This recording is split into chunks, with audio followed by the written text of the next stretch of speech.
Cool.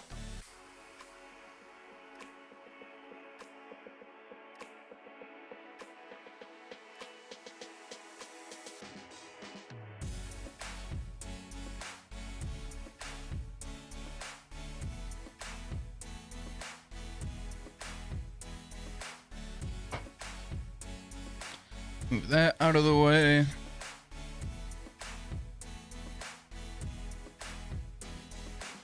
Okay, this is what we're building today. Whoa. Okay.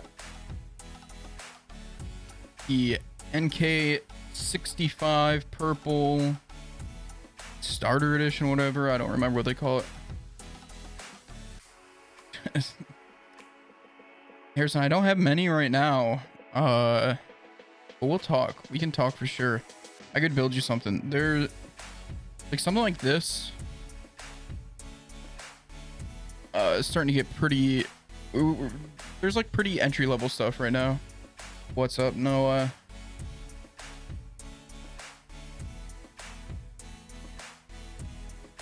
Like this, you need like switches and keycaps and this, and you'd be good. And it comes with a cord, but I would get a different cord. You don't have to get like, I have like a fancy cord. I have a few fancy cords. You don't have to get something like that. You could get something simpler, but I think the one it comes with is okay to start with. I just don't really like it. But like, I mean, on novel keys, you can get like, I guess they don't actually have many keycaps right now, but like a board like this is 95. And then you can get on something like KBD fans. So weird typing from over there. And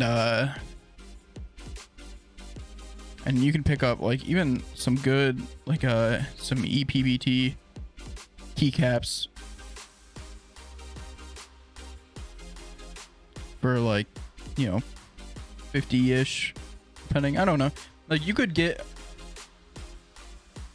like what I'm building has some fancier keycaps that are more expensive because they're like group buy, and some switches that are kind of hard to find right now. So mine's a little more expensive, but like you could build the basic version of what I'm building for like 200 bucks. So if you're ever interested, I would gladly build it for you and do the lubing and stuff. But yeah, so we're gonna set this aside for right now.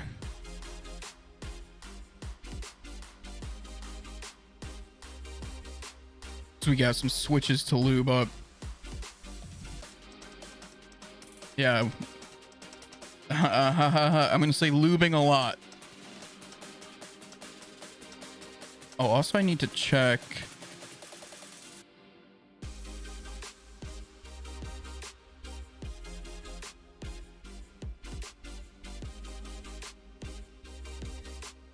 I don't know if the switches I have need to be filmed or not. I don't know if I need to put films on them. Let's look at this Reddit post. Switch film save the day. Okay, cool. Great, that's a good excuse to use my desky switch films that I've had since they came out. Let's get these taken apart. So yeah, we got silent alpacas.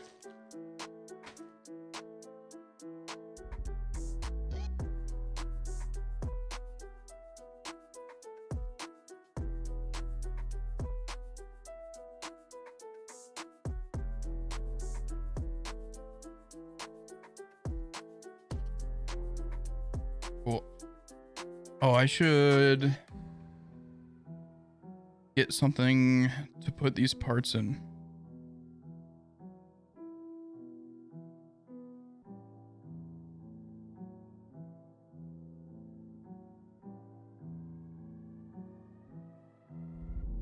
Look at that. I got a bowl right here. It's kind of big, but whatever. Okay.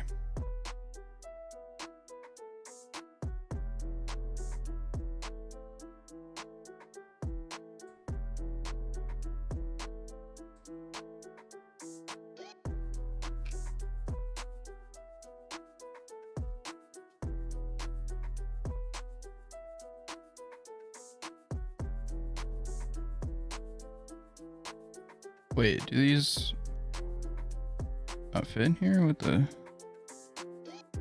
Oh no, it's just kind of a tight fit.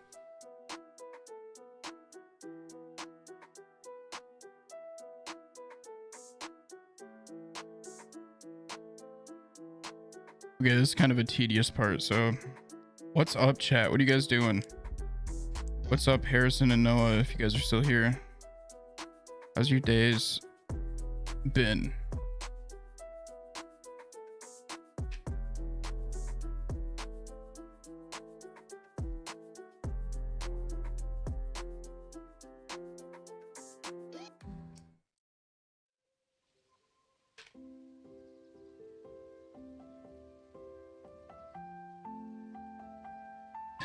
Let's go.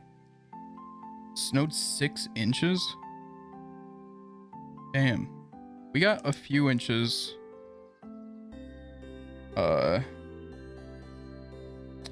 Yesterday, I think. No, the day before. No, yeah, yesterday. Monday night. Jesus. Having a hard time. But not 6 inches. That's a lot.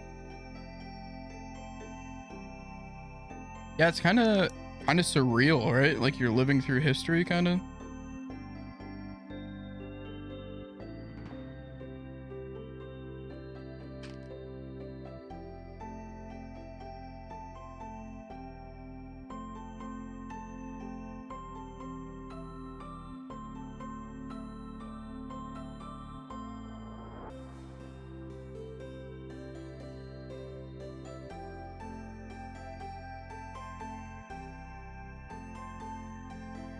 Ooh, that sucks.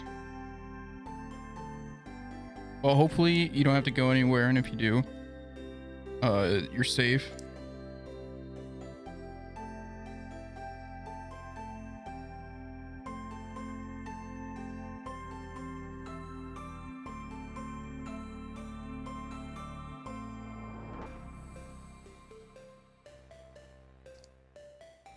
Noah, did you put any more into it today, or do you just have whatever you started with?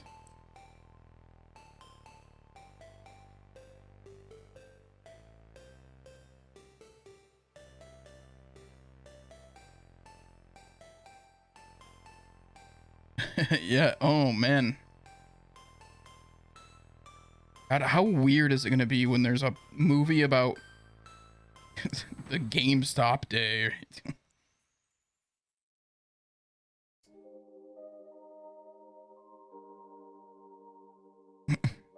Yeah, the swine stuff I think is pretty bad. Not a fan. Would not buy. Didn't buy.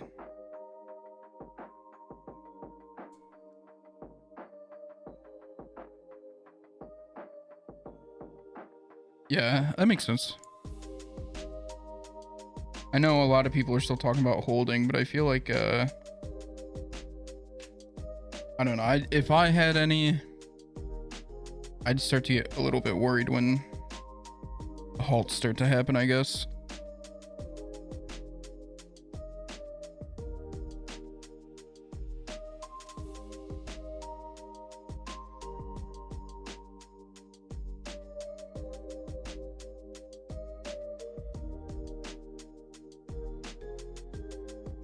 I did see it go up to 350 today though, and I thought that was kind of wild, huh? Okay, I won't tell anybody, Jen, I promise.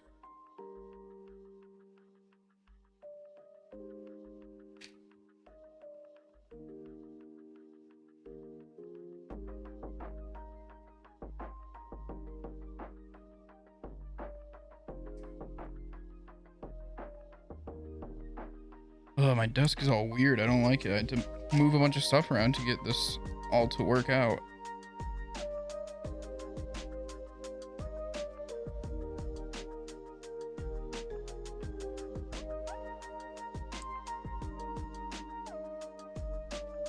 That's right, Noah.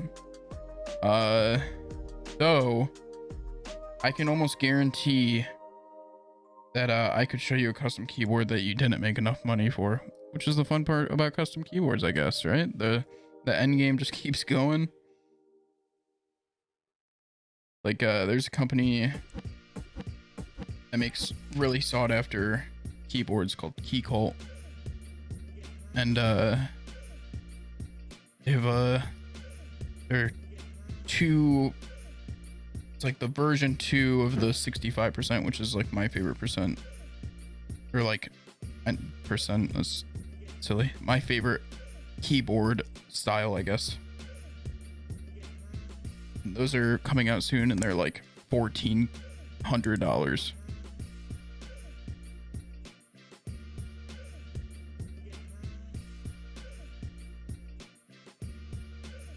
It's not even that it's like gold or anything. It's just because the stuff is like so limited, you know?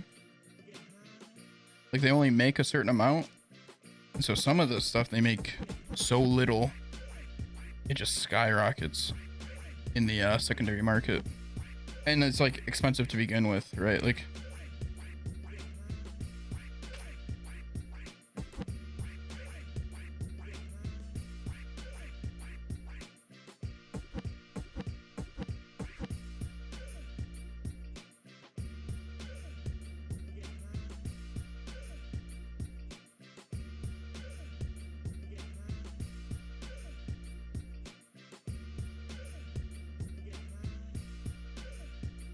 having a much harder time than I'd like to admit, honestly, getting these switches apart. I thought this would go a little faster.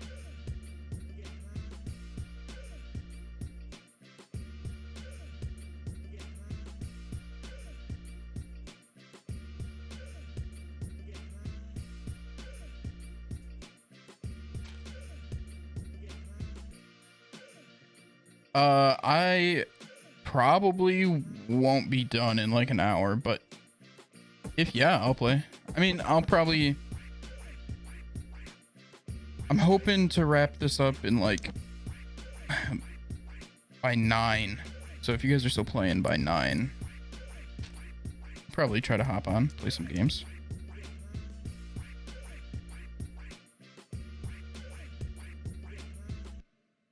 But lubing switches is a tedious task that I'm hoping this lube station will help with, but don't know yet. Never tried it. This is the first time.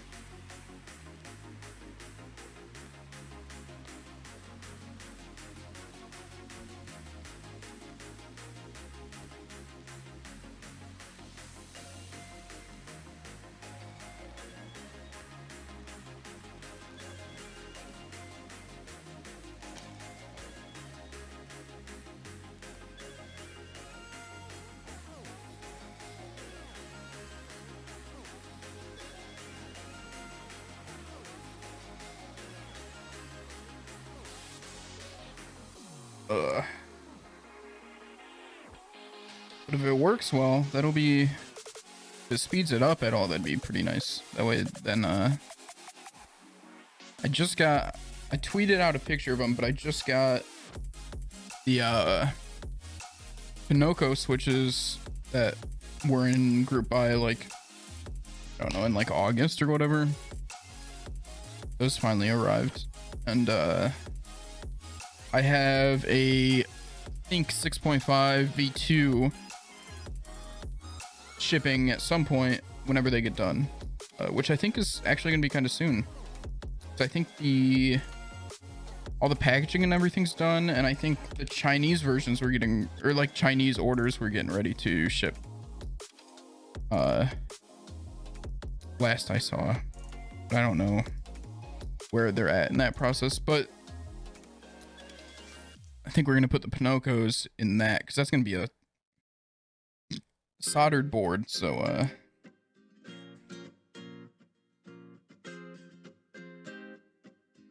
think we're gonna have to lube, and I think Pinocchio's you should film, because I think they're like the silent alpacas. I think they're what is it, JTK or whatever, the manufacturer that makes like all the switches everybody wants, and they just get recolored and people go crazy over them.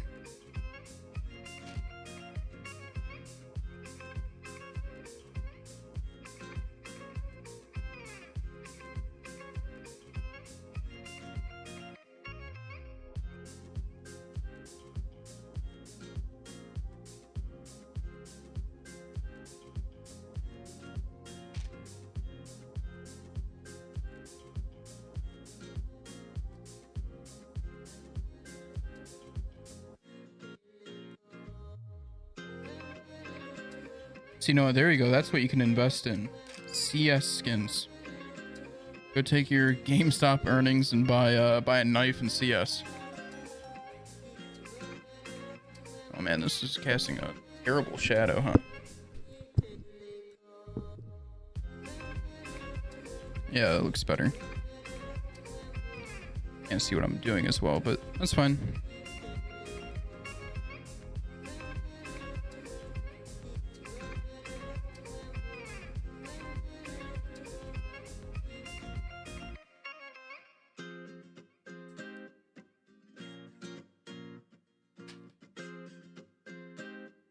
Okay, I don't know how many switches a row is. Oops. 3, 6, 9, 10, 15, 16. So this is 32. Right, yeah, 32, 44. Or no, 48. Terrible at math. And then 15. So we'll probably have to do a few more than just one set.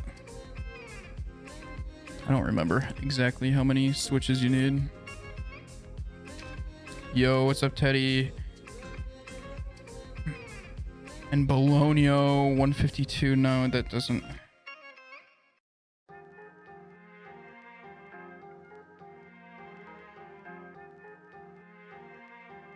Just don't. Is each.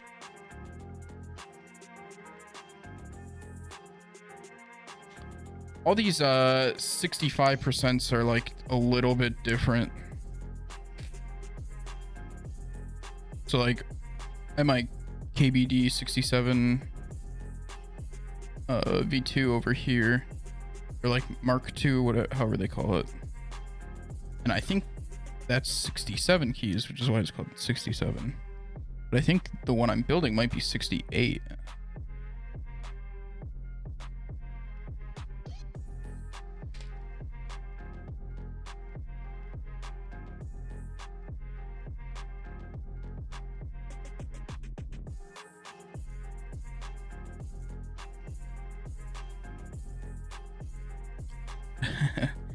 I guess it could be 69. I don't know. I don't think it's 69, but it could be. I could just get this switch to open. That'd be nice. Thank you. But I have plenty of switches. I have 100 alpacas, so don't need to worry about that.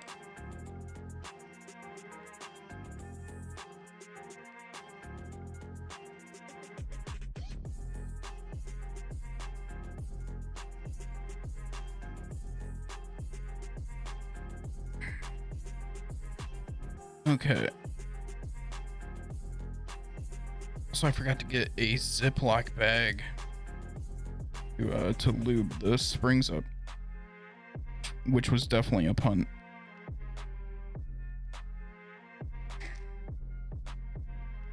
It's enough of your bullshit. That's right.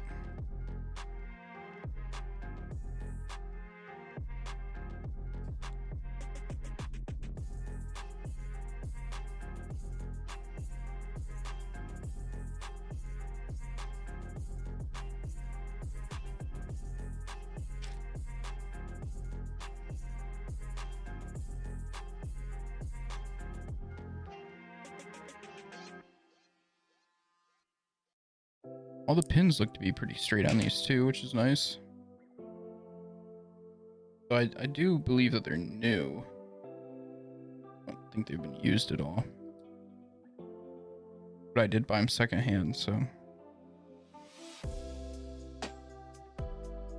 Never be 100% sure, I guess. Well, I guess if they were like sealed some way, but they weren't. Which is what makes me feel like they were used, but. Who could resist using silent alpacas? Probably not most overhyped, because they're pretty good. But probably the most hyped switches for a minute, right? Like, I definitely don't think they, I think creams are kind of overhyped. Creams are nice. They're smooth, but they're not like I think all the JTK stuff is better. And even the C3s, I think the tangerines are better.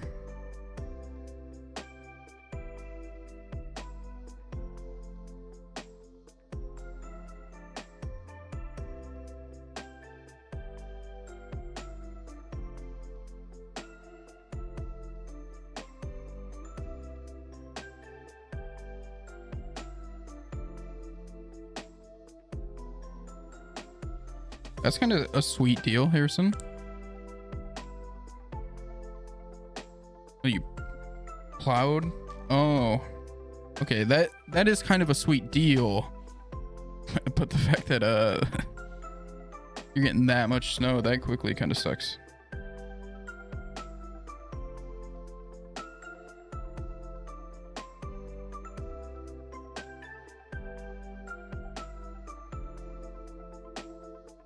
Yeah. I mean, you know, still, if it's rent free, why not, you know? Helps you out, helps them out.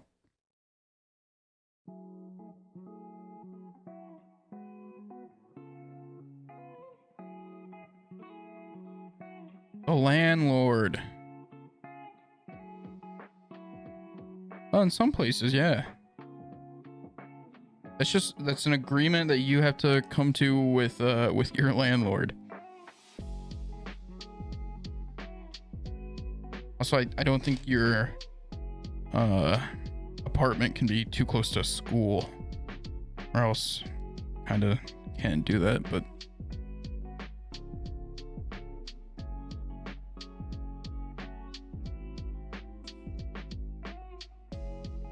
yeah.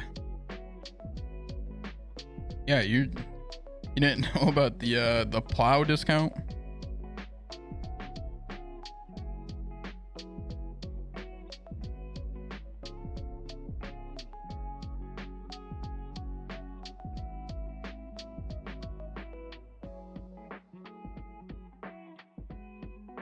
God damn it, I got this one stuck.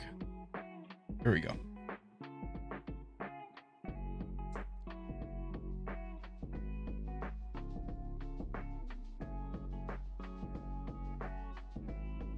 Okay, we're almost done with the full setup, and then I'll have to get a Ziploc bag. Actually, let me see if I can get one brought to me real quick.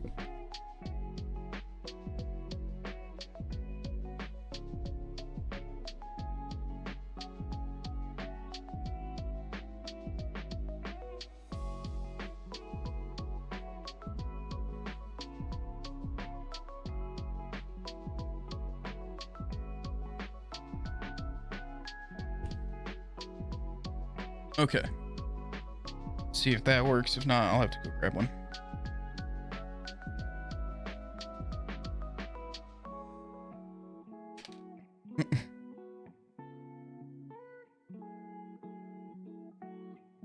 Sounds like the way to go, dude.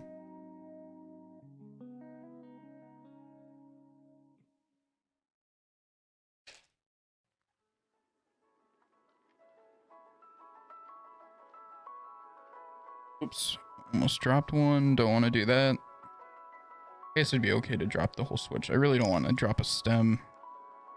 get, they're like lightly lubed and have rubber on them, and I don't want them to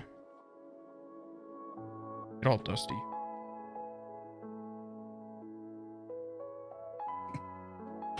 I got a Ziploc bag. Easy.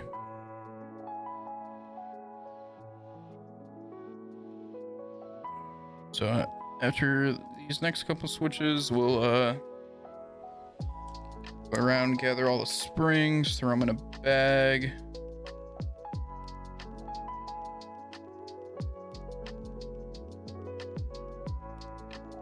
There's some lube in the bag.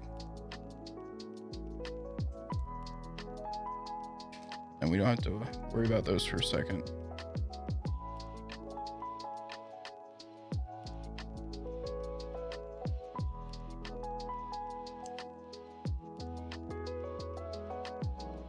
Oh, you know what I didn't grab, actually? It was the Gengar artisan, the Bob Gengar. That can wait. We don't need that till like the very end.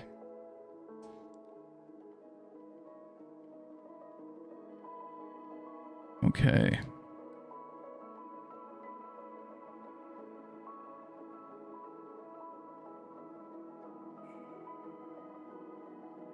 Move those ones over for a little later.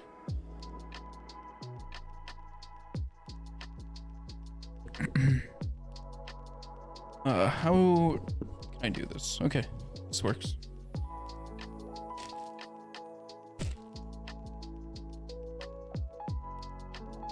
Oh, this one is not in the slot, right?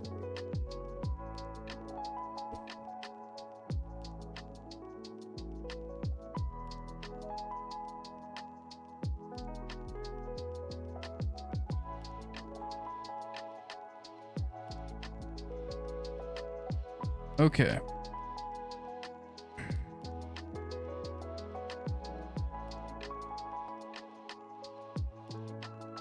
Guess we'll just take all the springs out and then we'll put them in the bag, because they're a little stuck.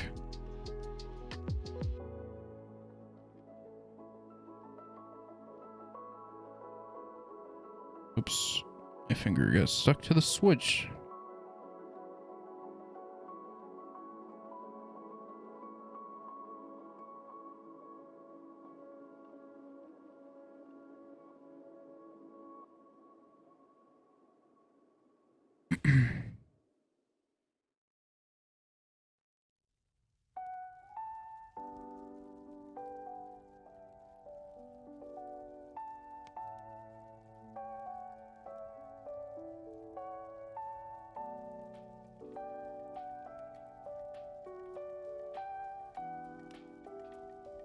Antonio, you find any more of those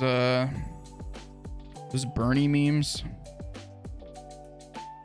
He's having fun with that this week. Saw one that was somebody taking a page of Where's Waldo and turned it into Where's Bernie.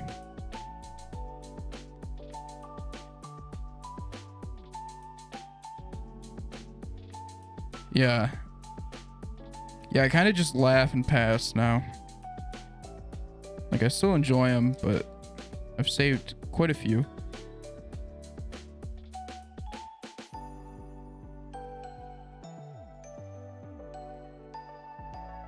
Yeah, a lot of like anime style drawings, which is cool. I just like I said, kind of just laughing and passing by at this point.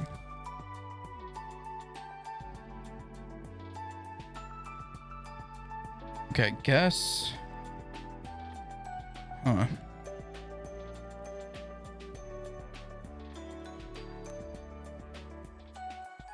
Okay. So I'm looking at the page for the keyboard that we're building. All it says is 65% standard layout.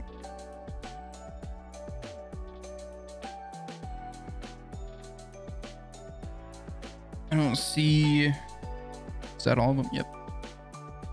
I don't see any specific amount of switches, but I can move that out of the way.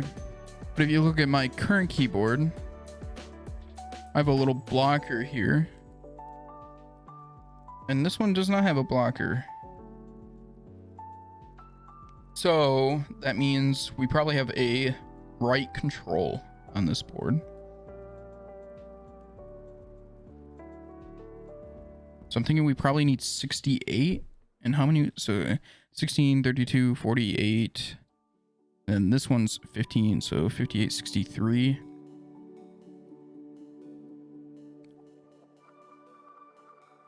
Well, if it's 68, I pulled out exactly the right amount, so that'd be kind of sweet. We're gonna just disassemble these ones real quick so I can get the springs in the bag, so I can get some lube in there and get those ones rolling, or get the springs going.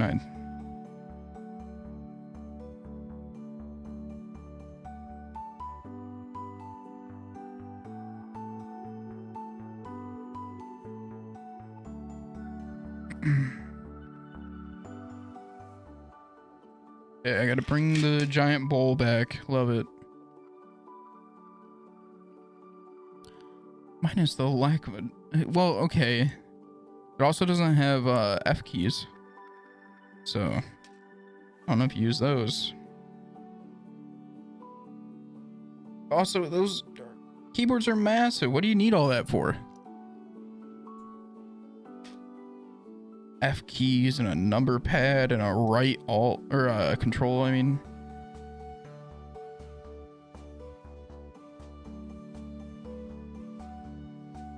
Like the right alt, control, and shift are all basically useless. Like, let's be honest.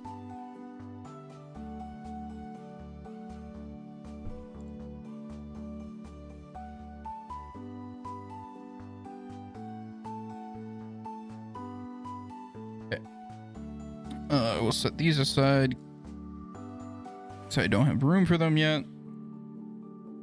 Okay, bowl goes away again. Let's get these springs in here.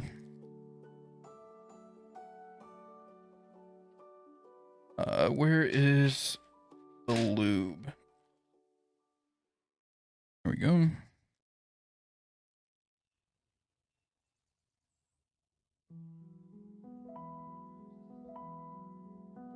The one-handed control, I'll delete. I only got one hand on the keyboard. I don't know. There we go. Gonna be using 205 grade 0.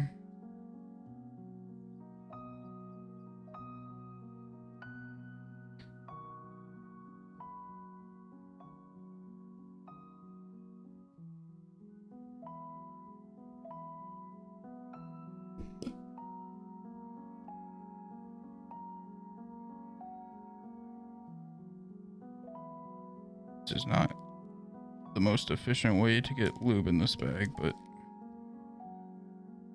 whatever.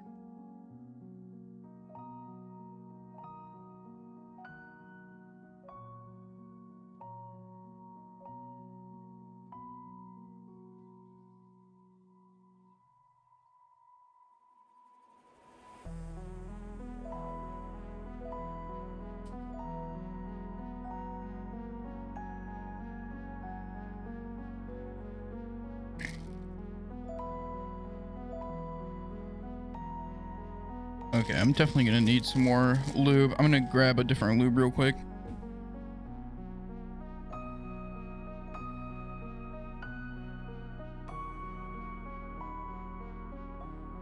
Or it's the same lube, just a different container still.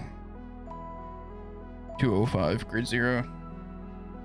Just think it'll be a little easier to get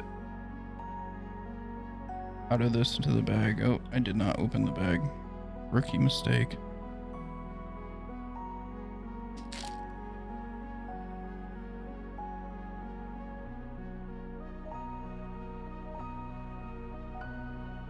Okay, this might be too much now, actually.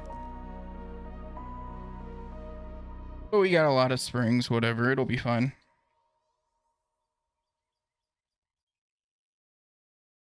I mean, I get how you do it.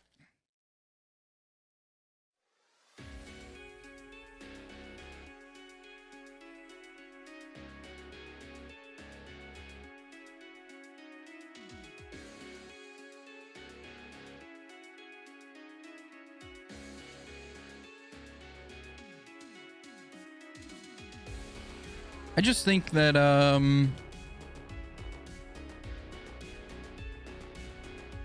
the Control Alt Delete is a much more niche shortcut.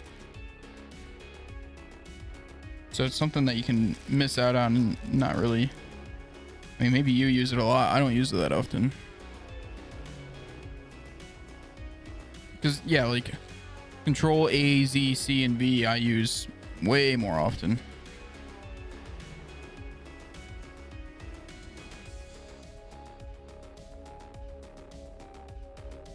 Okay. Those are done for now. Let's get to looping some switches up.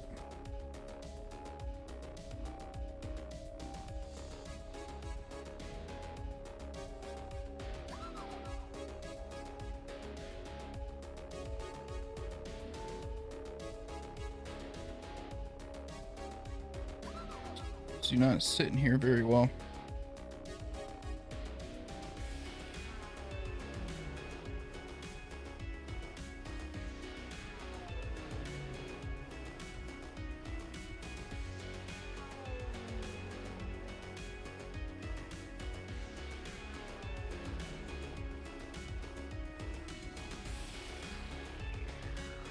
Hard time telling if that's good enough.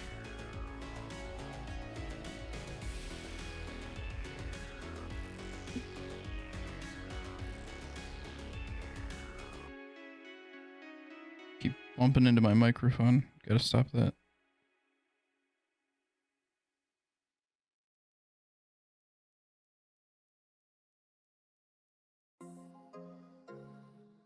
That was... Okay, I think we're just gonna... That felt good. I think I can just kind of do it by hand. Don't have to worry about it being too specific.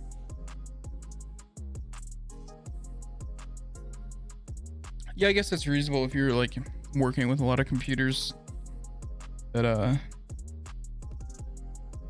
running well.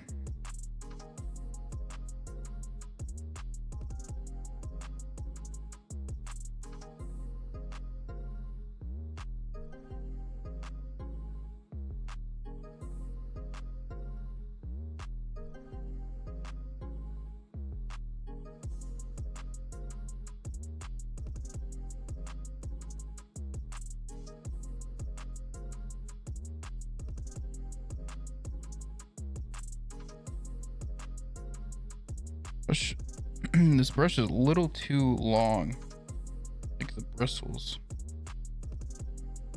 I might end up cutting it down.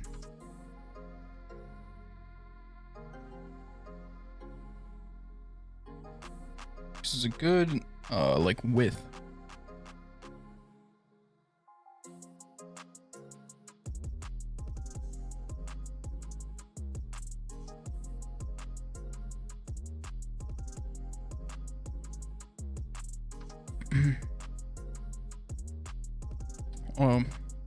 That's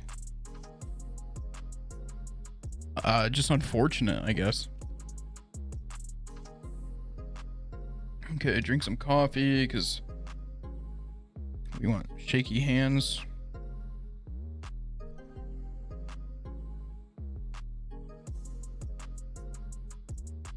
Yeah, that switch was definitely a little over lubed, so we gotta cut back a little bit.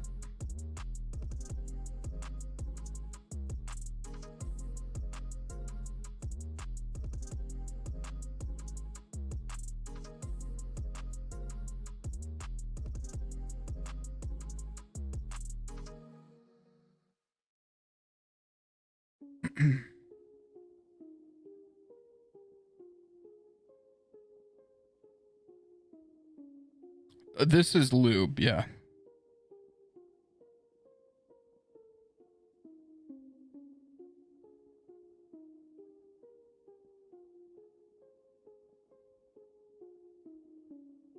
Definitely not contact solution.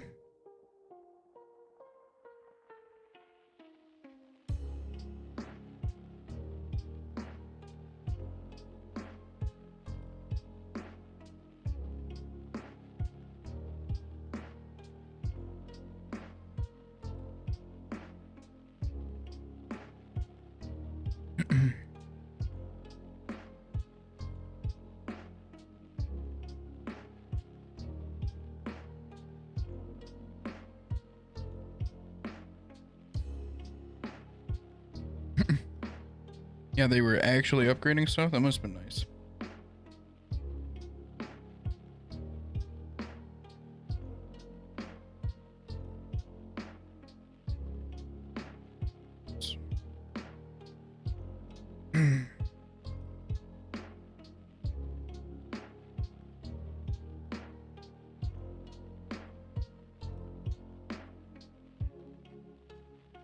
I think I'm going to be a little more lax with the stems, because the stems already have some lube on them.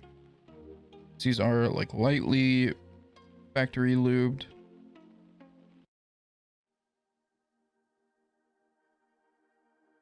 Just going to focus on the housing more. We'll still touch the stems, just not worry about it as much.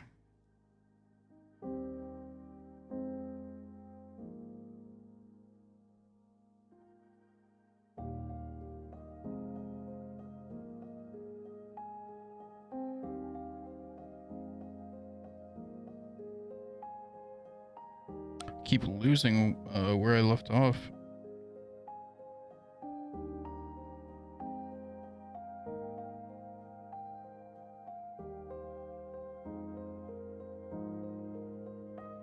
Let's use the tube to hold it down, that way it doesn't get stuck to my finger.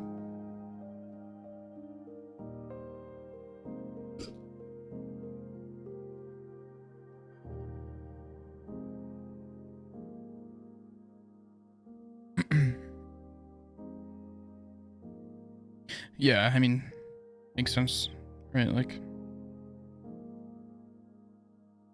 definitely not being able to have people inside is tough for a theater, right? So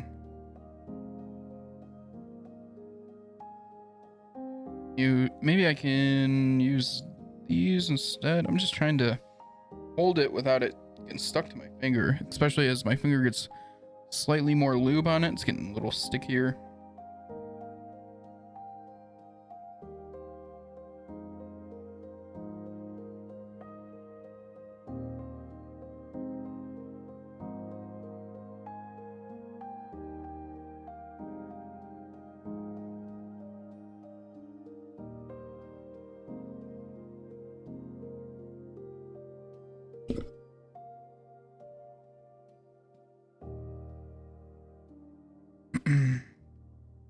Yeah, that works a little better.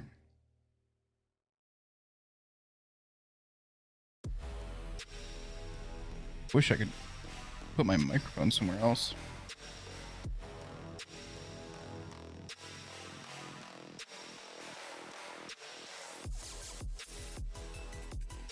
Keep hitting it with the end of this brush.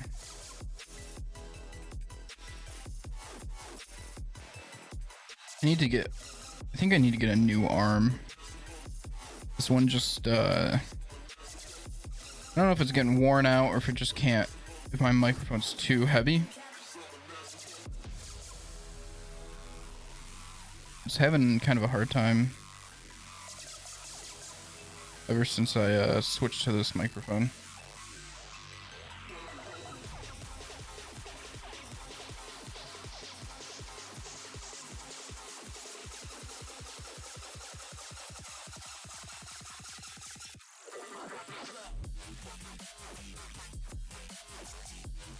And this song's like really dubsteppy. I'm skipping it. I'm sorry.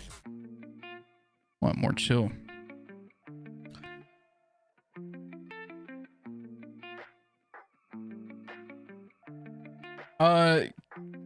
It's an oil-based lube. So when you get a little bit on you and kind of rubs away, it kind of leaves like a residue, you know? And yeah, it has tension knobs. I think I don't know. I just think that maybe this microphone is too heavy. Because it's like,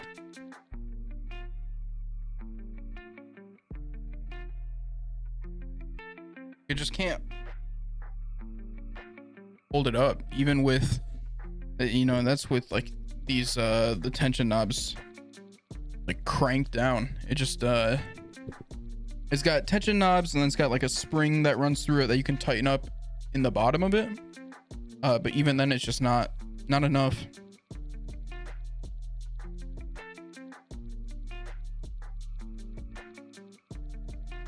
Lost where I was again. So bad at this.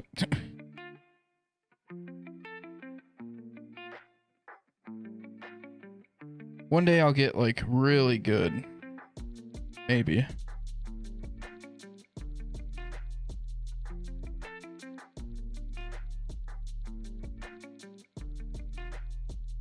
feel like I already did this one, but when I looked at it, I couldn't see much lube, so even if I did not lube it very much. And of course I'm hitting stuff.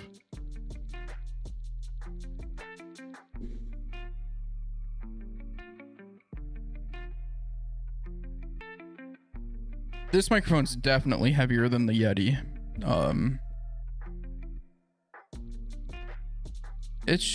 I don't know. That's the thing is I'm not sure. I messed with it one day and I just couldn't get it to hold it in like, so what I'd really like, set these down for a second.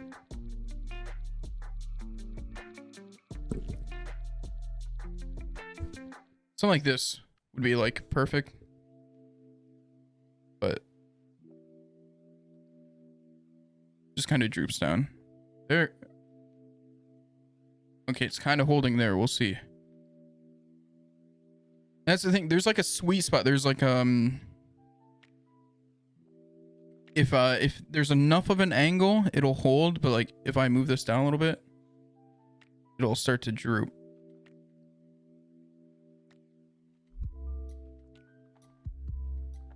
But also then like, see right now I pushed it back a little bit and now it's starting to pull the microphone up.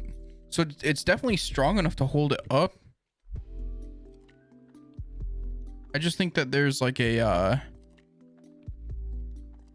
it only can do it to like a certain distance. If that makes sense. Like eventually it becomes too heavy for it when the arm's sticking too like far out.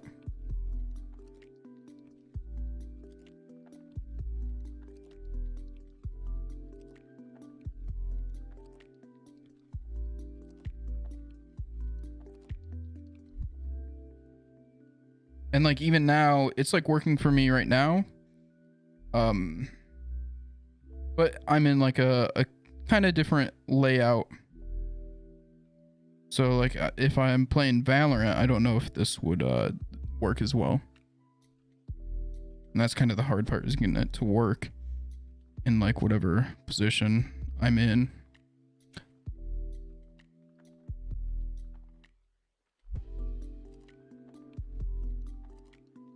Yeah, no, I really like the arm.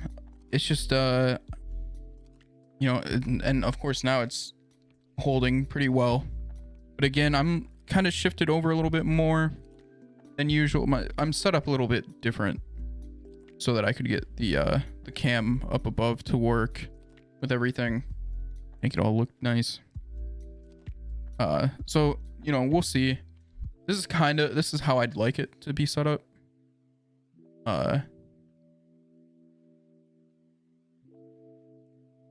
Also, I think something too is something that was affecting like me specifically is that my desk is pretty wide, so the like base where it clamps down was kind of far away.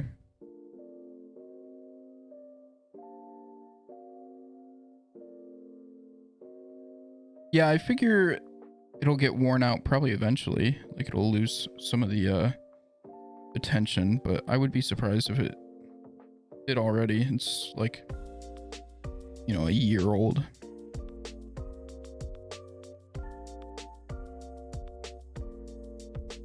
And yeah, like I really like the arm. I actually, something I saw people do was flipping it upside down. So like spin it the other way and have it hang over, because then it has like a, like it can only bend the other way so far, the like joint stops. So I could try that too.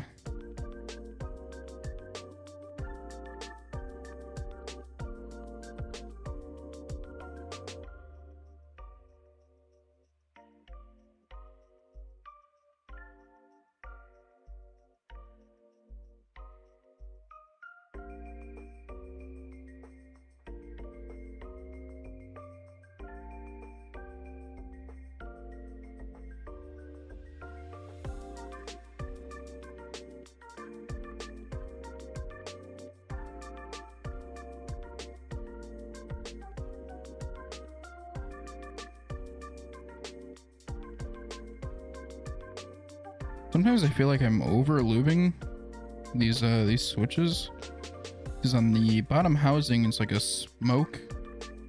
I can see some of the lube, but even when I try to take it off, it's kind of still cloudy. I don't know.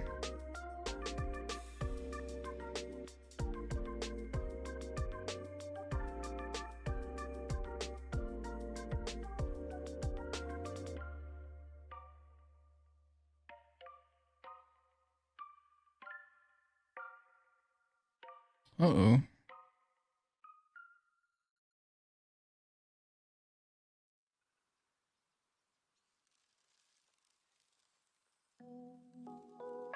It looks like it just went back on. Or did or I guess the rubber dampening ring? I guess I didn't know they were rings. It was sliding off that one.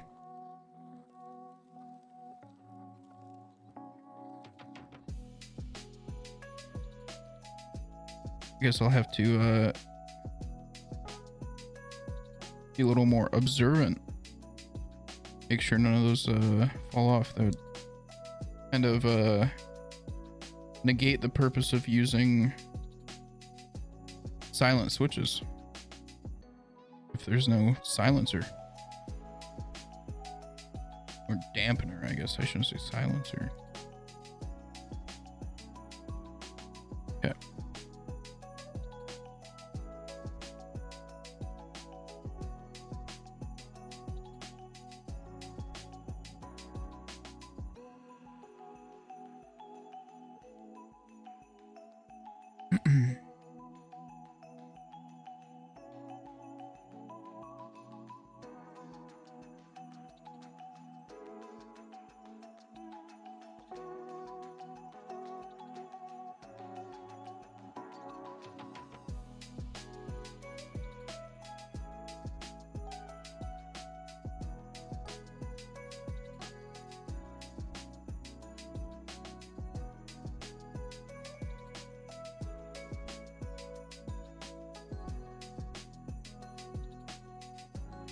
Okay, we're moving a little bit faster, getting a hang of it.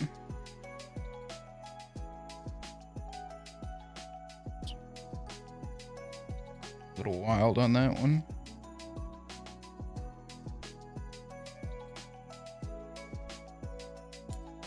Okay, come on.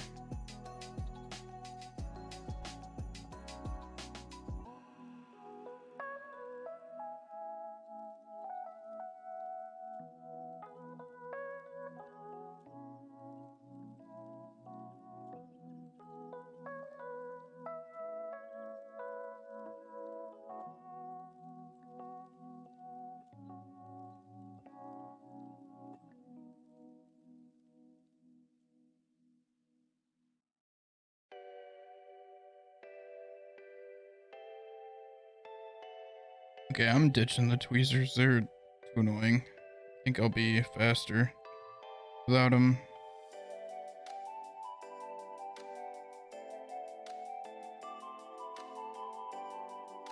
Just gotta be a little bit more careful with the stems and pulling my finger away.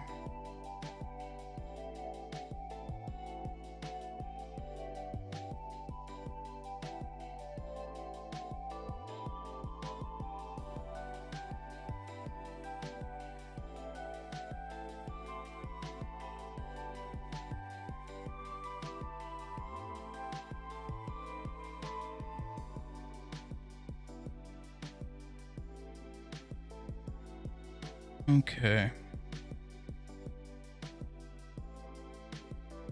Yeah, that's much faster than... Oops, that's way too much.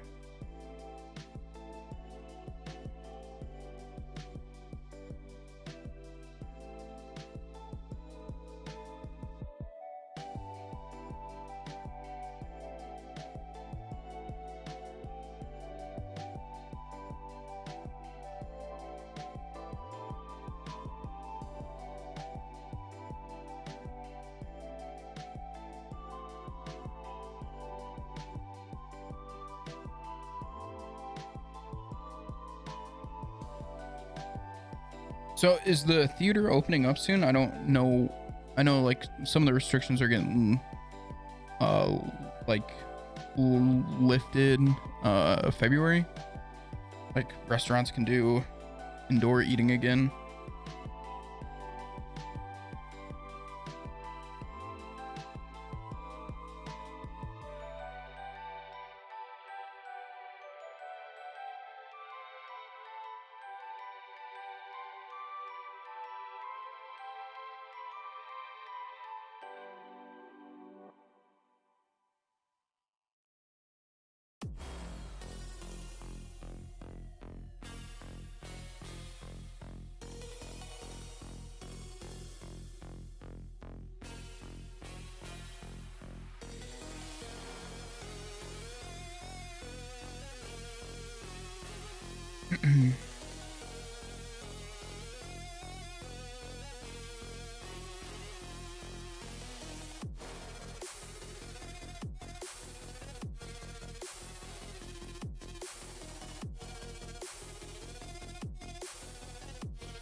Okay.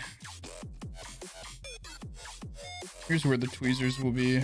Andy's getting the stems back in. I accidentally lift them out.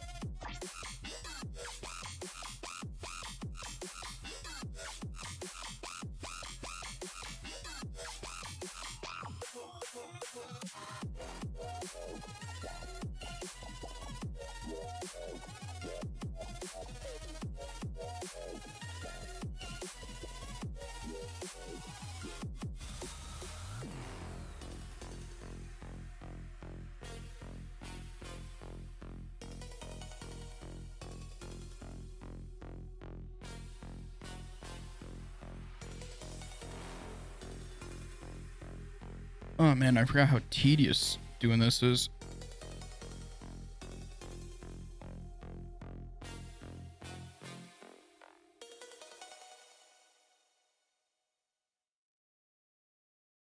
Way too much lube again.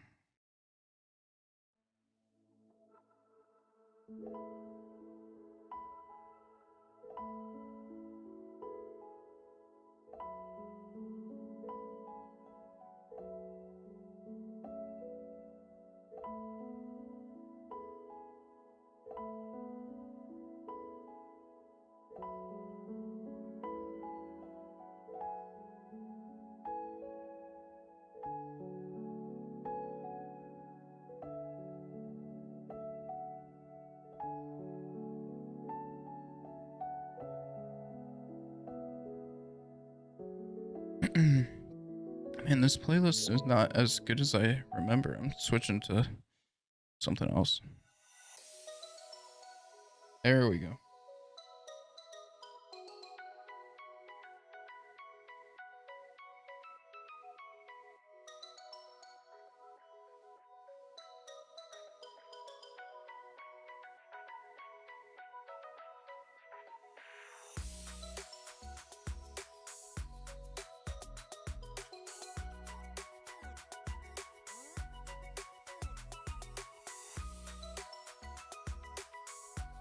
Something on my desk?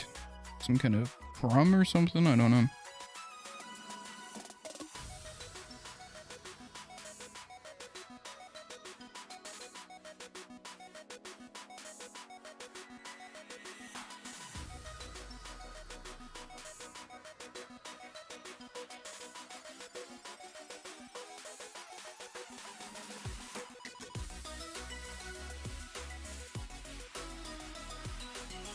Okay, we're about halfway done.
Okay, let me just check something real quick.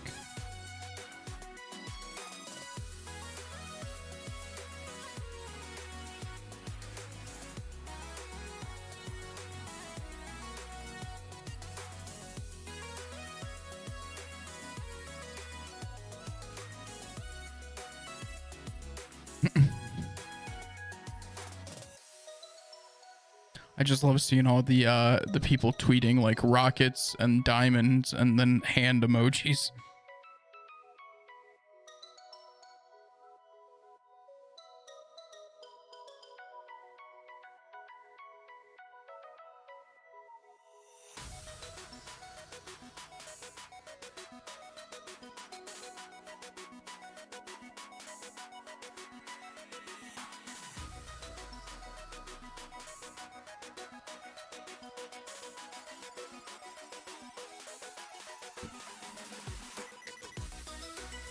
Sorry, I keep hitting the microphone with my headphone.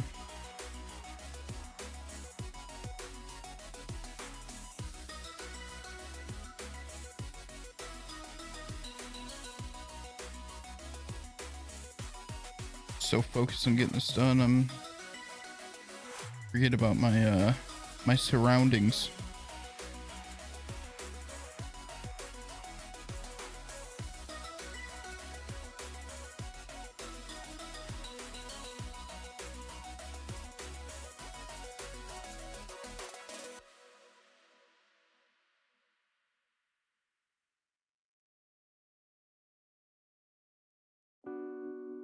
Oh, and I have to remember to lube up the stabilizers. Ooh.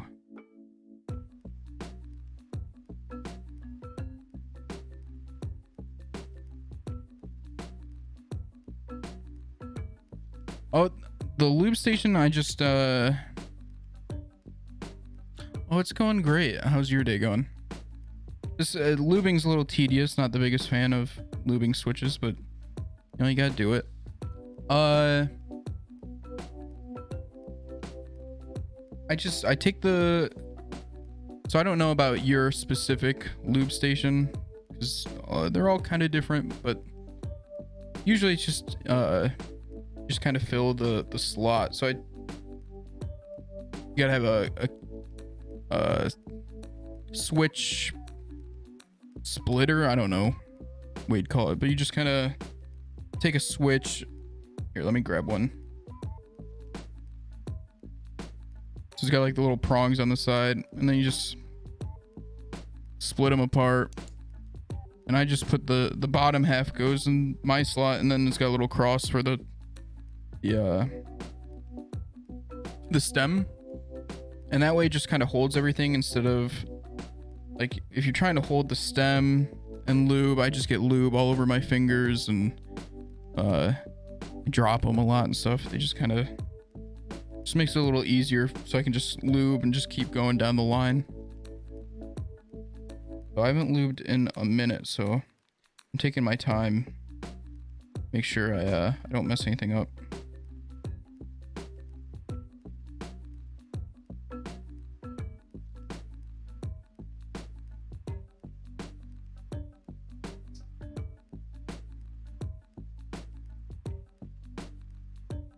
Like I just messed up putting that switch together. Perfect.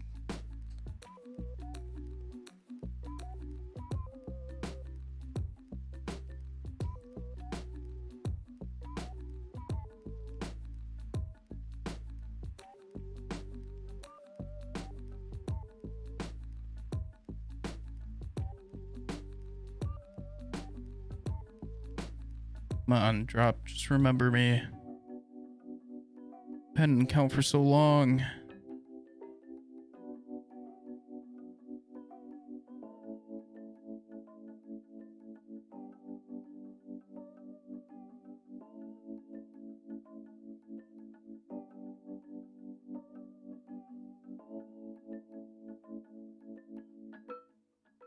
Oh, the circle is probably for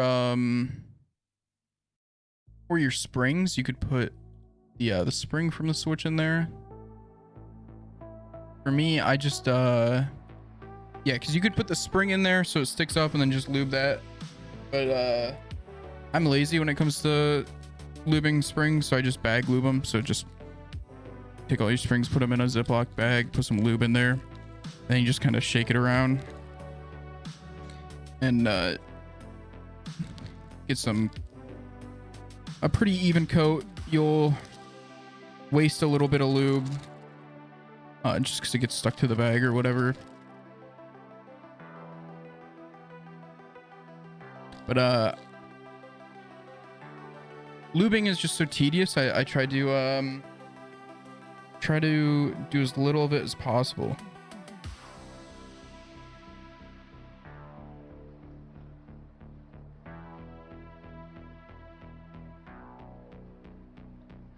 Yeah, I use the same stuff. I use 205 grade 0 just for everything except in the stabilizers where here,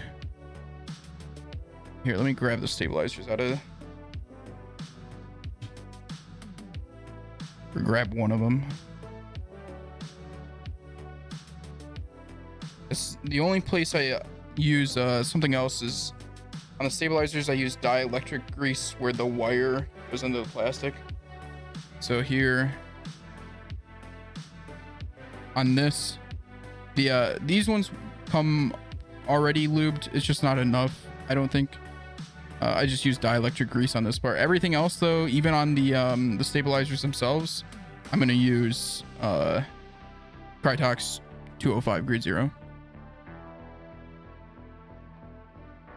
And so on the springs you could use like super lube. I tried dielectric grease one time and I don't recommend it. I didn't like the feel of them. But you could use super lube bagging if you bag lube springs.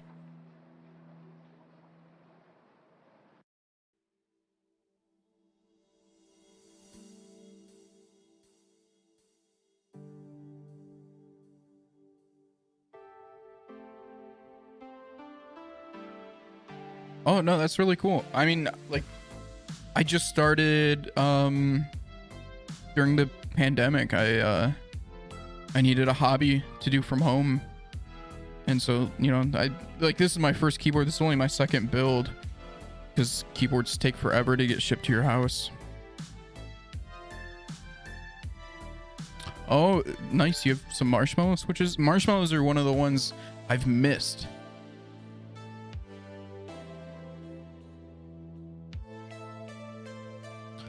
Okay, so with band-aiding the NK65, it's a little bit harder because you don't need to pull out the entire like you don't pull apart the whole keyboard. Oh, did they? Let me check because I might have to cop some of them.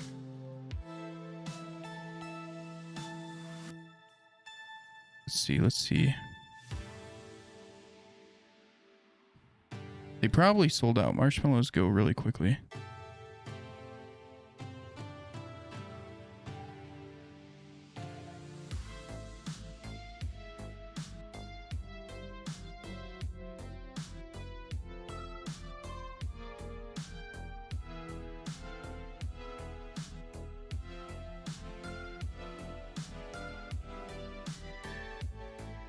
Okay, sold in packs of 10. Yeah, marshmallows are one of the ones I missed and I really wanted to try, so I really appreciate the heads up.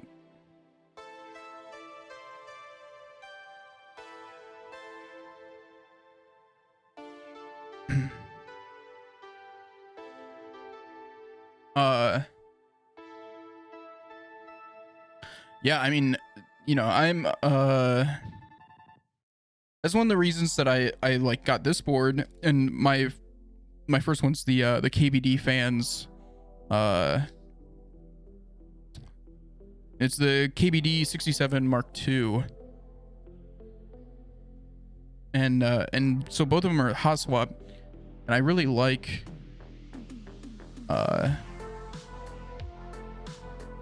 having hot swap so that I can try out all kinds of different switches.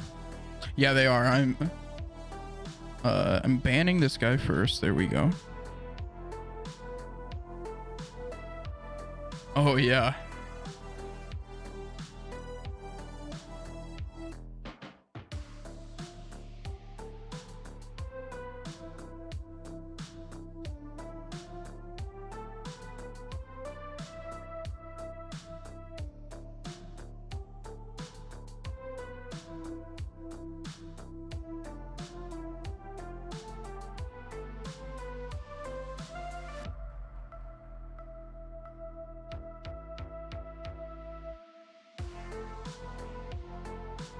Yeah, I mean, I have spent more money than I would like to admit on a hobby that I've been in like less than a year. What is Australian dollars to US? 76 cents. Okay, so it's pretty reasonable. Hello, Peter. How's it going?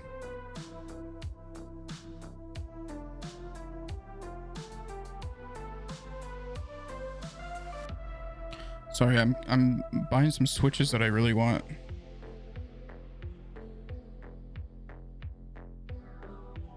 Because of course, you know, the addiction continues, right? Okay. These will probably take a long time to get to my house. No problem.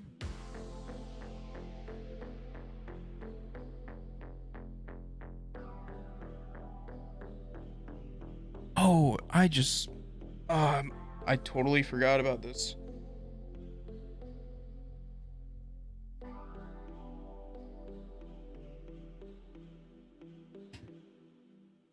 I forgot my bank auto declines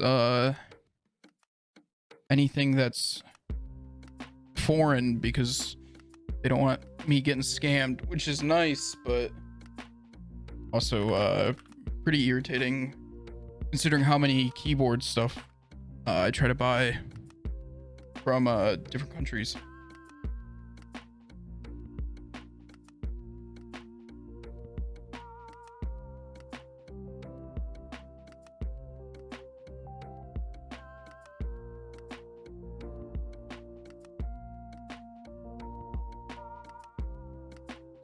Okay. Sorry that took so long.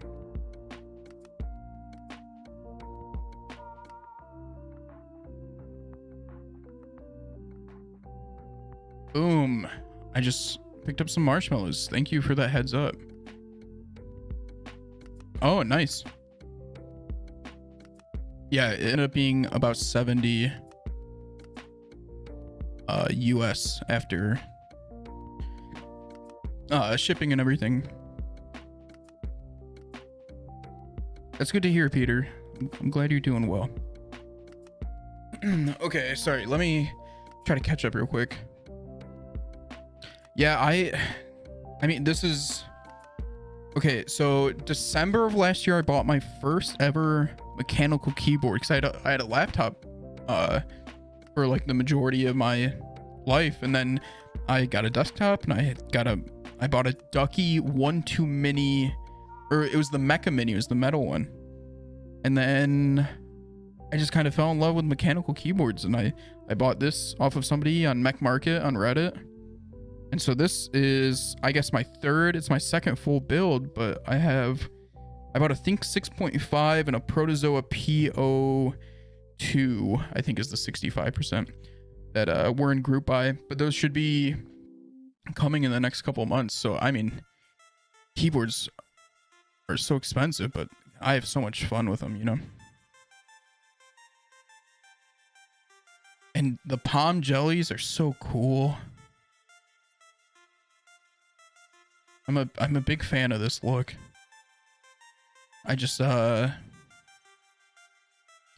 The lavender ones I would definitely be down for. But unfortunately, they're sold out.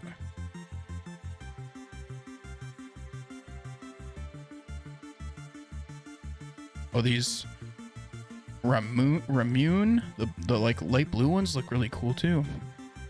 But I'm all about that purple gang. Anyways, let's get back to lubing some switches.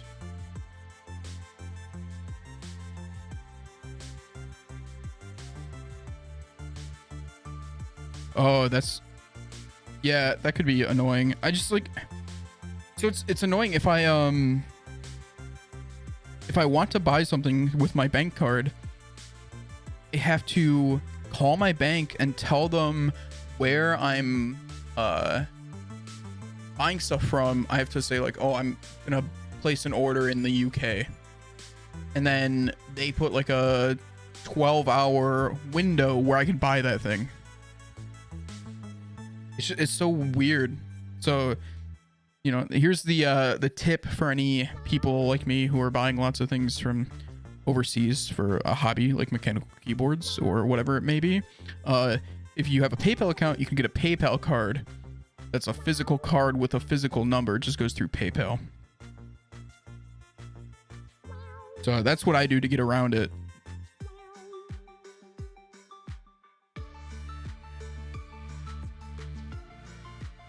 Okay. I think this one's lubed. Yeah, for sure. Here we go, though. Add to the Switch collection.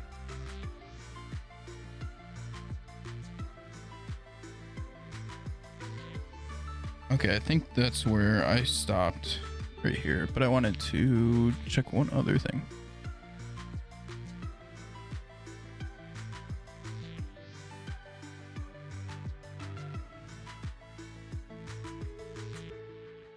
Yeah, it's weird. My bank, like, you know, I'll be in Michigan one day, and then the next day I'll be in, you know, I'll be in Philly or whatever, and my my bank never cared about that. It's just when I try to make an international purchase, that they're like, wait a minute, that might be fraud. Like I've legitimately like. There's been times where I leave Michigan, like Friday morning, I make no purchase the entire day. And then the next Saturday I pull out the next day, Saturday, I pull out like $300 in Roanoke or whatever, or like Toronto. And my bank has never said anything about that. They've never been like, hey, are you traveling? But I try to make a purchase from Australia and they go, wait a minute. Even though it's, you know,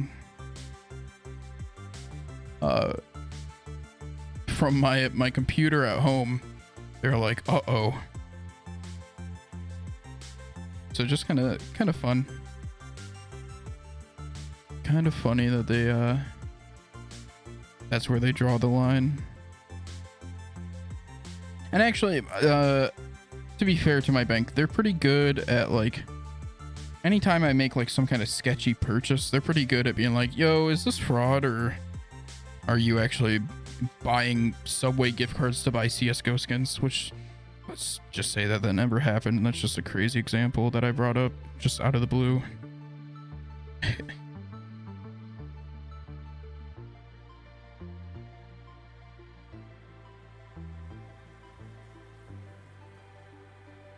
And I told this story the other day, and don't let my bank find out. But if they do, if anybody from my bank is listening, I'm sorry. This was an actual accident. I didn't mean to do this. It just is kind of a funny story in retrospect. So don't get mad at me. But one time my card did get stolen. Like the number got stolen. And there's like a purchase for like $90 at a Speedway.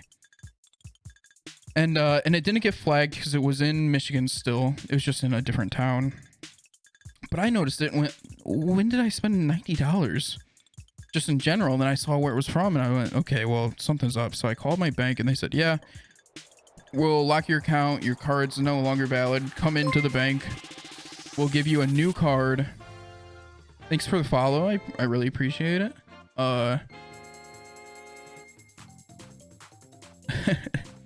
Hey, I appreciate it.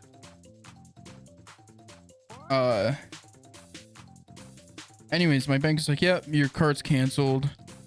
Come into the bank and we'll issue a new card, and we'll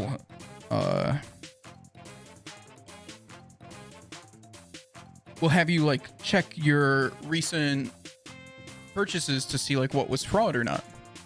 And so I go in and they like give me my new card, and then they print out like the last couple weeks.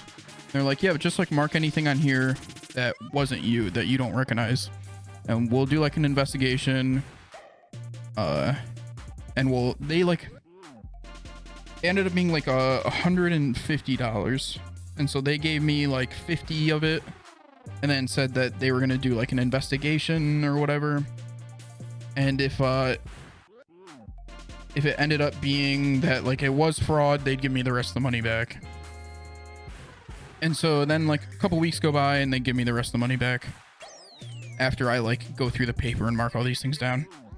But I remember looking at this one charge and just thinking like, man, I don't remember what this is. It's like for $32, and I just couldn't remember what it was for the life of me. So I was like, oh, it must have been fraud too.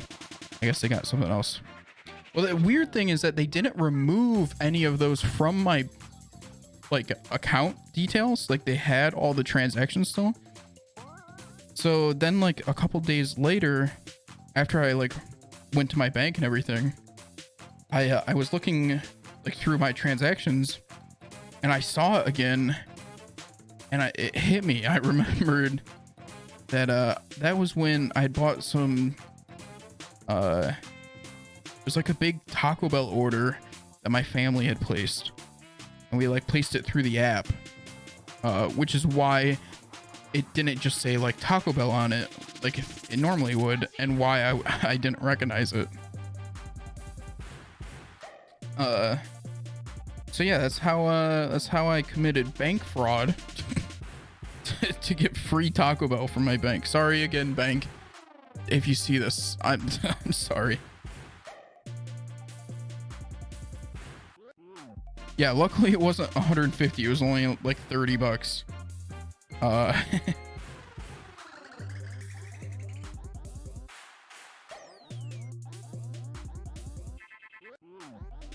Yeah. And I'm incriminating myself.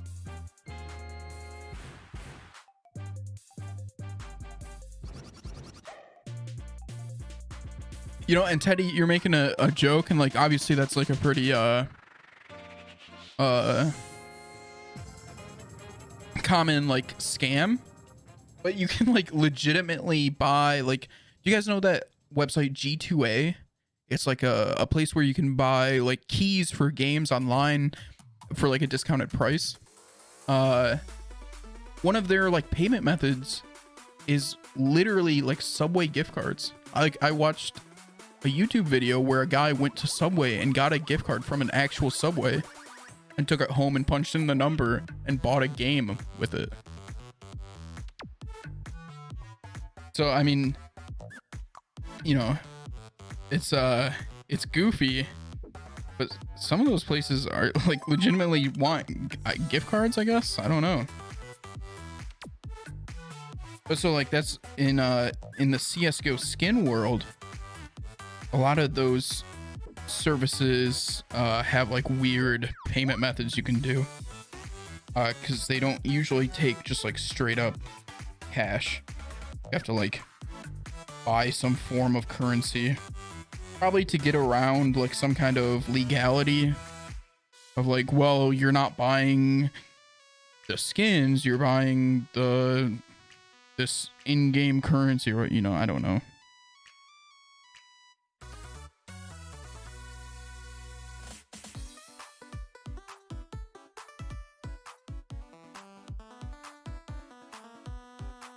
The Mad Swindler. Yeah, that's my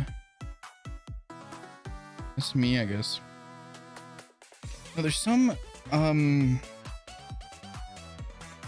game like Drive, maybe. It's like a 360 title where you can like jump from your character's point of view into another person's point of view, and it's about like, I think they're like cops and you're like driving around doing like races and stuff. So what you do is like jump out of your car into somebody else's car to do something. And so there's like it's like a pretty interesting game, but I think the second one is like incredibly well done, but it's made by Ubisoft and it's like impossible to find anymore. They like removed it from all services. And so one of the only places the guy who was making this YouTube video about how good of a game it was could find it was on one of those like G2A services. So and they had Subway gift cards. And he was like, I wonder if this works, and went and bought a Subway gift card. It was pretty cool.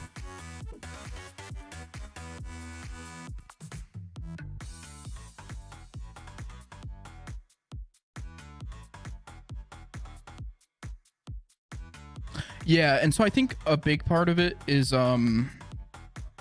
because there's so much like so much gray area when it comes to the like CS:GO betting websites. I bet those companies that sell skins deal a lot with people that are heavy users of the those CS:GO betting websites, and so you know there's probably something like, well, technically we're not buying, we're just trading the skins for in-game currency, or you know, whatever. I think it's Drive 2 maybe. Is that a game?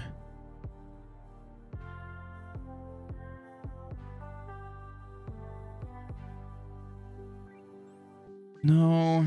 Here, let me. Ubisoft. Oops, I'm having a hard time. Oh, Driver? Is that it? Yeah, I think it is Driver.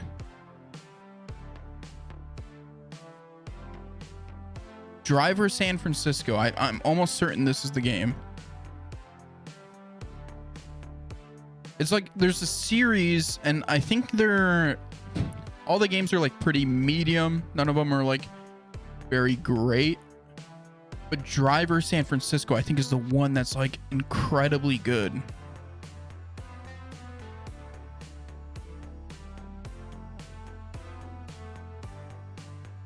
Oh, for sure. Especially Subway. I mean, you know, maybe, hey, chat, if you like Subway, I'm sorry, I don't mean it. Well, I mean it, but Subway's not very good. But hey, you can like Subway, that's fine.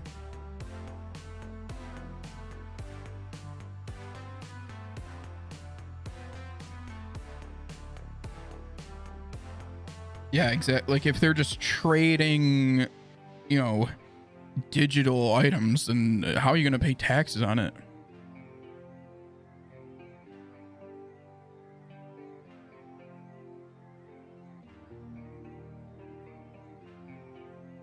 Okay, yeah, it is Driver San Francisco. This is the game. I'm reading a review right now.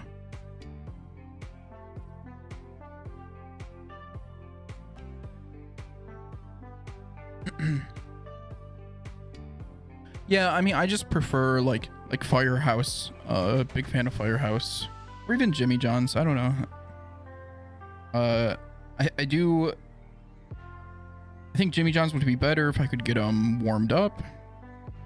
Because I think a hot sandwich is for the in the majority of times, I think a hot sandwich is superior to a cold sandwich.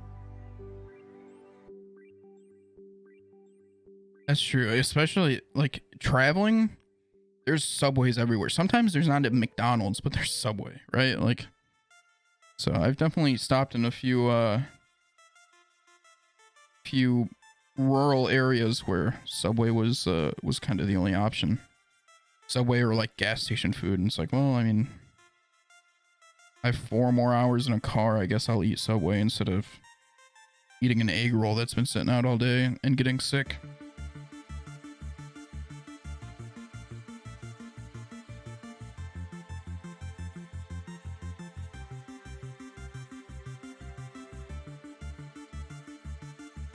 Yeah, and it used to be economical at one point in time, right? Like,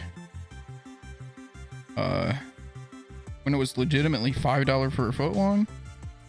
It's kind of like Little Caesars, right? Of like, yeah, a Little Caesars hot and ready isn't the best pizza, but it's $5 and it's quite a bit of pizza. Like, and it's hot and ready, right? Like, you just eat it. It's ready to go.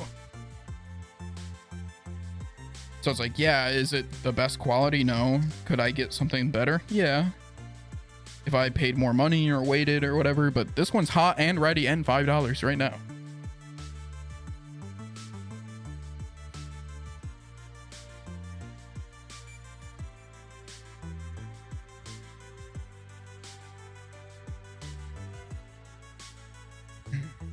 Okay. Man, if I didn't waste all that time buying those marshmallow switches, I would have been done. But it's okay, I needed to get those. I think now I have... I can't think of a linear switch I've missed. So I have these silent alpacas, I have Tangis, I have Pinocchos, which are just a regular JTK non-silent switch. I have creams, I have ink blacks, Scatteron ink blacks. Really? Oh, okay, yeah, if you're getting a double or like bacon, but I mean, even then, right, if you're getting a double or adding bacon or whatever, the fact that it starts at $5 and you're only adding like $1 or $2, that was still pretty reasonable. I can't tell if I lubed the switch. No, I did not.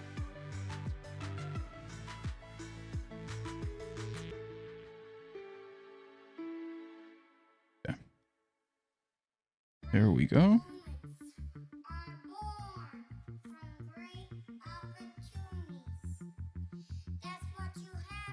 See, I used to, when Hero Quest was still open, Antonio, you'll get that. The only person in my chat that will understand the reference I'm making to a game store that shut down like 10 years ago, over 10 years ago, probably now. And there was that Subway. That's where we'd always go eat. And I remember, here's another fun story. I'd never been to Subway before I started going there. And so one Saturday, everyone's like, we're going to go get lunch at Subway. And I had some money and I said, oh, okay. And so I went. And like I said, I'd never been to Subway. And so I said, I'll go last. I'm still trying to figure out what I wanted because I didn't want to tell anybody there, any of my new friends, that I hadn't had Subway before. So I didn't want to be embarrassed. They all love Subway. I don't want to be the loser that doesn't know Subway. So I let like 3 people order in front of me, and all 3 of them ordered the meatball marinara sub, which is just by far the worst sub available, I think. Not in like general, just at Subway. Their meatballs and their marinara sauce are just not good. Neither of them are very good. And there's just not, I feel like you get so limited on toppings once you go meatball marinara. But all 3 of them ordered that, and I'd never been, so I was like, I was so nervous, so I just walked up and just said, meatball marinara sub, please. And so then, but then after I ordered the meatball marinara sub, and my friends were like, yeah, the meatball marinara sub's pretty good, huh? And I had to be like, yeah. Also, I don't like tomatoes or tomato sauce, really. So, like, it's just like, there's no redeeming quality for that sub for me. Like, the bread is the best part, which, to be fair, bread is delicious, but Still, it was so bad. I don't know why I just did that. But the worst part is for like the next 4 or 5 weeks, I ordered a meatball marinara sub every time because I was still too nervous to like figure something out. It was the first time I was, very young, and it was the first time I had ever ordered food for myself. So I was like terrified. I didn't know what to do. So I suffered through eating. I've eaten far too many meatball marinara subs. More than any human should consume in a lifetime.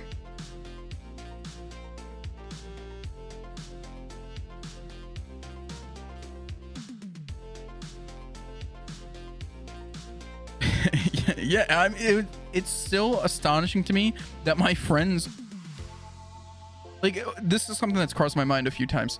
What if all of my friends were just in the same position as I were, and they just like all ordered meatball marinara subs too, and we just all like were like, these are really good, when we're all just having an awful time? Because then, like, after I ordered something different, everybody else started ordering something else. Like, after I stopped ordering the meatball marinara sub, I think like I didn't see another person eat a meatball marinara sub the rest of the time that store was open. That's what I'm saying, but I feel like I got tricked. Like, what if my friends just like they just read me like a book, I guess. They were like, if we order this, he's gonna order it too.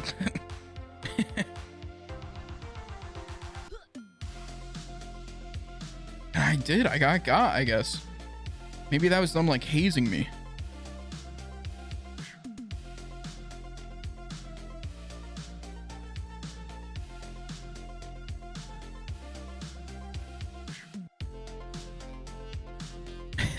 Dude, I don't know. I mean, none of it makes sense, right? Like, you're just screwing yourself over if it's a joke on me. And then if it's not a joke on me, why are you doing that to yourself? That sandwich is so bad. I've spent money on some questionable food, I've made some poor decisions when it comes to food. Nothing is as poor as the decision to eat a meatball marinara sub like 5 or 6 weeks in a row.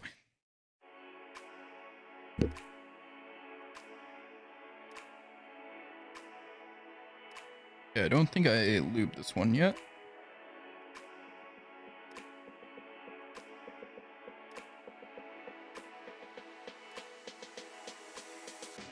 Just meatball marinara sub. That's gonna haunt me the rest of my life.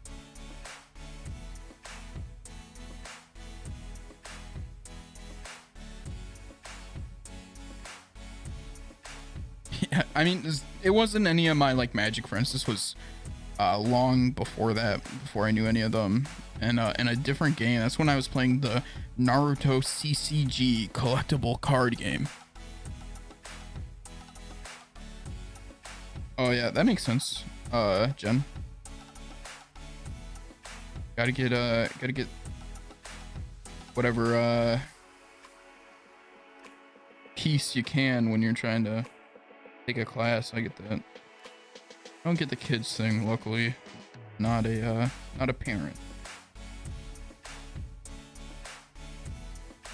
I don't think I'd have the patience for it. Yeah, Naruto had one back in the day, and it's actually like, I have played my fair share of random Japanese collectible card games that are just absolute dog shit. And I still think Naruto is probably the best out of all of the ones I've played. It was the closest to magic out of all of them. Like, you have instants and sorceries and like equipment and creatures. There's just like some extra stuff on top of all of that. And like the damage system is closer to like a Pokemon, you get like battle rewards, which is how you like kill people.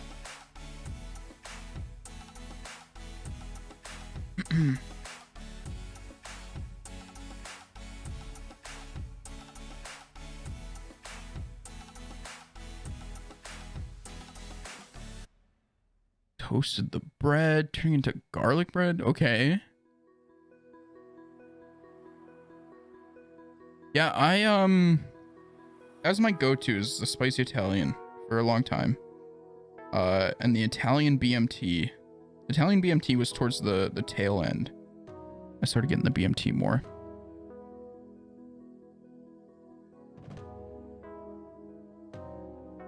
Yeah, a spicy Italian with double meat slapped.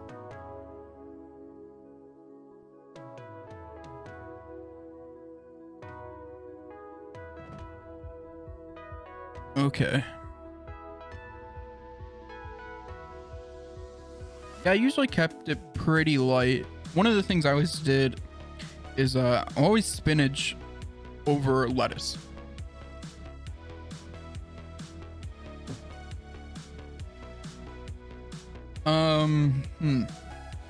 Let's get some of these switch films out.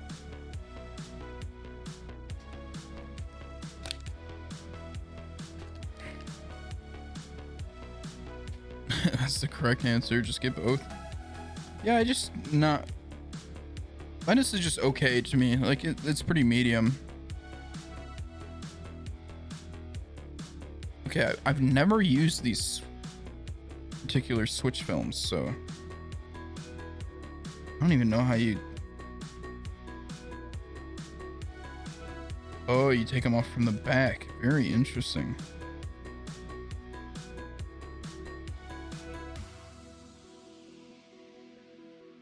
Oh, that's kind of cool.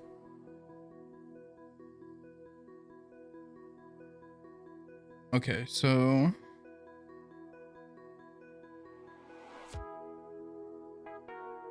need a film.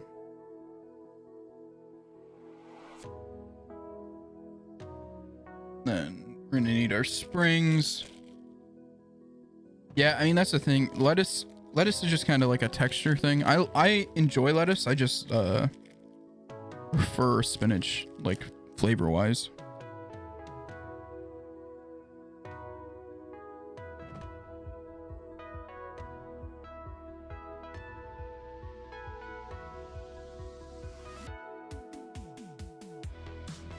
Okay. Yeah, I've always preferred spinach. Lettuce is okay. But spinach is my go-to. Oh man, I'm gonna get lube all over my hands. I didn't think about that.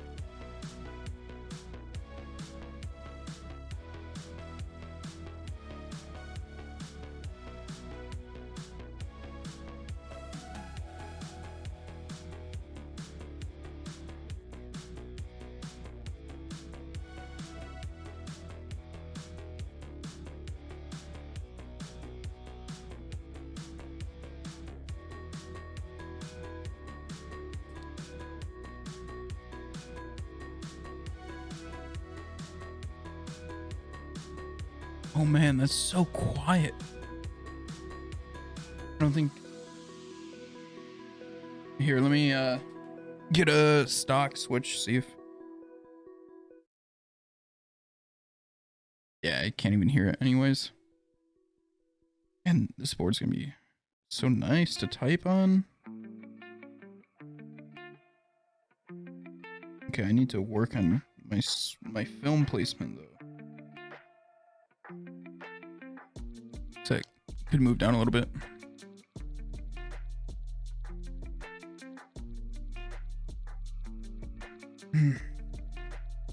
My go-to at Firehouse is always the brisket, just because I love brisket, and obviously it's not killer brisket. It's pretty medium. It's, you know,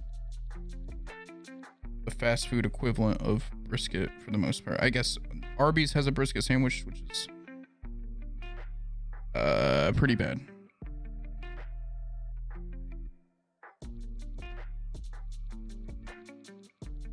So, I mean, Firehouses is definitely better than Arby's, I'd say.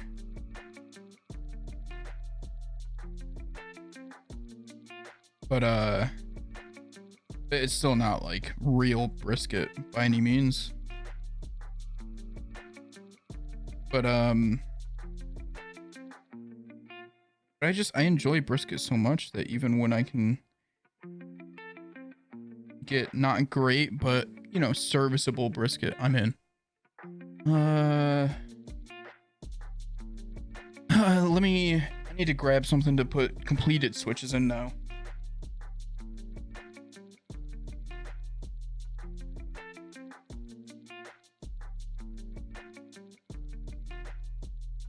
I've got another black bowl. Look at that.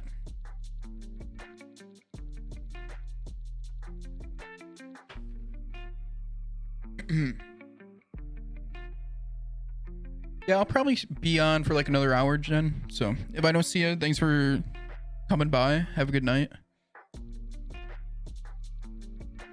I do actually hate getting lube on my hands, but memes aside, is quite annoying.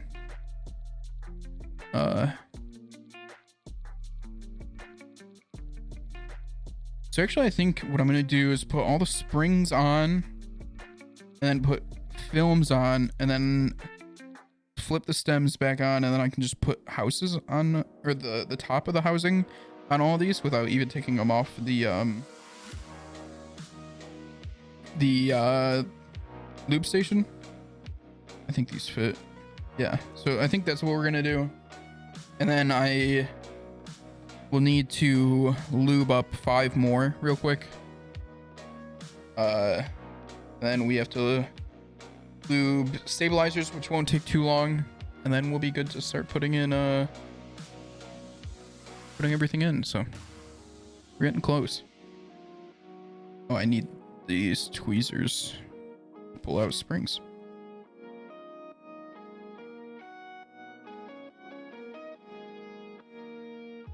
Yeah, like I said, their brisket's not great. It's just that the option for brisket, where at least where I live, is just in general pretty small.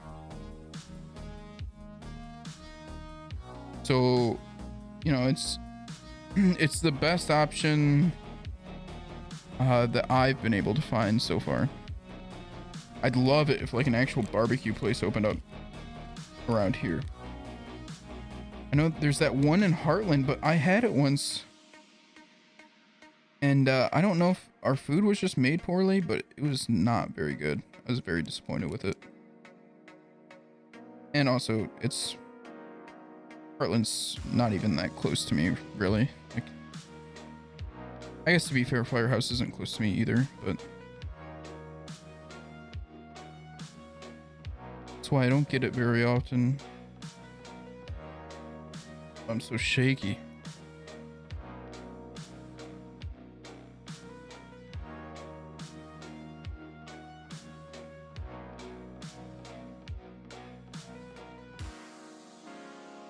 Also, I just noticed that these come with gold springs already. So that's kind of nice. A lot of switches won't come with gold springs.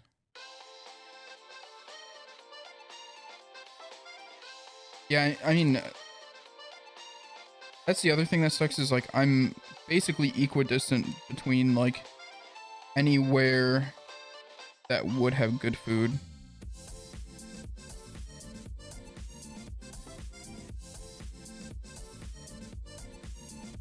Like Lansing, Ann Arbor, and the Detroit area are like basically all the same distance. So it's nice because I guess like you have all the options and they're all basically the same distance, but it's also annoying because it's basically all we have here is Chinese food and pizza, and then like the regular fast food, obviously.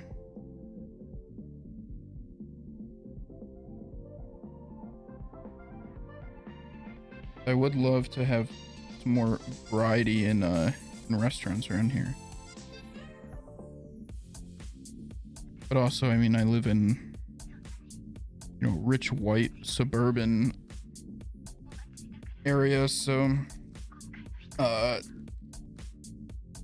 not a lot of support for like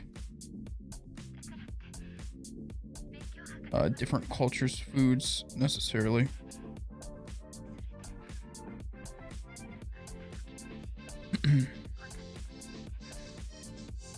I am not ready, Brandon.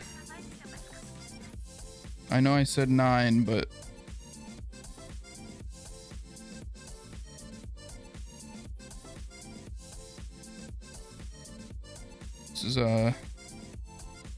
this took a little longer than I had anticipated.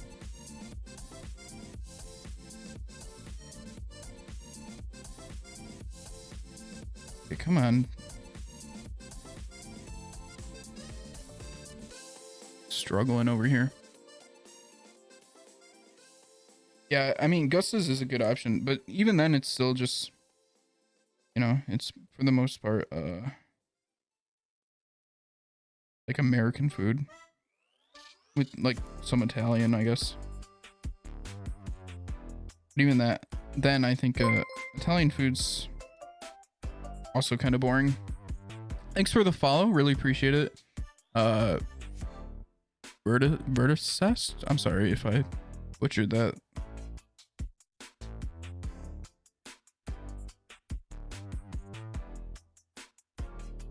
Yeah, exactly.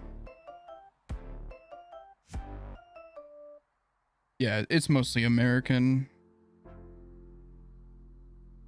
Yeah, we have like Coney Islands, which is, you know, plenty of fake Greek food.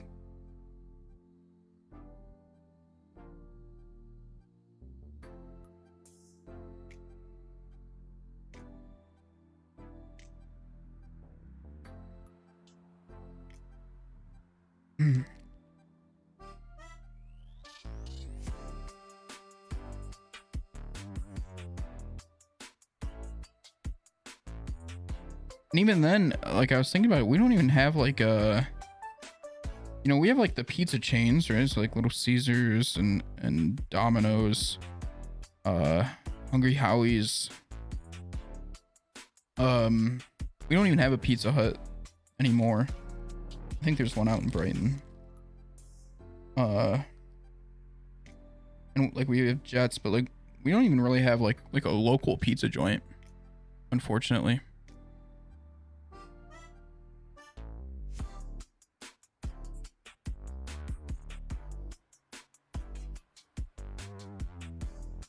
Hey, we're just I'm building a keyboard tonight. Usually I play Valorant and Hearthstone. So if any of that is interesting to you, you know, hang out, I guess. And we listen to sick beats, like this version of what is it? Is it 3 a.m.?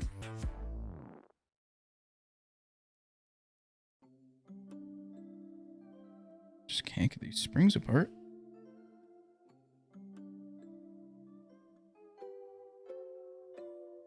Yeah, you should go to North Market as much as possible, Teddy. The fact that you have it is so sick. North Market has attained quite a few of my dollars from just being such a good eatery. I don't know. I guess market.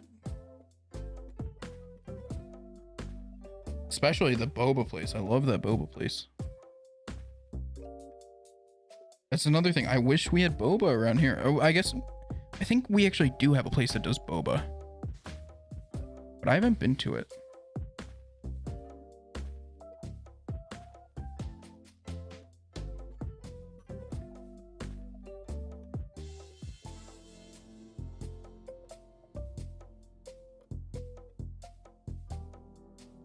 North Market was one of the reasons you went to Origin. It's kind of cool. I mean, respect. Honestly, that's why Columbus is. I mean, I think Columbus is actually just my favorite city to visit for tournaments.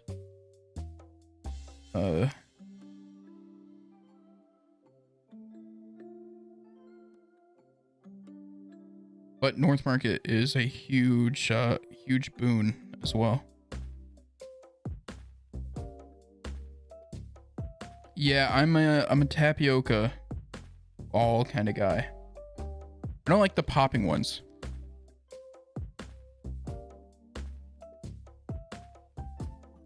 Like, I'm a big fan of like a milk tea. I don't remember the other ones. Last time I was there, I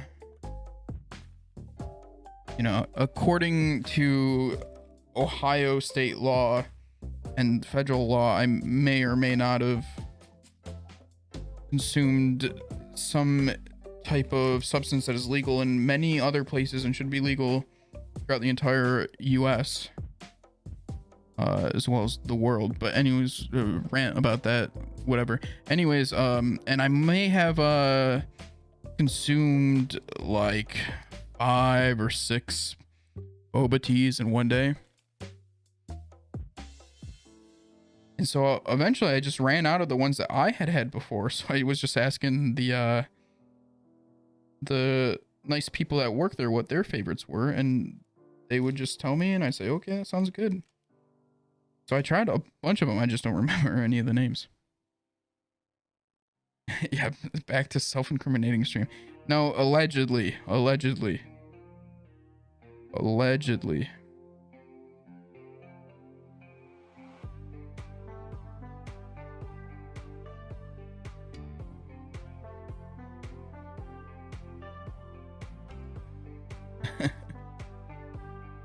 Oh, we can just go to Michigan. Well, oh yeah, I guess we just have to have an event in Ann Arbor, right? 'Cause now they have all the all those legalities on stuff and things that won't be named on the stream.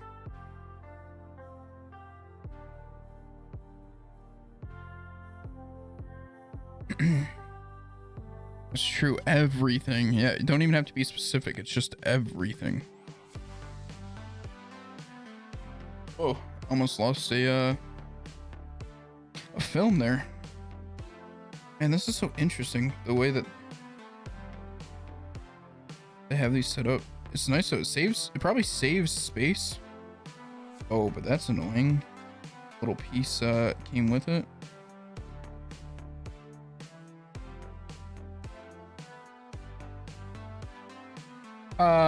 It's more towards the bottom. Ann Arbor is like, it's like southern east, like southeast, I guess.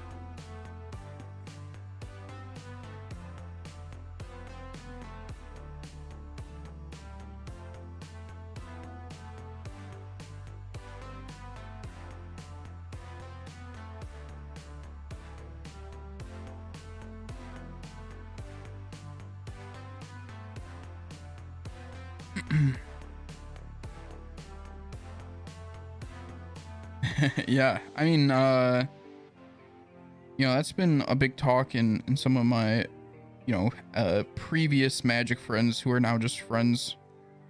Is like, yeah, we're probably just all gonna go to the first like open or GP or whatever, depending on whatever the first event is, and just like hang out and like, yeah, maybe you played the main event, but you don't really care if you do well or whatever, and just like, it's like, yeah, we're all just gonna go and we're gonna rent like a huge Airbnb and just party. Because, you know, we've all been cooped up. It's like, yeah, you know, I miss my friends. Miss seeing people. So it's like, yeah, you know, do I want to go to a Magic Open? No, it's not really my thing anymore. But will I go to the first one? Almost assuredly. Assuredly? Oh. Now I'm confused if that's even a word.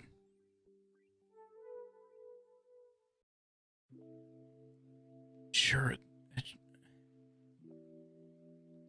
Almost definitely. That's what we'll go with.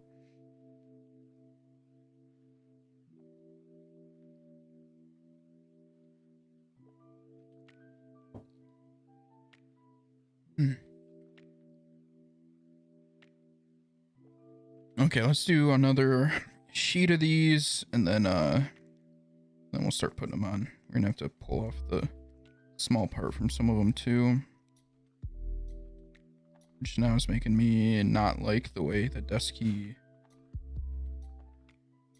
packages these, because that's gonna be kind of annoying to take off that after just peeling the whole film off.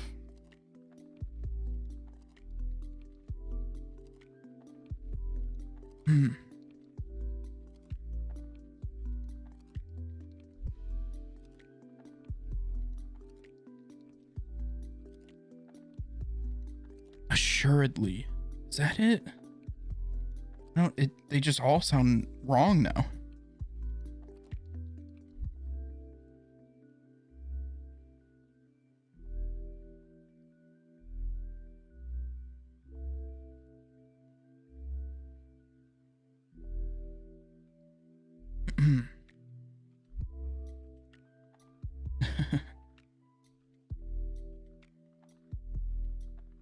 Yeah, Michigan's really good, or really easy. Just look at your hand, and then for the other part, you just make your hand a weird shape, and like kind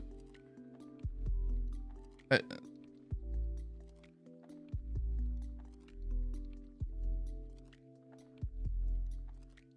But the other part doesn't really matter, because frankly, people that live in the UP stay in the UP.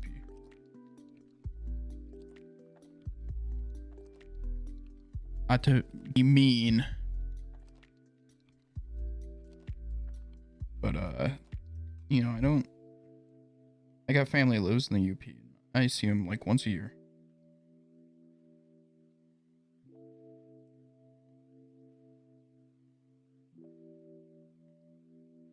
How much longer? That's a really good question, Brandon. I like hard questions like that. Please keep it coming. Don't know.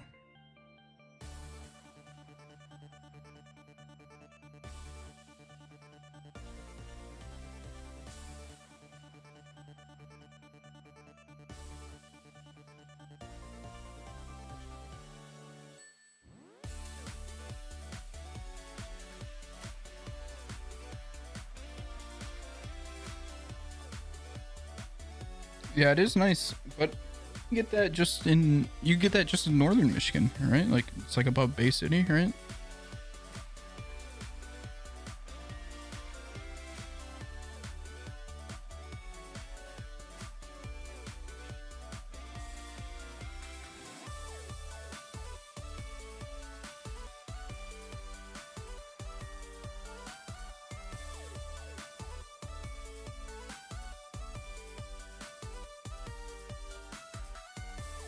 Really tortured myself with this here.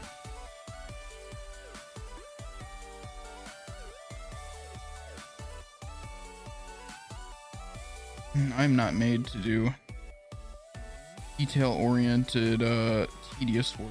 I can tell you that much.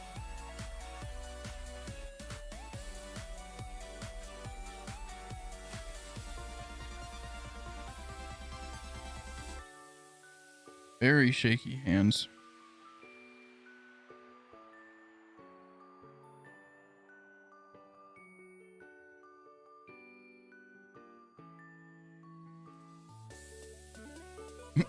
Yeah, I mean, that's reasonable.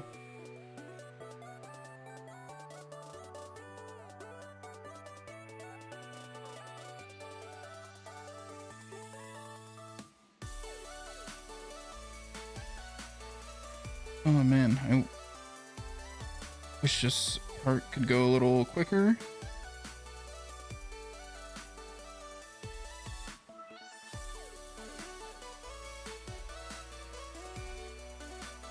I think we're gonna speed run it a little bit, just try to get the films kind of set on them.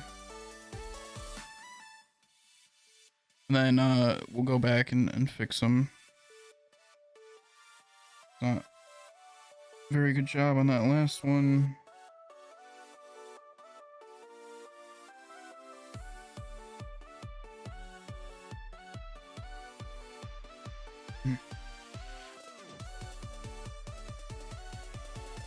basically be Wisconsin. I just always, it's like if it's more southern, it's all Kalamazoo, and if it's more northern, it's all Grand Rapids.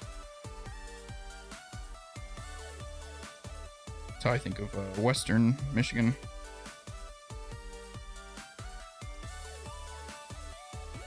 I guess until you get to like Traverse City.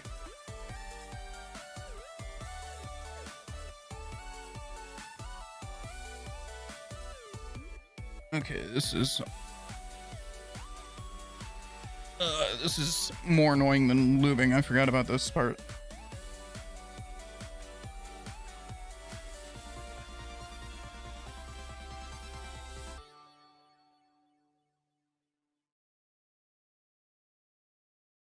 Man, hats off to the big the big keyboard content creators doing this all the time.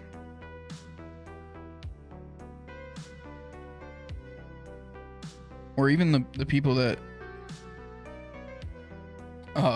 provide this service for people.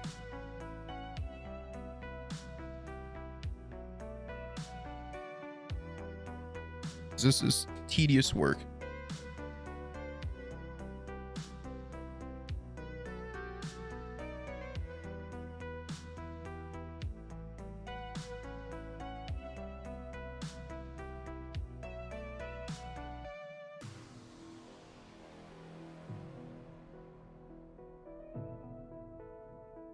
Gotta be a better way to do this. I'm doing this like the worst way, I think.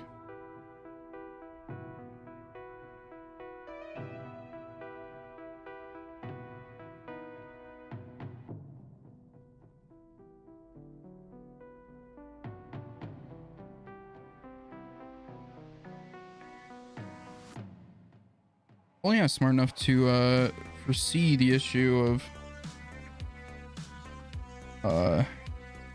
getting all these ready to be put on switches.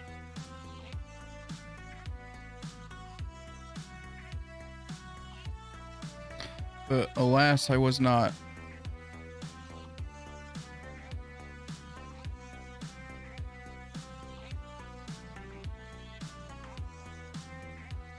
I guess to be fair, I've never used these films before, so I didn't know this is how they came.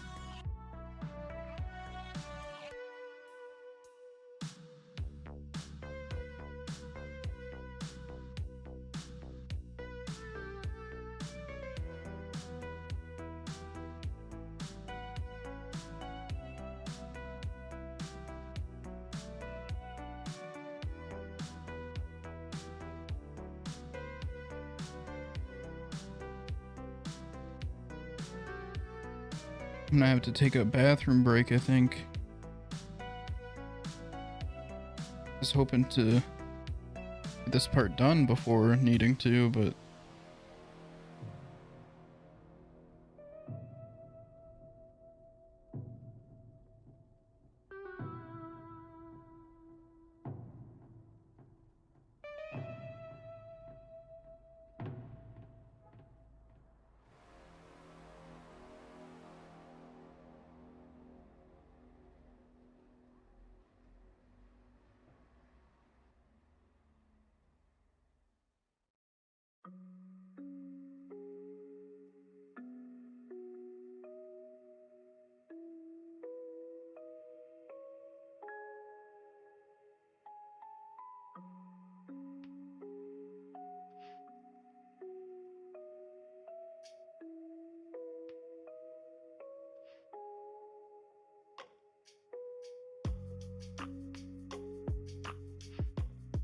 okay. Hey, Jen, good to have you back. We're just on to filming. I don't know if we had started filming before you left, but it's just as fun as lubing. Maybe more fun.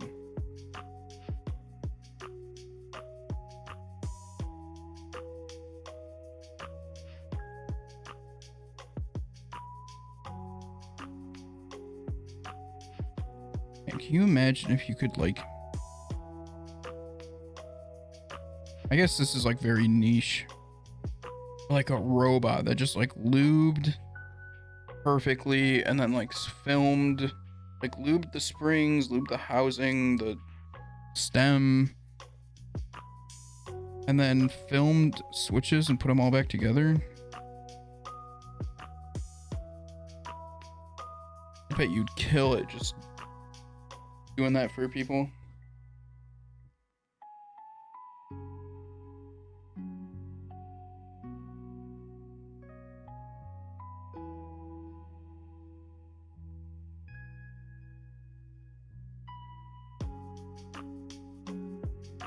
Yeah, so a lot of people build like smaller keyboards, macro pads,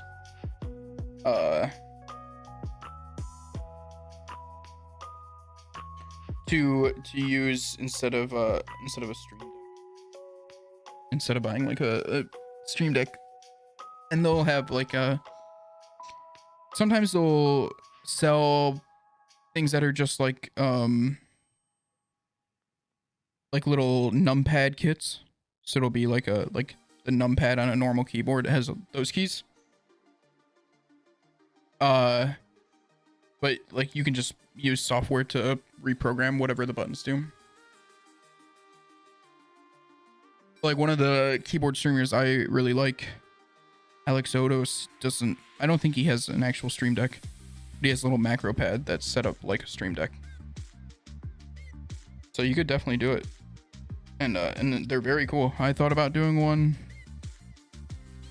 but I'm too lazy, so I just bought a stream deck because I'm dumb. Not dumb, just lazy. And the stream decks are so cool, I think.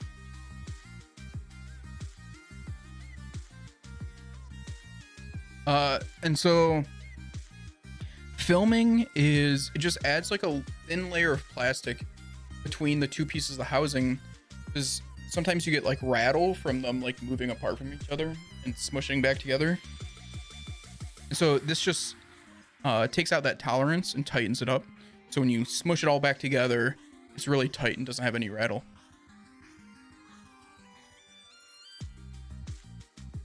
Yeah, no, the stream decks are definitely expensive. They're a nice tool. I really enjoy mine. I get a lot of function out of it, but yeah, they're expensive.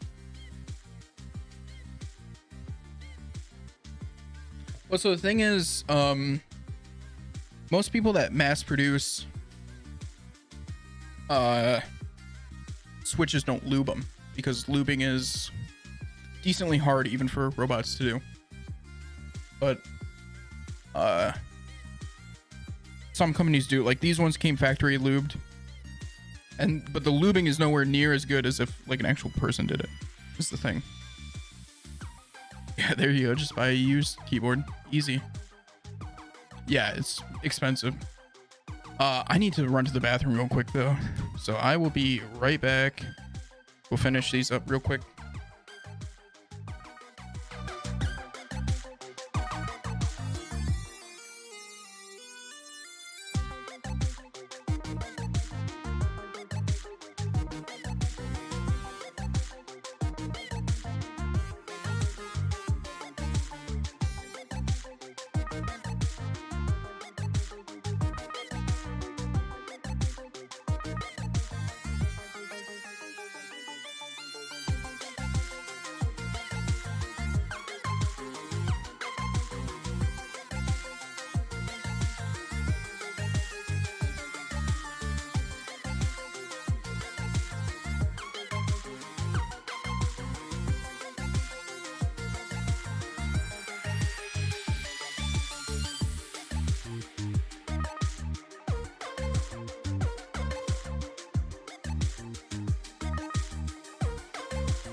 Okay, we're back.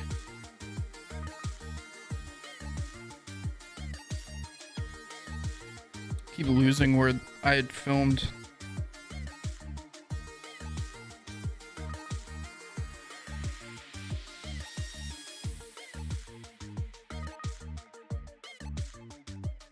I'm hitting the microphone.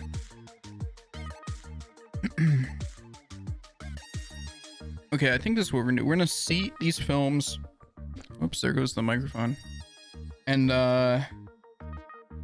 get these switches out of here so I have some more room to work.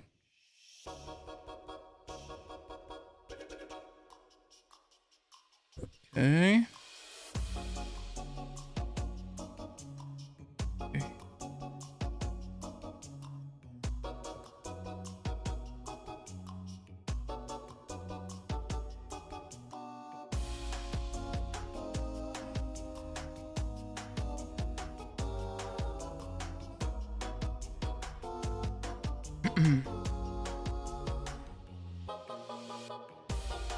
Yeah, there goes the mic.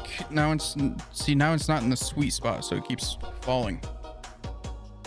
There we go. We found it again. Yeah, like I said, highly recommend. It's just they are expensive.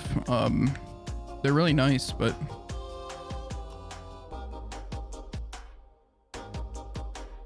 and I mean, to be fair, I think they're worth it just because obviously they have like a lot of features. Like, and they're, you know, decently well built. I've heard that there's some issues with like the one I bought the XL one, and apparently the XL one people have had some issues with it not lasting the longest. Unfortunately, I've only had mine for like less than a year, actually. So no complaints so far. I really enjoy it.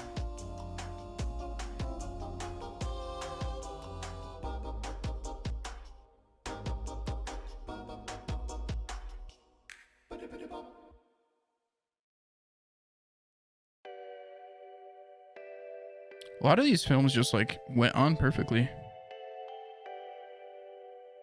Yeah, that's the thing. Like, you could set it all up, but like the fact that it just has its own like software where I can just go in and like, you know, quickly access all the buttons and set them up and just throw them on, just makes it so much easier.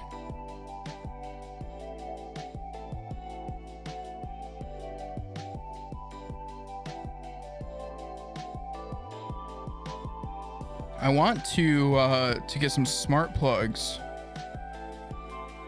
and what I'd like, so like to get the background to light up the way it's lit up, I have here you can see them, or no, maybe you can't see them actually. You can see the plug over there.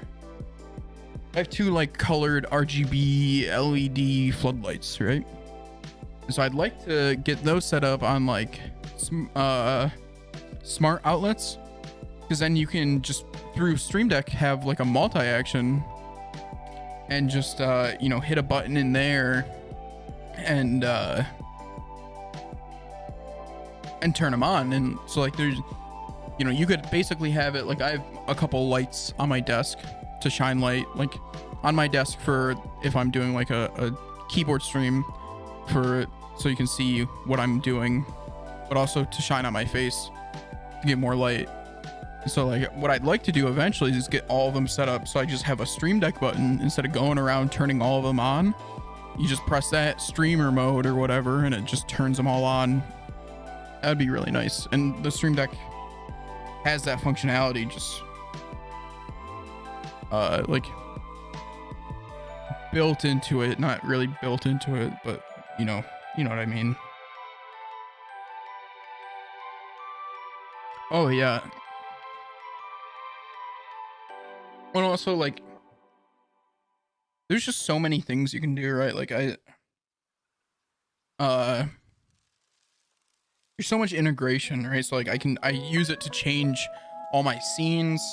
I have like Spotify, so like I can just skip the song, right? Like that way I don't have to pull up Spotify. It's so nice. I can pause it. I have like multiple Spotify playlists, so I can just jump into a different playlist.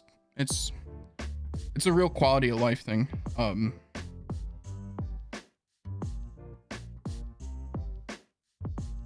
But I mean, you could definitely do all that stuff. It's just that's a lot of work, and instead of needing to program any of that, it's just, you know, it's in the app basically. Oops, I don't want to pull that one off.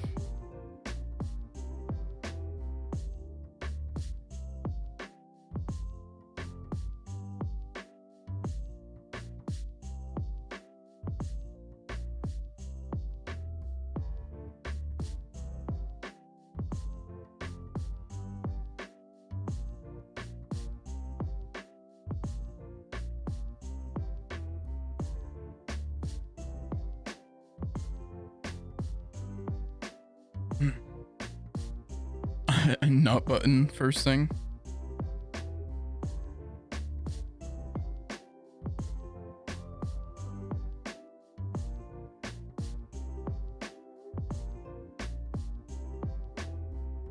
I've seen some streamers do some really cool things with their stream decks of like setting up whatever button to like trigger something.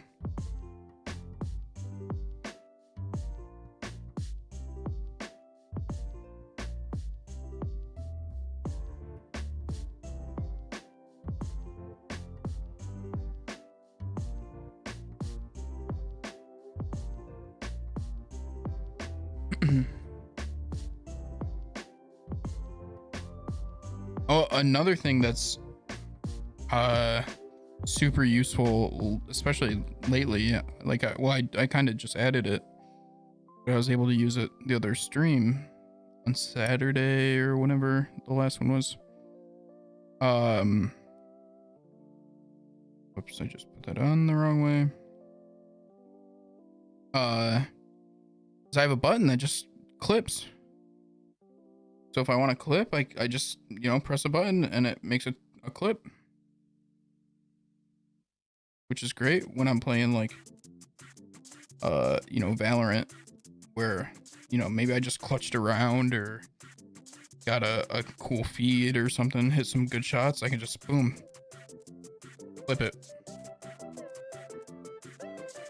Oh, let's get that hair off of there.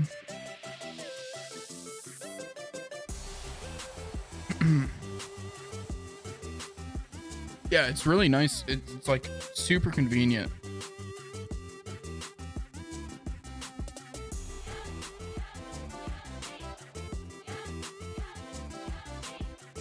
And it's nice because like usually you have to like obviously you can clip, but usually you just rely on the chat to get whatever clips for you, which, you know, chat is good at doing stuff like that, but also I don't want to miss something, so now it's just gonna be remembering to do it so that I don't miss any clips that I would like otherwise have had.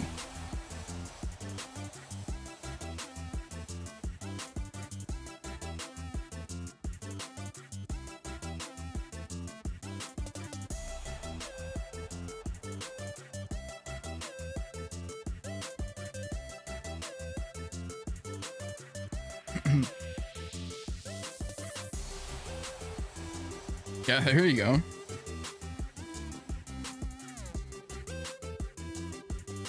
And I don't even know what it's like to have a scroll lock key.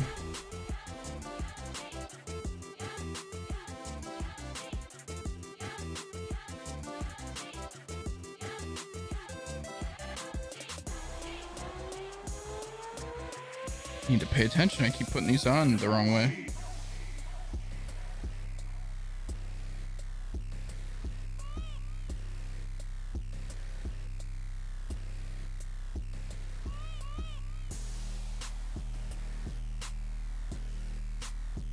This Yoshi song really goes hard.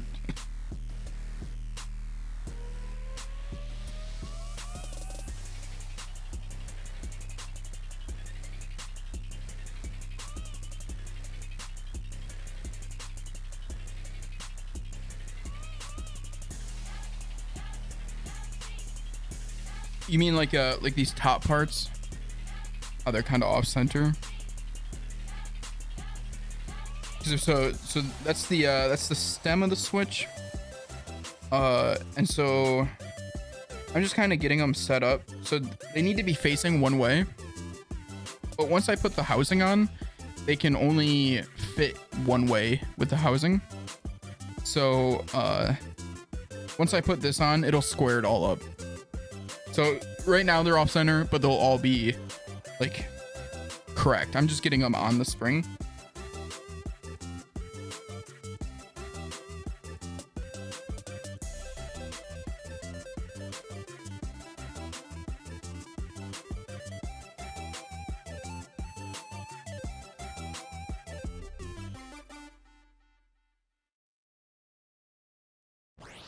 But yeah, those will all be they'll all eventually be set one way.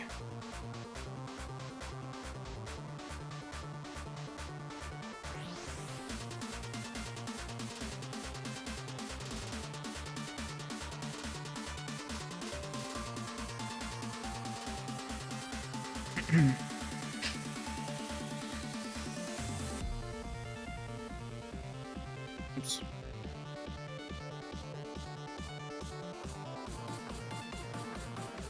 So yeah, like, see now it's centered and squared. All good.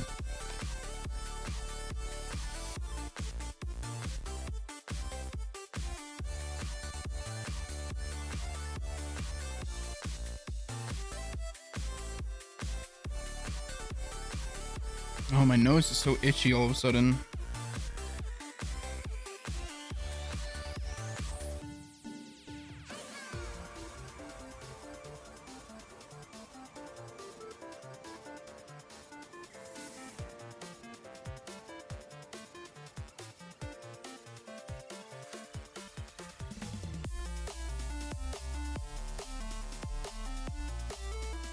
Uh-oh. This film got messed up.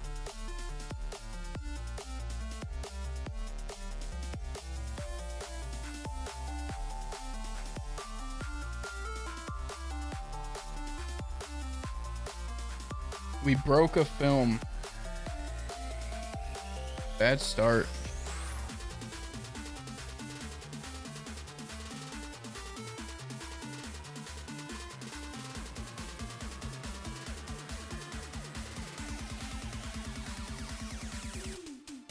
Oh, please don't all come apart.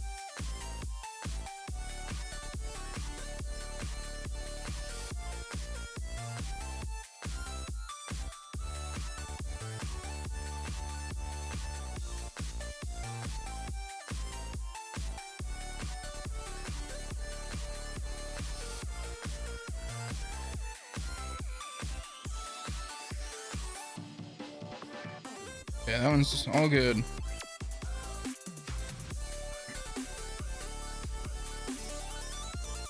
Yeah, I mean, to be fair, like, for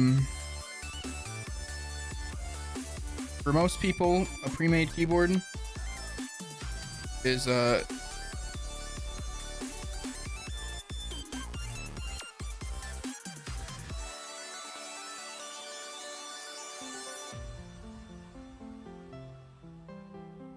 sorry, this...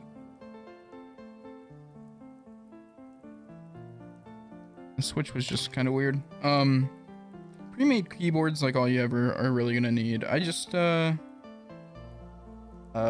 enjoy the hobby behind it, you know?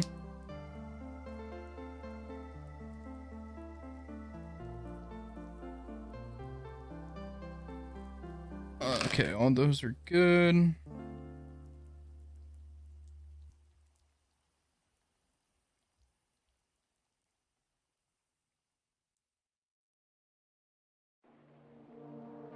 Yeah, I mean, like, the interesting thing to me is just like,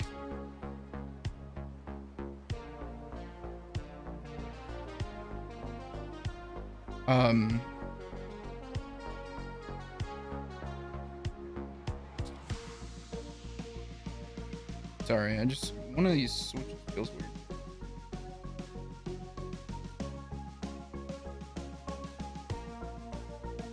Yeah, that one's gonna need to be taken apart.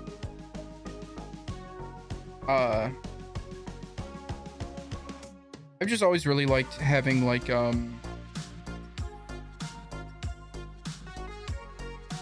know, like specialty products, I guess. I don't know. Like I take pride in having like you know, something that not everybody has. And something that's like custom to me, you know.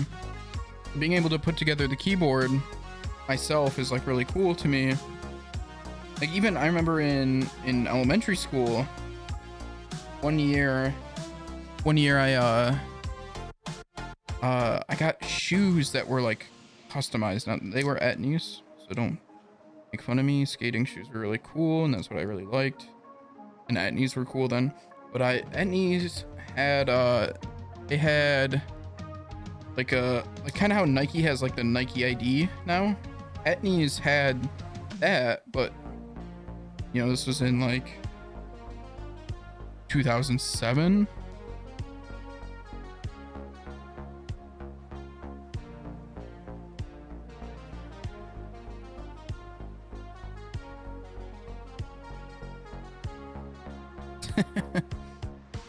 That's cool, Jen.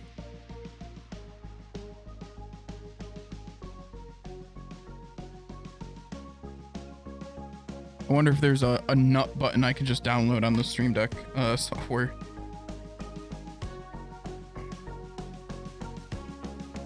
I would not be surprised if there was. Yeah, etnies, don't KW me, Teddy.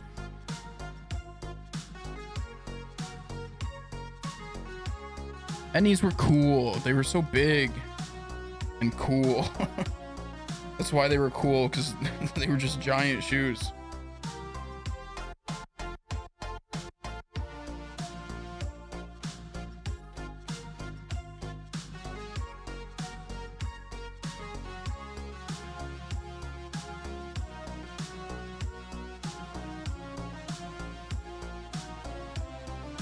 Yeah, that one needs some more work because it was not going together. But anyways, back to my story. I remember I got these like custom etnies, and I was so stoked to get them. And then one day, in my like elementary school art class, we had to like draw something that we had with us. And so I like decided to draw my shoes, and my teacher was like, my art teacher, who was always really cool, was like, oh, your shoes are like really cool. Where'd you get those? And I was like, well, I designed them online on a website. And she just thought that was so cool. She like showed the entire class. And I just remember like the fact that somebody was so impressed that like something was something I had like customized. I thought that was cool, and you know, that's kind of that's really stayed with me. And so now that's just kind of, you know, I like when I have something that's like uniquely mine. And so custom keyboards is like a great example of that, right? Of like, you know, is there a chance somebody's gonna have a an NK65 purple edition with silent alpacas and Kuro Shiro on it? Yeah, but the odds are pretty low of that exact combination. So that means that this is like kind of my combination. So I like that.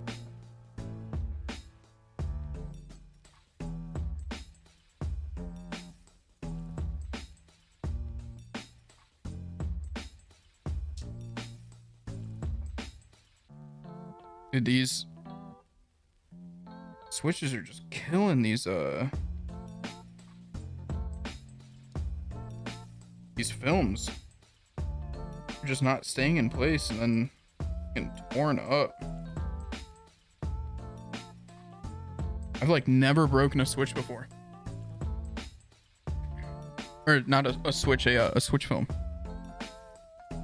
I've broken like maybe 4 already. Yeah, Chaka shoe designer, that's right. You were Heelys. I had Heelys. Here's the thing though. I was so scared of falling and getting hurt that I just like I could never Heely.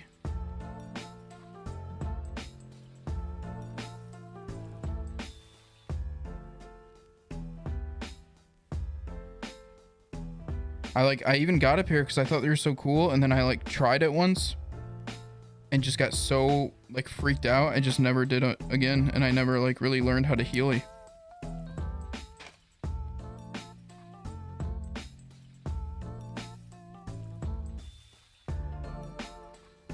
Okay, all those are good, these are good. This one's gonna need some.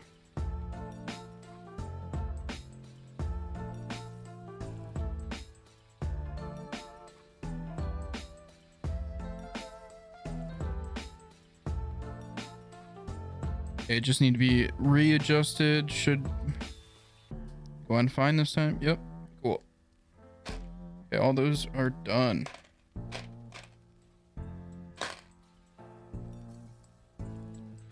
Yeah, skater boy. I didn't see, and that's the thing.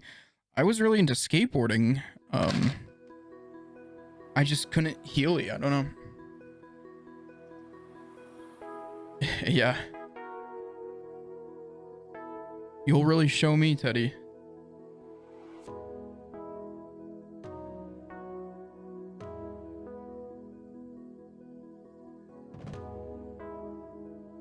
Okay, even though the film's kind of messed up on this one, it's okay because the switch is working fine. This one is not though.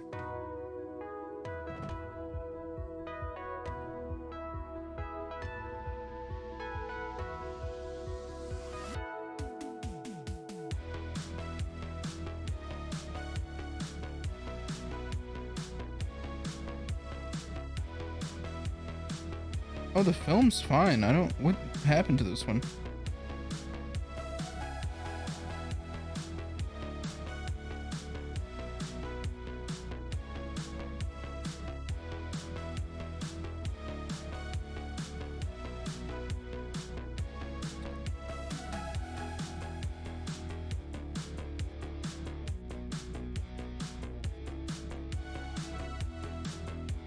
I don't know what happened to this one, but everything looks fine. And there we go.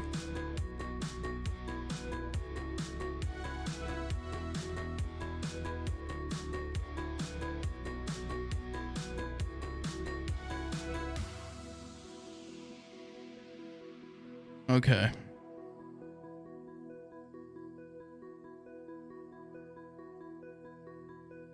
I need some more films, so let's grab another sheet.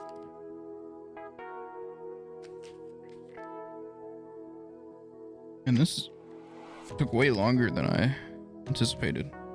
I should practice more, huh? Build another keyboard. I guess I have to, right?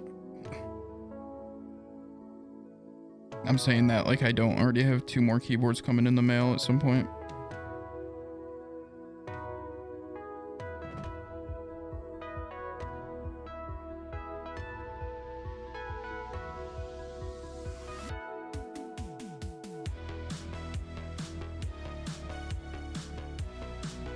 Oh, the new PogChamp. It's been kind of crazy to me. They've been doing a lot of people that I have no clue who they are. Like that, I have no clue who that is. It looks like Count Chocula.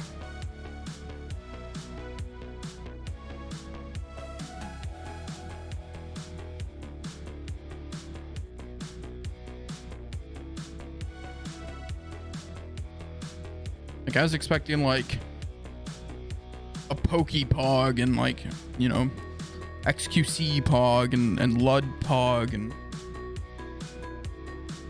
Shroud Pog. Oh, a ninja pog. But let's see, who is that? Does it tell you? No. Yeah, I have no clue who that is.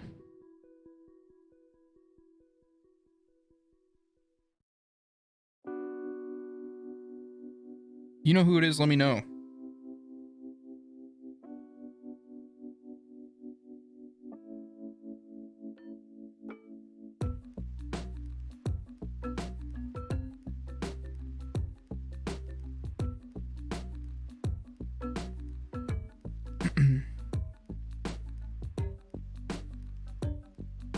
I mean, they gotta do one eventually, right? Like all those big, all the big streamers will probably get one eventually, right? Like, cause didn't like Amaranth or somebody got one? Like a bigger name streamer got one?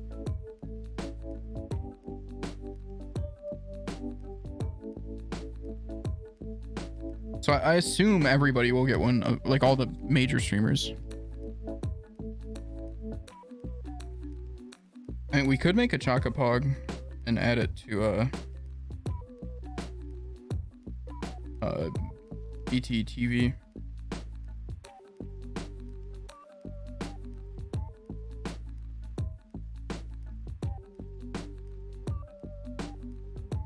I wish I got more BT TV emotes, but I think you have to like go premium to get more emotes, which like I'll do eventually, but for right now it's like $15 a month that I don't need to spend.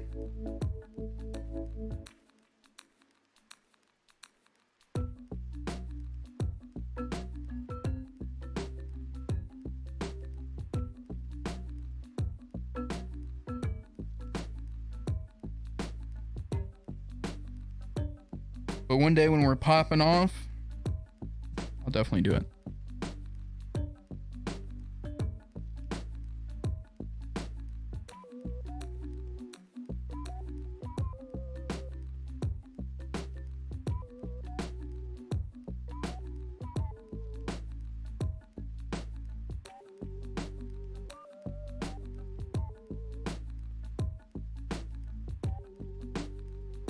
Papega credit? Is that a BT TV emote?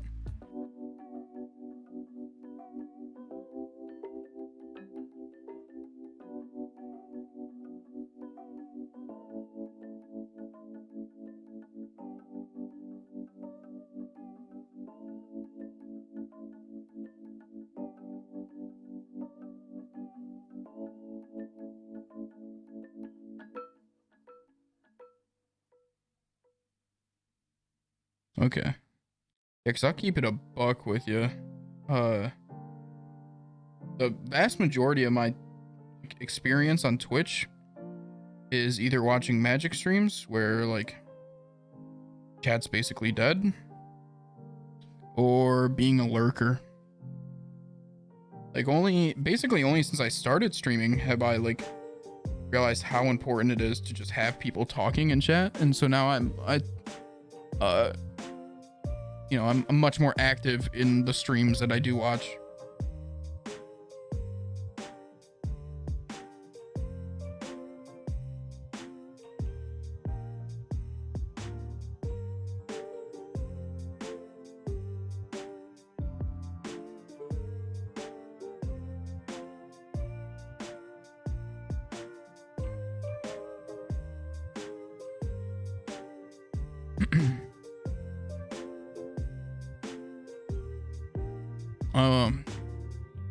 Yeah, I mean, Magic streams are boring. They like ban you if you use emotes. They ban you if you're interesting or like entertaining in chat.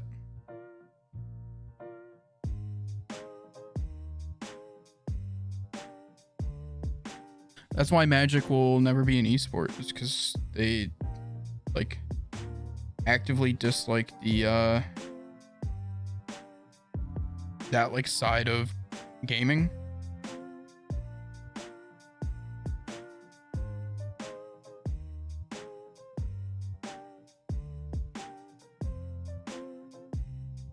here, we'll go on a mini rant. Why not? It gives us something to talk about while I'm doing this. So in Magic on Twitter recently, there was a lot of, you know, trash talk.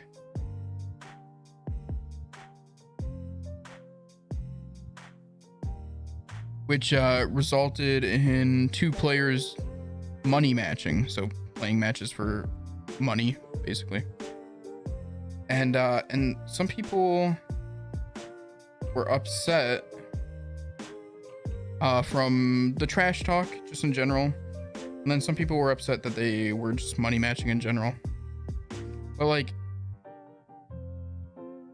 that's esports, baby. You want to be in esports? There's gonna be trash talk. There's gonna be like stuff on par with money matches.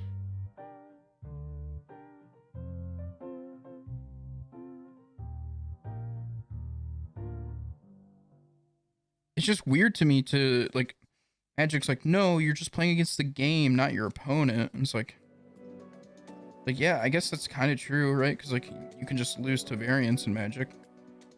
Like, you can make the perfect play every turn and still just lose. Which is just an inherent flaw in the game. Or feature, I guess. However you want to look at it. Like, if you ever want to try to, like, surpass being this, like, at best second tier, esport, you, like, have to build hype.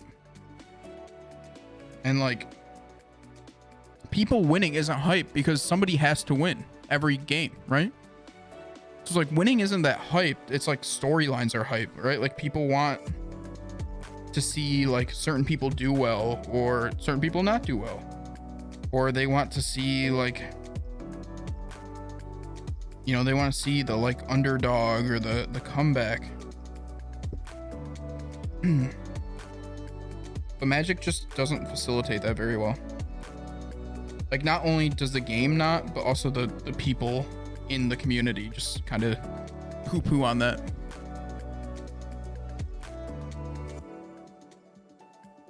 Yeah, I mean, maybe they're better now. I don't know.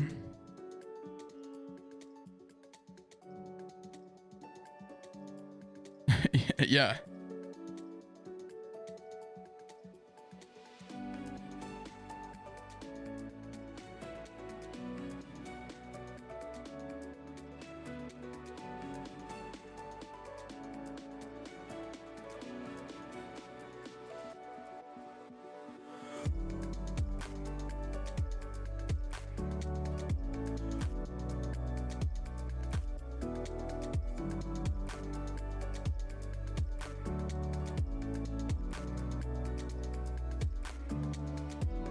Oh man, this one's really giving me a hard time. And also, to be fair to Magic, right? Like, it doesn't need to be an esport. They're like forcing that on themselves. Like, Magic could just be Magic and it would be fine. But if they want to be an esport, there's gonna be some of the downsides. Well, quote unquote downsides. I think that stuff's just fun. There's going to be some of the, you know, there's going to be the ugly side of Magic too.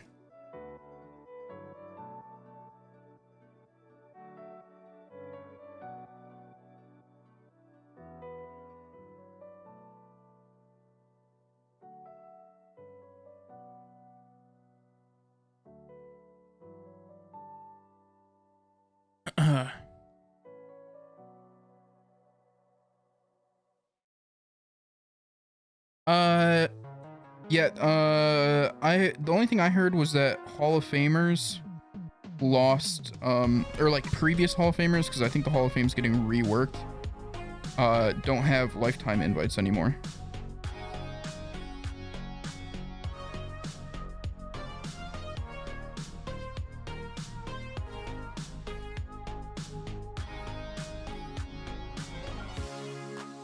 Which, if you want to talk about something scummy, that's pretty scummy. Like, I get that it's like free value for some of those guys or whatever, incentivizes them to like not really care. But at the same time, it's like if you buy unlimited soup and breadstick cards at Olive Garden, and then you show up halfway through the year and they say, actually, we're not doing unlimited soup anymore. It's just breadsticks. It's like, well, the agreement we had is that I, you know, give you some kind of effort in the form of, you know, money or some kind of currency in the form of like money or time, which the Hall of Fame's like time based, obviously. Like you got to dedicate yourself to getting there for the most part. Some people, I guess, some people don't, but whatever. Anyways, and then to now say, yeah, but you don't get that anymore is like obviously like Brian Kibler isn't using it anymore. I don't think he's been to a pro tour in a few years, but you know, he specifically made the push to become a Hall of Famer, and he did, and now, you know, taking that away, it's like if he still played, I bet he'd be upset about that. I mean, he might be upset about it anyways.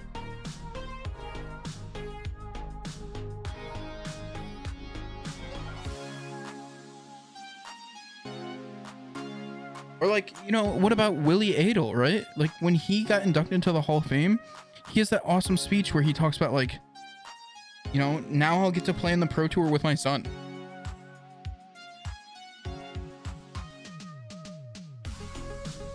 And like, I think his son was already queued for like the Pro Tour and Willie wasn't, but because he was going to be Hall of Fame by the next Pro Tour, he'd get like lifetime invite or whatever. For that one. It's like, I just like take away that potential for the future, right? Like what if Willie kind of steps away and his son keeps playing, and then his son wins a Pro Tour, and Willie Adel's like, well, I just want to go to hang out with my son and like, you know, play in a Pro Tour with my son, because that's a unique situation that a lot of people don't get to be in. Now he just doesn't have that available to him.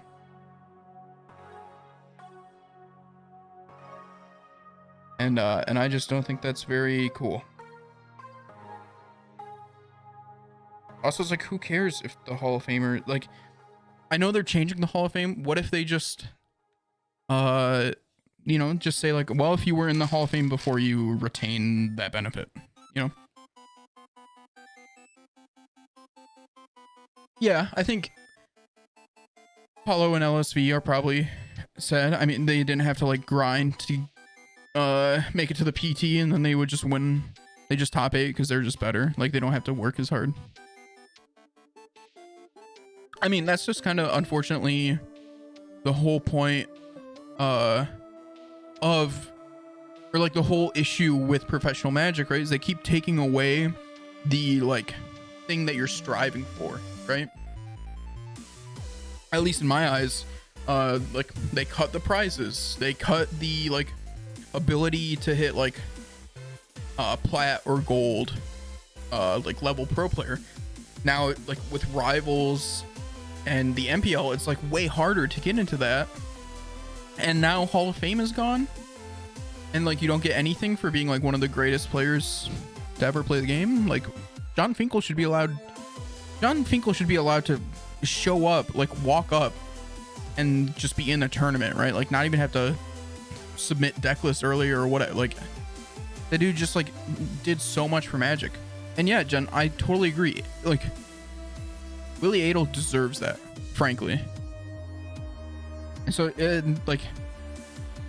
I don't know, maybe again, I don't want to be super judgmental because I don't know exactly. I didn't read. I just saw in a group chat somebody had mentioned that they took away lifetime invites for Hall of Famers. So, you know, I don't know. I just I just don't like that, you know. It's just like moving the, that's like moving the goalposts after somebody scored and then saying, yeah, see, but where you kicked the ball there, right? And that would have been a goal, and it was a goal, and we told you it was a goal, and we called it as a goal.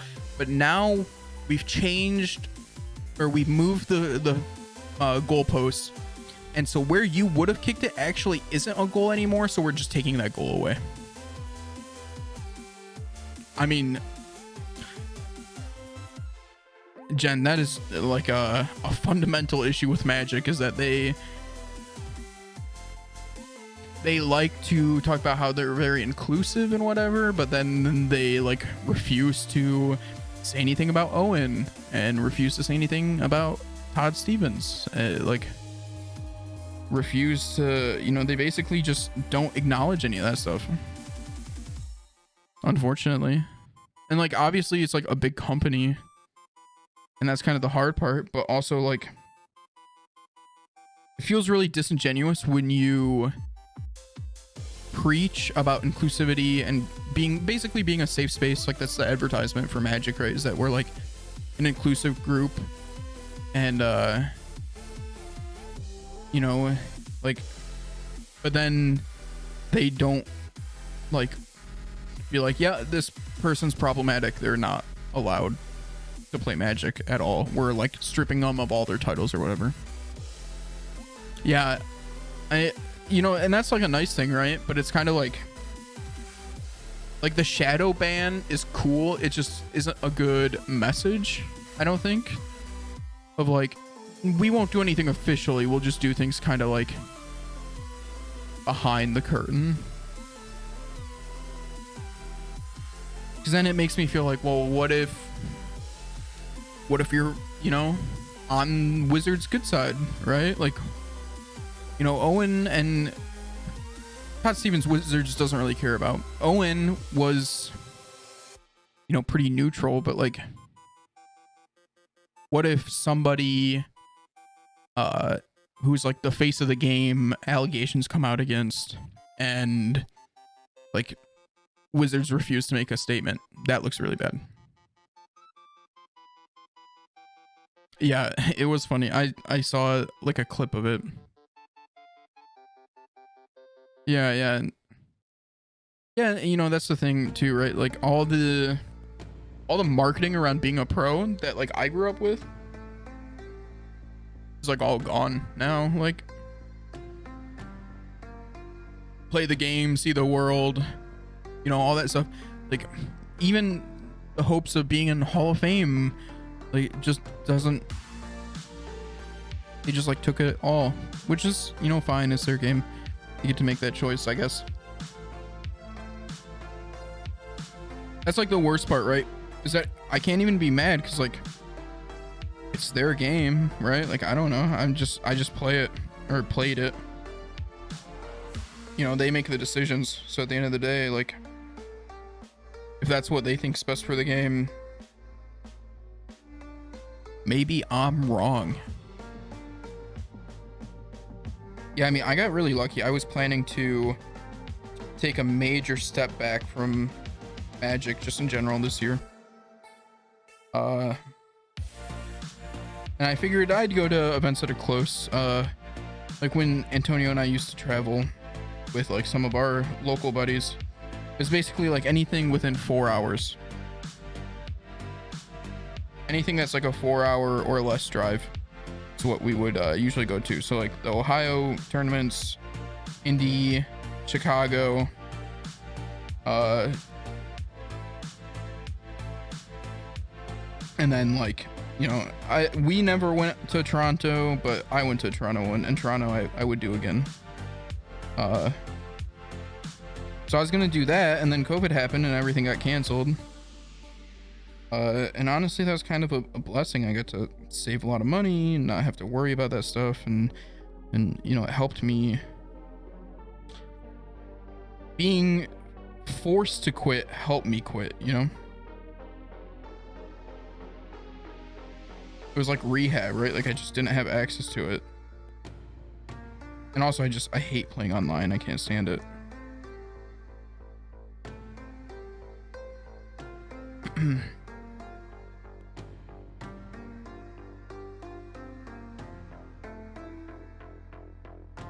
Yeah, I mean, you know.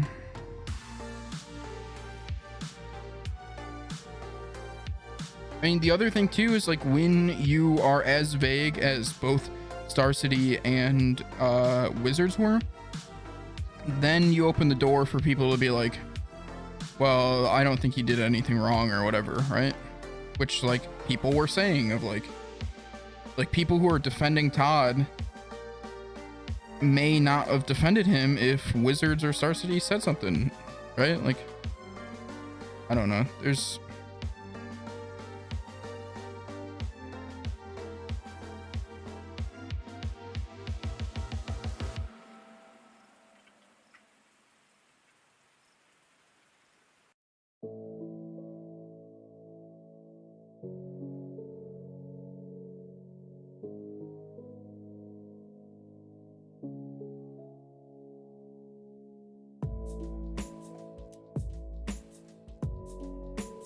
okay. Yeah.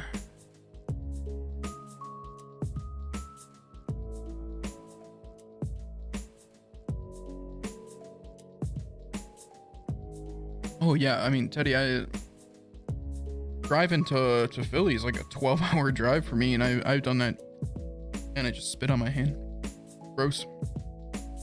I've done that drive a handful of times.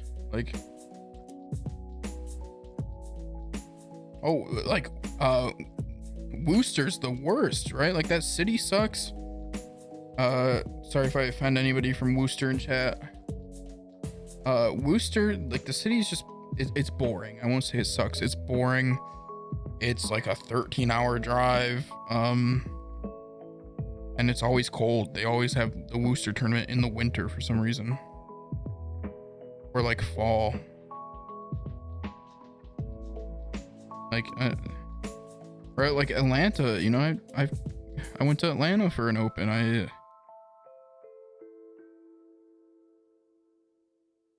did way too many opens that were way too far away. I slept in the parking lot of my job way too many times because I got home at like 5 and worked at 7. I don't know. Magic is really fun and I enjoy it. I just have a very addictive personality and I couldn't do it no more. So I'm glad, you know, that's the only good thing to come out of COVID was getting me off that train.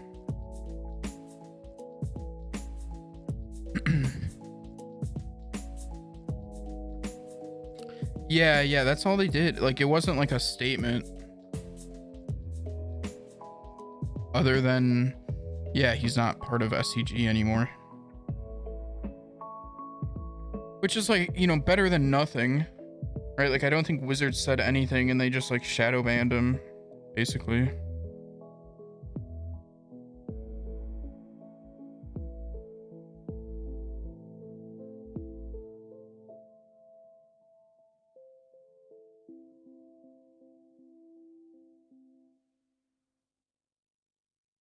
But to be fair, I guess he wasn't like a big Wizards grinder, so I don't know. Like he played some GPs obviously, but he wasn't like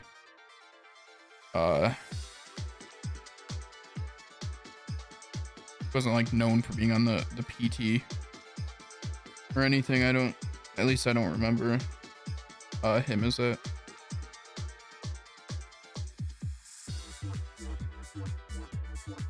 I remember really looking up to Todd Stevens because I was always a big fan of Company and just like green white in general.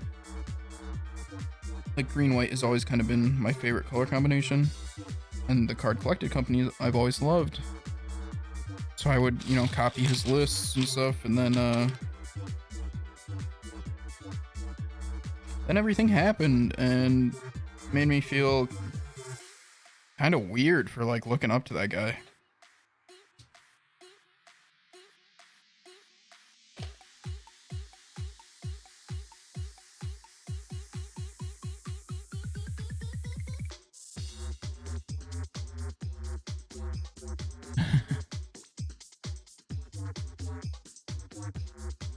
Yeah, it's tough too, right? Because like I have friends that still play Magic too, and sometimes they want to talk about Magic, and it's just like, you know, I don't want to be that guy that's like, shut up, you know, because obviously like that's quite rude.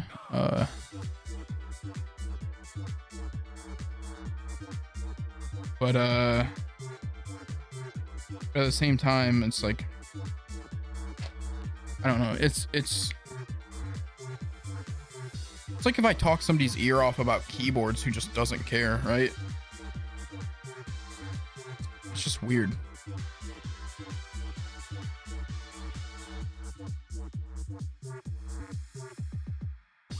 Ooh, yeah, that is awkward. Done. Yeah, I mean, so like locally in my town, one of my good friends opened up his own card shop.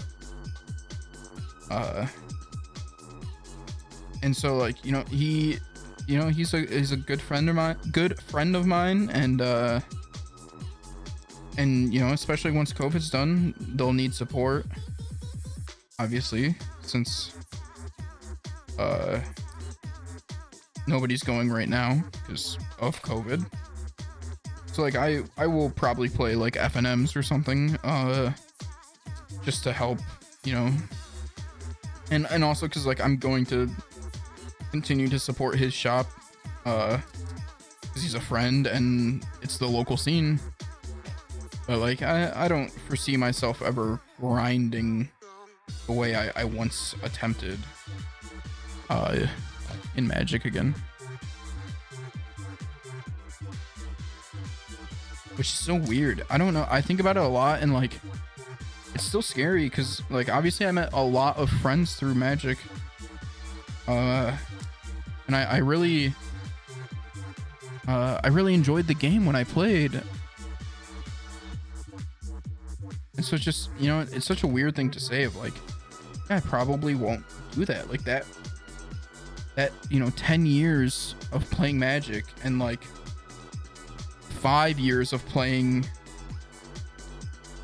trying to continue to get better each and every time. And you know, basically 5 years of grinding is over. Just weird.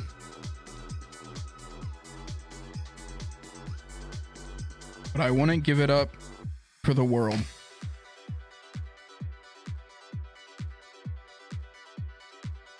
I met some great people. Yeah, webcam EDH.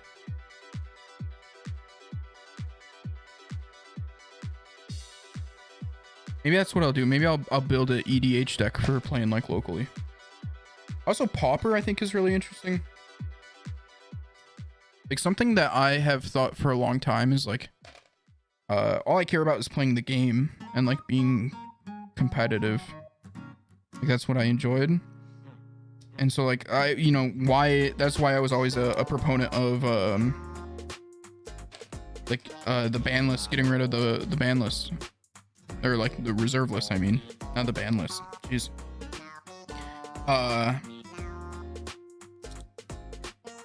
Because I was like, no, I don't care if the secondary market means nothing to me.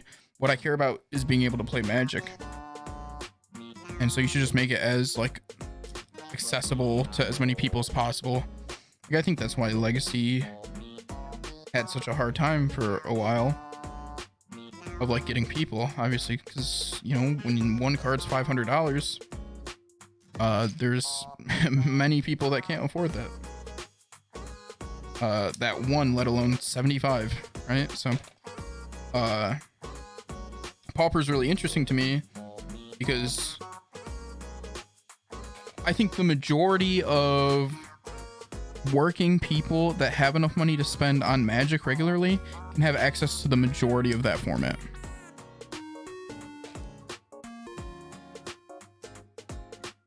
Which is just cool to me because that's what I care about.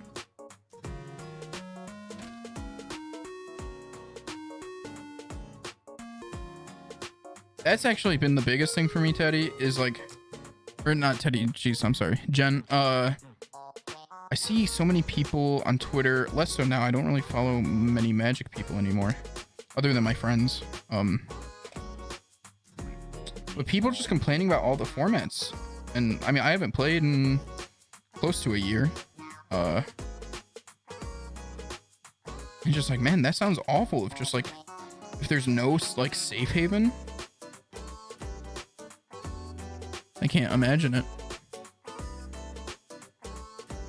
Yeah, and that's what I mean. Like, I think most people can afford 40 to 70 in like a reasonable amount of time, right? Like, you'll probably drop like 40 to 70 on your first deck, and then it'll probably take, you know, if you don't have a lot of spending money, it'll take like a few months, but then you could have a second deck. And then as your collection of pauper cards grow and you have more overlap, each consecutive deck will cost less and less, right? Theoretically at least. And then eventually you'll just like have access to the majority, if not the entire format, is at least my like thought process behind it, if that makes sense.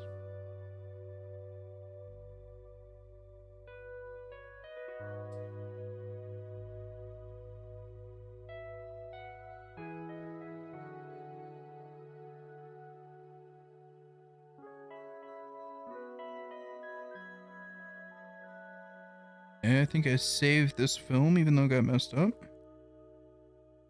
Let's go. I did. Easy. Okay.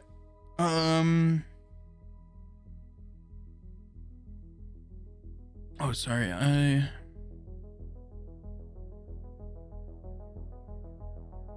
you talking about for EDH, your group allows proxies? So that'd be cool too. Like, you don't have to buy super expensive cards, especially if like people are just playing fun decks, right? Like if everybody's trying to combo or whatever, and it's like, yeah, I'm proxying Black Lotus. It's like, okay, well maybe that's not fun.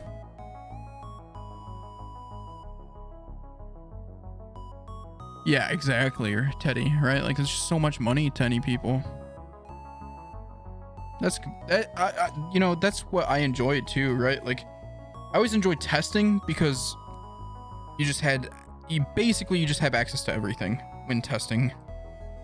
Just because you're trying to, you know, test whatever against whatever. And so I was always a big fan of testing because, you know, there's like no restrictions. It's like, yeah, you just, you know, which deck is this? This deck's KCI or whatever.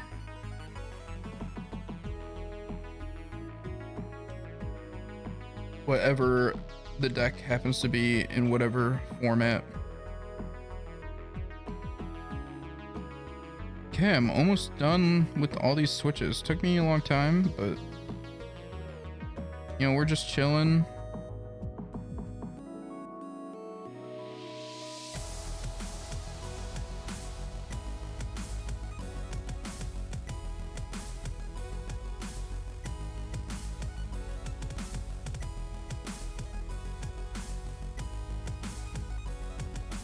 And then I still have to do stabilizers, but that'll be fast. There's not as many, only 4.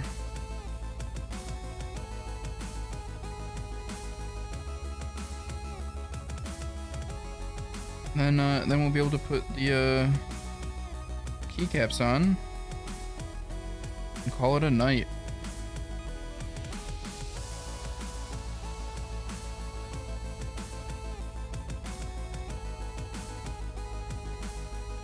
We got to talk lots of interesting topics: bank fraud,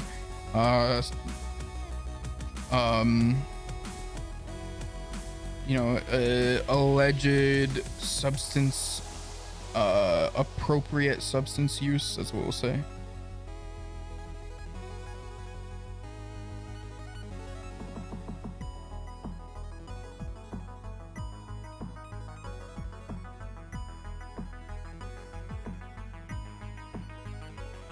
I should.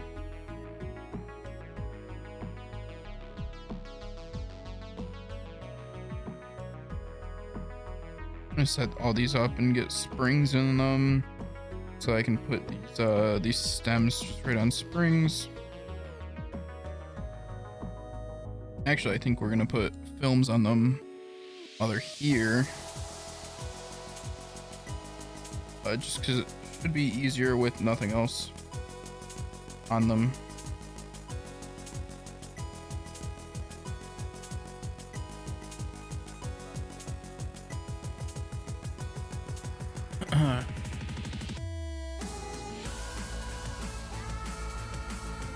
Yeah, exactly. You know, and that's the thing. Like, I got into an argument with a friend of mine about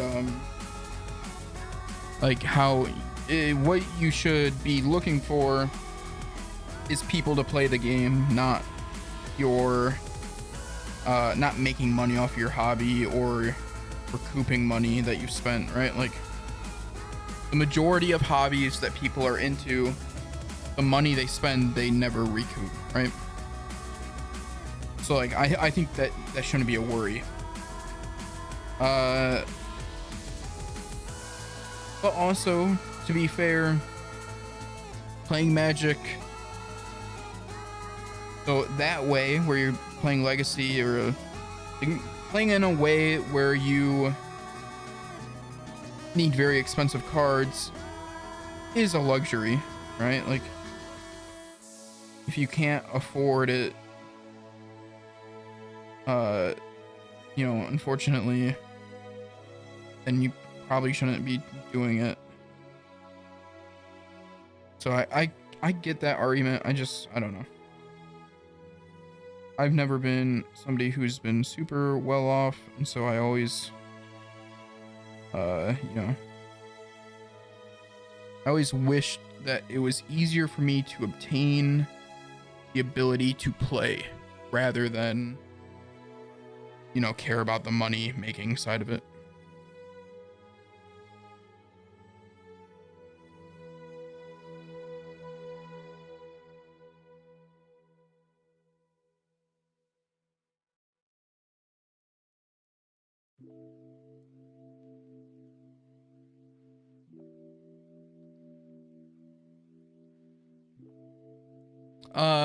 I'm finishing the board. No CS tonight. We're just gonna finish this board hopefully before 11.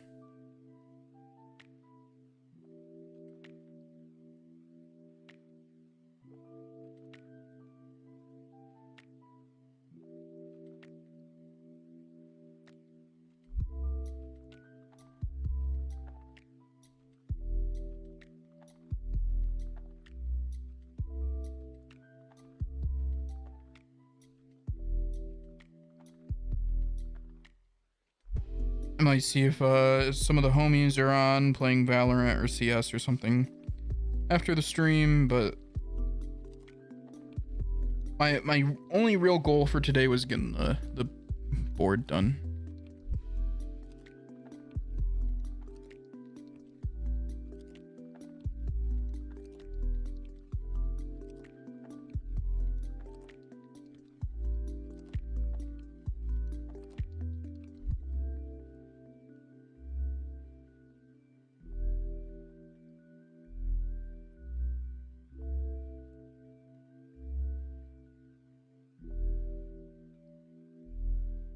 When you say finishing the board, what does that entail? So,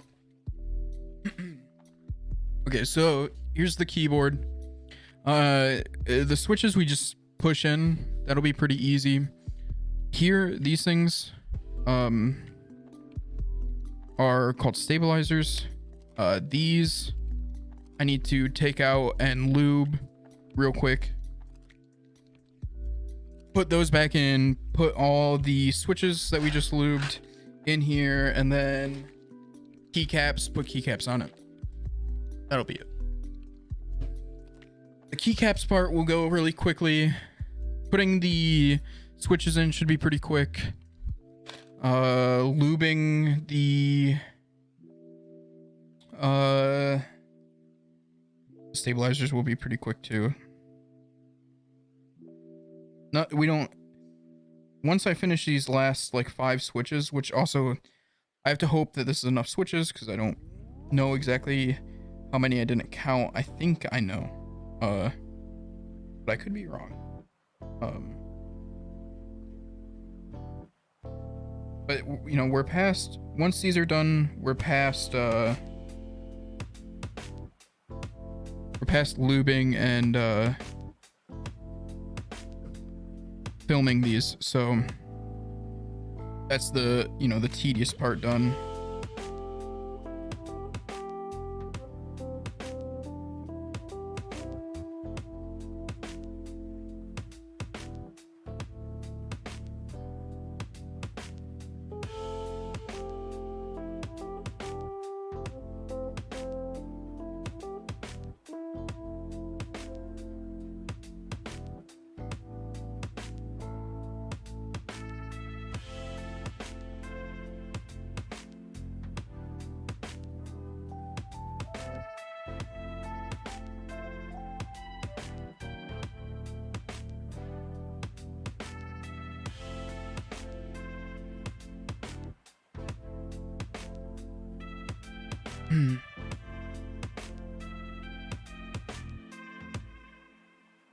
Yeah, lubing and basically all the stuff that you're gonna do with switches is like the most time consuming. So this board is a hot swap board, so I don't have to do any soldering. But soldering would also be it'd probably be a combination of lubing and filming, because you kind of do it all in one, is definitely the longest. It's just like, it's the most work to do. And then it would probably be soldering if you have a solder board, and then you know, and then after that it's all pretty simple, like putting lubing your stabilizers is really easy. Doesn't take super long. They're like less complicated switches. Yeah, exactly. Like soldering is the second longest thing, and putting on keycaps when you first do it takes a little longer, just because you're not really used to it, and like you don't know where all the keys are. Usually most people don't know where all the keys are, but I've done it enough times that I'm pretty good at it at this point. Okay, I think we're gonna keep using this. Yeah, actually there are. So to have a hot swap board, you have to basically have some kind of thing in there that takes the connection from, I don't know if you can see it. Yeah, you can see it. Those little shiny pieces sticking off the bottom. Let me see. Yeah, those are the pins, and that's like the connection in the switch. So when you solder, usually you put solder around those, which connects them to the board, so that then when you're when you press it and it completes the circuit, then you get the keystroke, right? In a hot swap, you have to have something that kind of fills the area of the solder without it being soldered in. So these have, I think they're Kale hot swap sockets. But so one of the things is, so like these ones aren't raised at all, but there's different type of sockets called like Milmax sockets, and Milmax sockets are basically like little tubes that sit in there, and so those will actually stick above the PCB a little bit, so that can cause some interference, and it makes them less stable, and also just in general the solder holds them to the PCB so they don't move around as much, and so you can feel that in like the typing experience. A board like this you won't notice because it has like a hard aluminum plate, and just the way it's set up, the PCB has flex, but the plate doesn't really have flex, so you don't notice as much. It's kind of, there's a lot of like technical jargon, whatever, not even jargon, I guess, just like there's different ways of mounting your PCB and your plate in keyboards, and those also affect the like typing experience and the sound.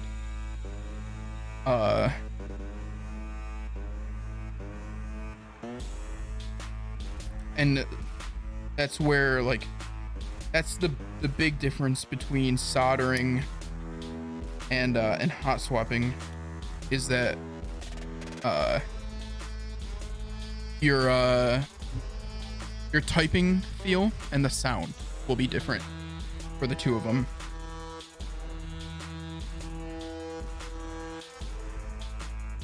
Excuse me.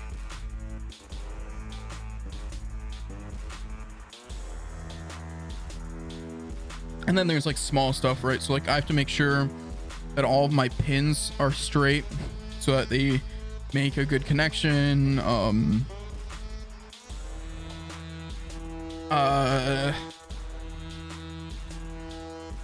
What else is there? Oh, a hot swap board can, like, technically your switch could like come loose and you could lose connection. That doesn't really happen though, but it could, you know. Okay, so these we just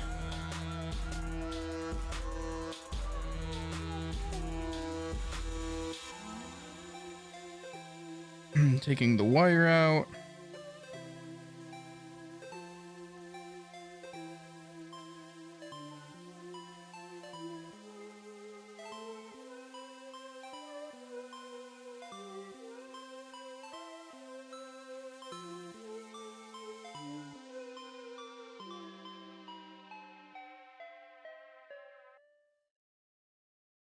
Take the wires out, and we gotta take out,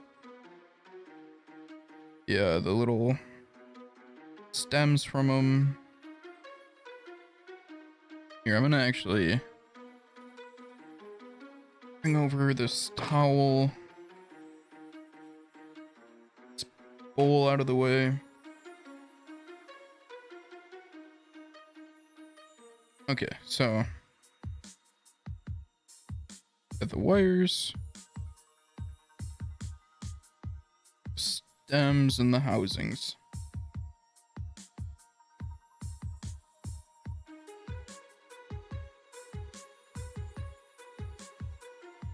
These are actually like really well oiled or lubed. These wires definitely need more lube, but the housing and the stems might be good. I'm gonna reapply because I'm losing some from you know, touching them, moving them around.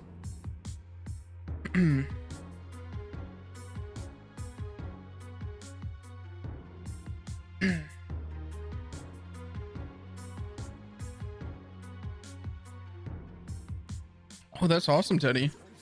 That's sweet, dude.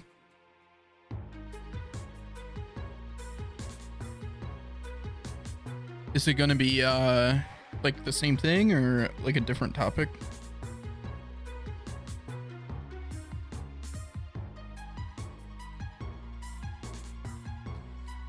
Oh, I didn't think about this. I guess I have to use this for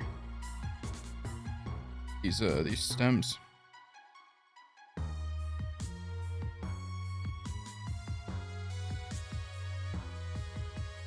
Yeah, these are like really lubed. Probably would have been fine. I mean, that's good. That means I don't have to. I'm just kind of touching them up.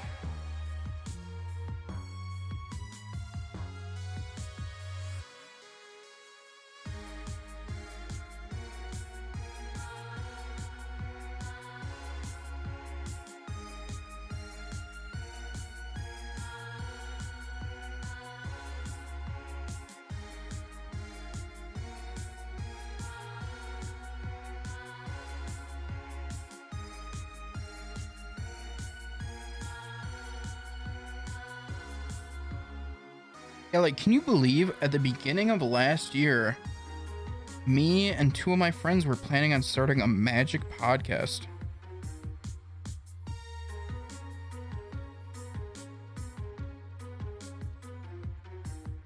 Like, we recorded an episode, we created a Twitter account and an email, and like, We're working on graphics and like all this stuff. Can you believe that, dude? What a wild time. We had a name.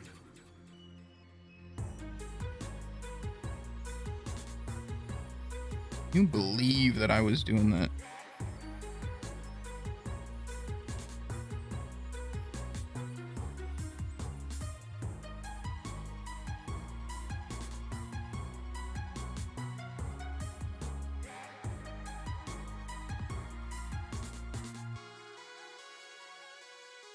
Yeah, no, I totally agree, Jen. I think the only way that you can make a podcast now is if you like Magic. I can't imagine any podcast Magic wise, like any new podcast right now. But I think if you have like some kind of internet fame, internet clout to begin with, and then like, so like, you know, two big streamers who are friends could have a podcast and could actually like break through.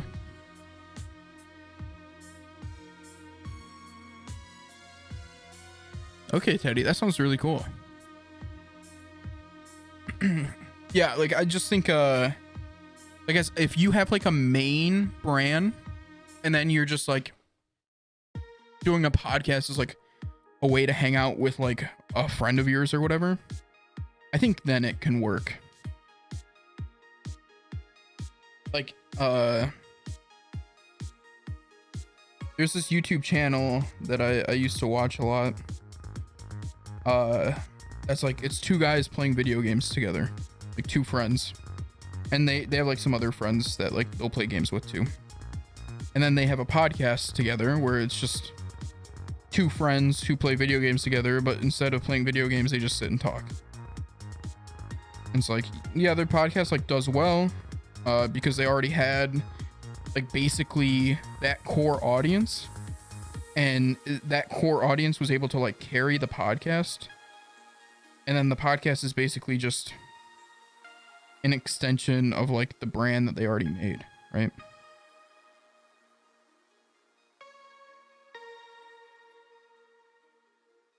Yeah, and I think if you have a really interesting idea that like hasn't been done, you could do like a solo podcast that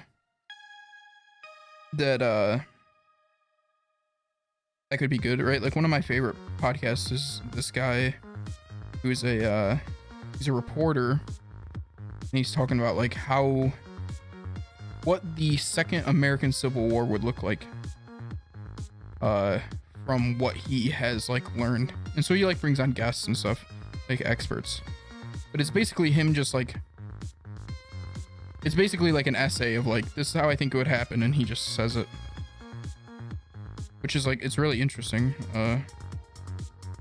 I highly recommend it. It was called It Could Happen Here. I think it's like 10 parts or something like that. Phenomenal podcast. But I think the like people talking about a topic is just so oversaturated in general. Like maybe you can find a niche of like something. The issue is I think anything that's niche when it comes to like a podcast or a stream, the issue you run into is like, if something is niche, why is it niche? And it's niche because there's not that many people who are like actively searching out that content, right? And no, it's not Rooster Teeth, it's a Super Mega. Like I used to, they were part of Game Grumps for a while. They like were editors for Game Grumps. And then they like broke off and started their own thing. And I just always thought they were funny. And so I watched like their YouTube for a while. And then I kind of fell out of it. And then I found their podcast when I was just like looking for podcasts one day. And they're just like funny, interesting guys. So I listened to their podcasts, but I didn't watch their YouTube content. Sometimes Yuna would just stare off into the distance. I finally understood why.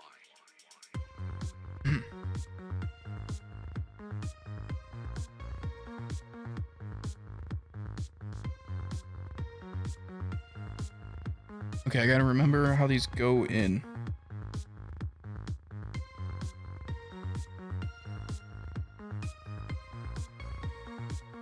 Okay. Using myself.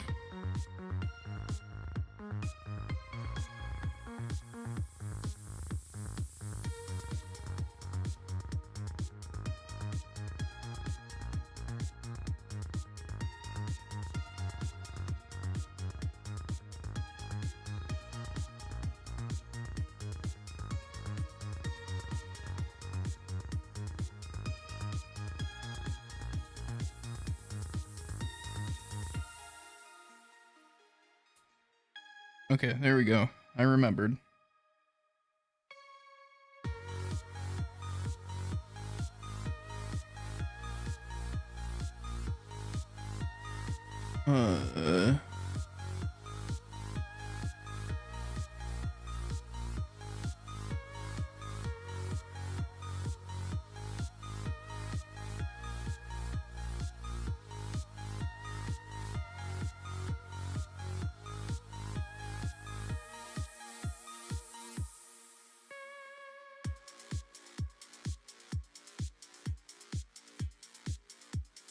Here we go.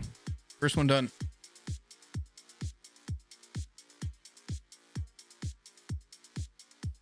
Yeah, I've seen some talk about the new balloon tower defense. Kind of interesting. I was tempted to pick it up just to play it for fun. So I don't know. I think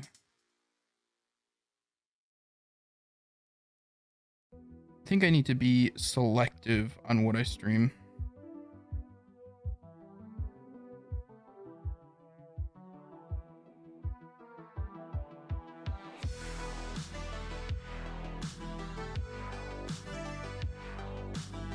Like I think I was for sure too like lax on just being like, yeah, I'll just stream whatever when I started. I think that kind of hurt me for like building like just kind of brand building recognition, you know. Okay, another stabilizer done.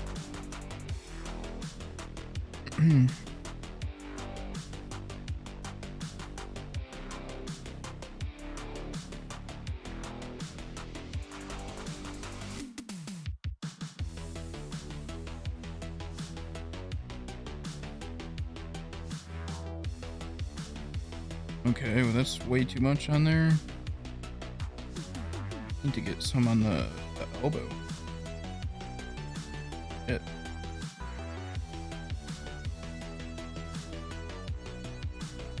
Okay, dielectric grease, please settle down, dude. Oh, I lost my stem. No. It's all falling apart.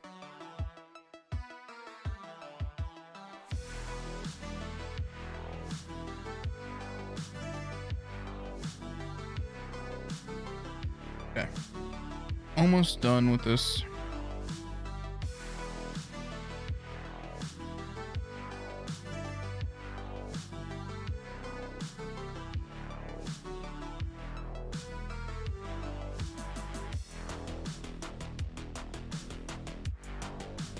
Missed the hole on that one. Oh my god, I'm so dumb.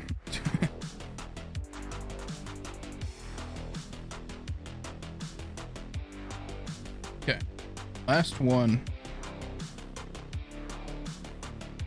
Hydrate. Okay, give me 1 sec. But I didn't even check if that was right. What am I doing?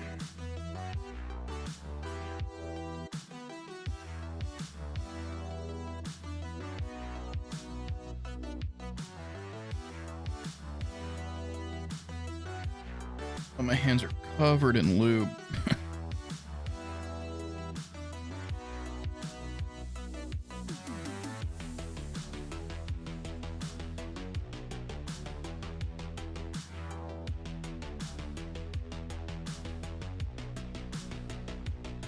Okay, let's cap up the dielectric grease.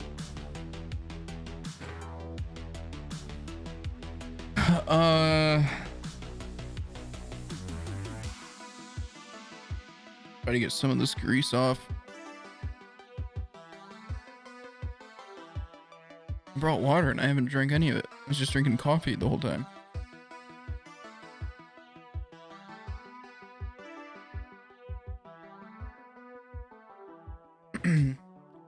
Okay. We can move this. Keyboard. Let's put in some stabilizers.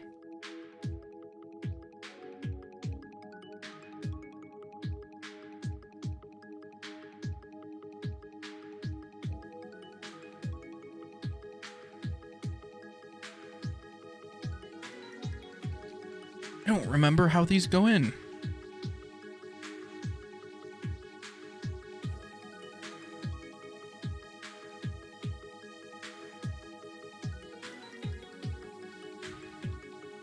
I guess just all of them are like this. I guess it actually just kind of doesn't matter.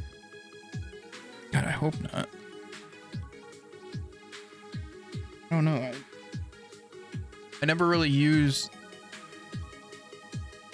Okay, well that one's definitely not in. There we go. I never really use clip and stabs. I use screw in. This is kind of new to me. Okay.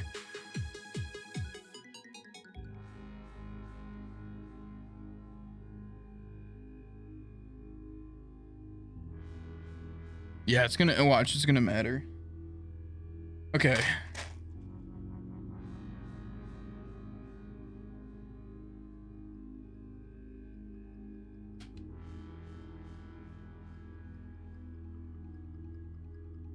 I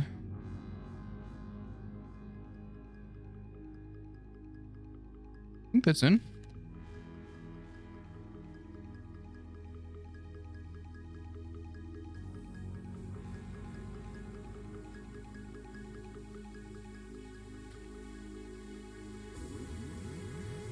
Okay, that didn't feel as good.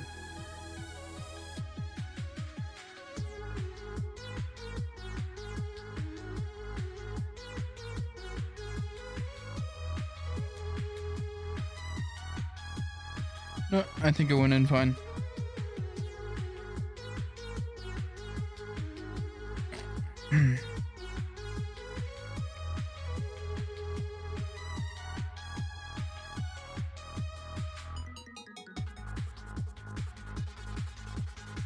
Only issues, some of these I have to double check because the sometimes the housing doesn't close all the way because of the films, and it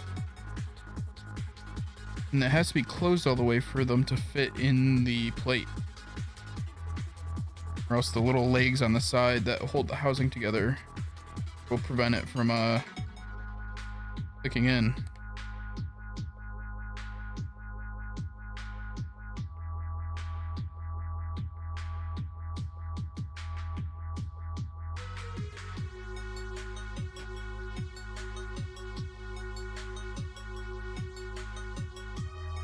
Whoa. Okay. Slow down.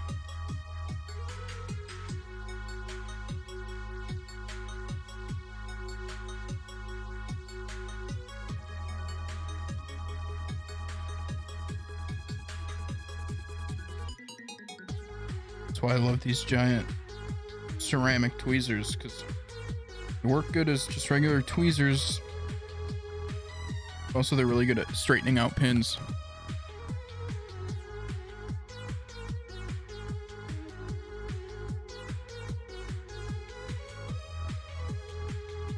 Uh-oh.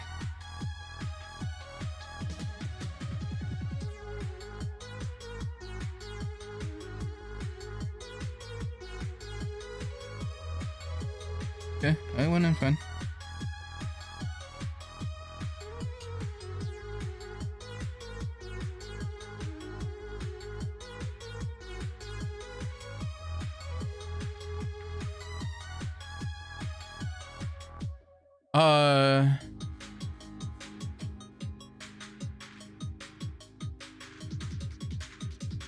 Teddy, you confuse me. I don't know what you mean.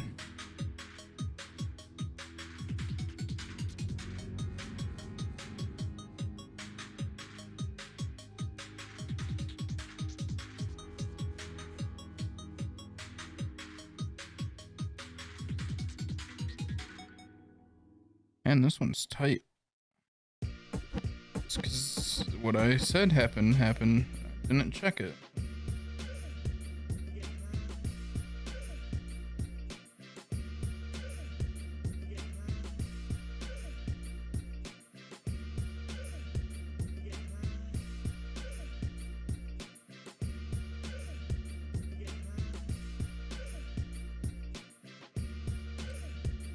This is going pretty well.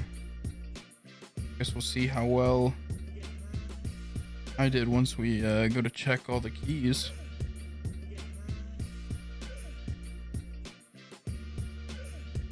Which reminds me, I should pull up the keyboard checker.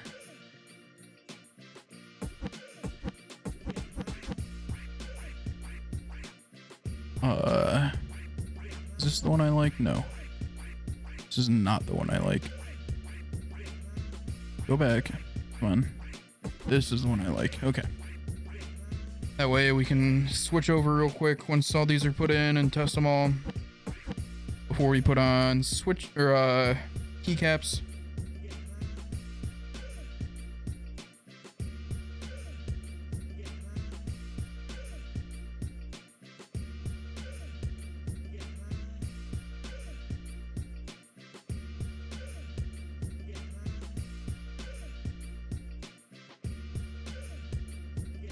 Yeah, it's one of the advantages of soldering is that you can put all of them in and then just on the back, just solder away. It's one of the downfalls of the hot swap boards is basically have to do them all one at a time just to make sure they're like fully seated.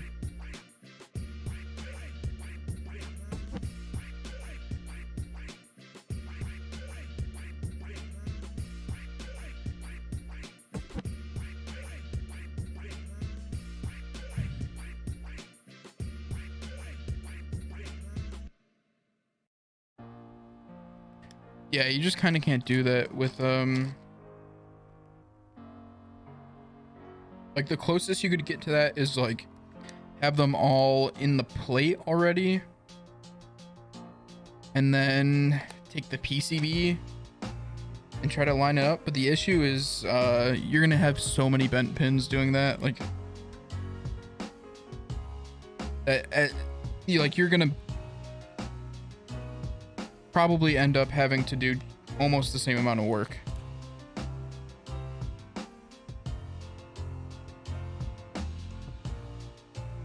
Oh, see? Bent a pin.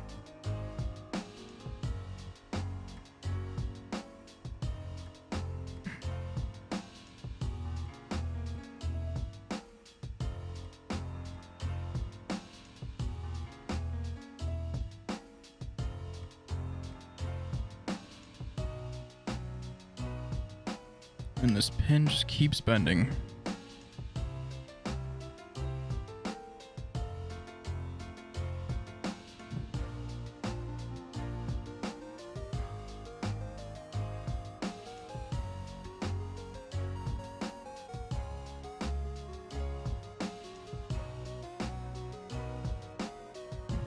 It's kind of the issue is once you bend a pin, it likes to keep bending. Try a different socket.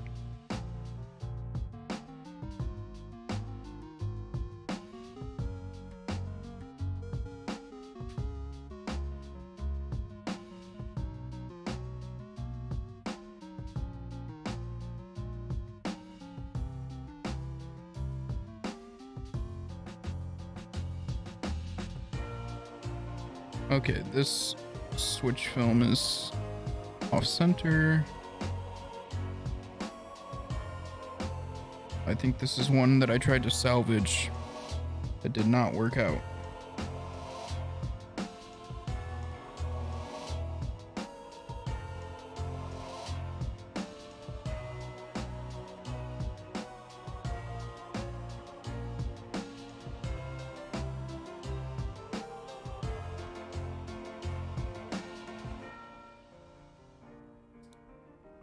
There we go. Now it's all better.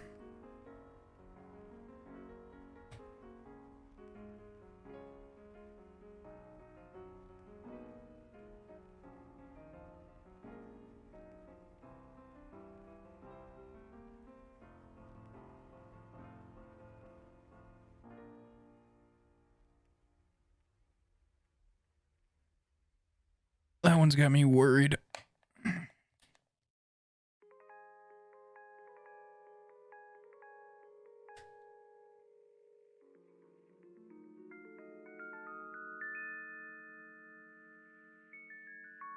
Oh, no, surprisingly.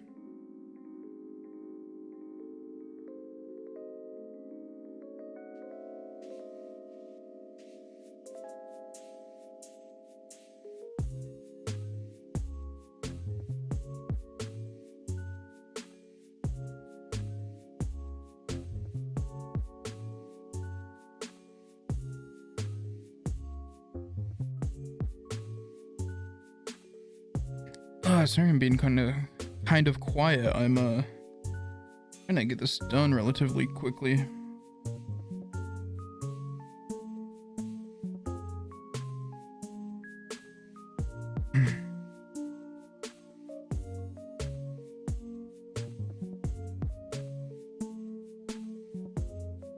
Turns out I'm pretty bad at getting the housings put back together because a lot of these aren't clicked in all the way.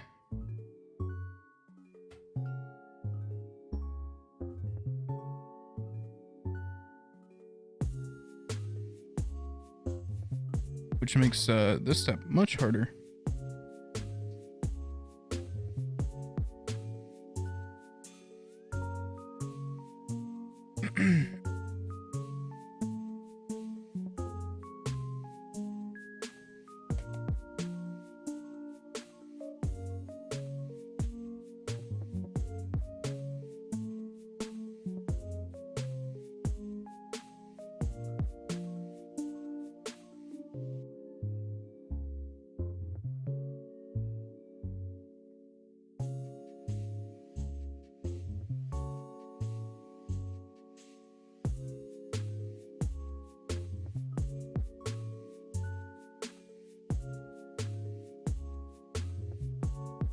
Oh, I'm so excited. This board's gonna be so pretty.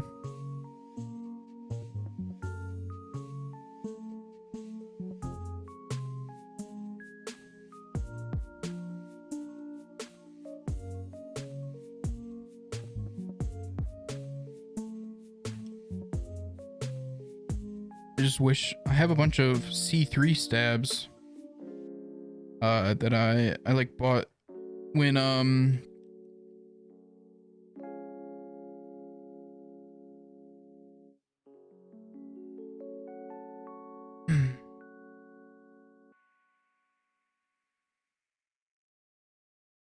when the key company was doing when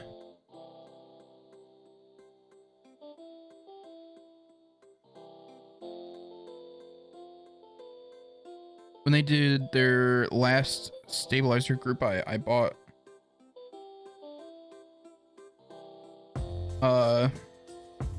one of every color stabilizer, like stem and housings, and one of every wire. And then I didn't realize this board had clip-in stabs. So unfortunately I don't get to use any of those. I was hoping to use the purple ones, maybe the pink ones, but I think I'm gonna use some combination of the pink ones on the Think 6.5 with the Pinocchos, because the case I got for my Think 6.5 is like white and polycarbonate, or like the badge is white and the weight is white, and then the case is polycarbonate, like frosted polycarbonate.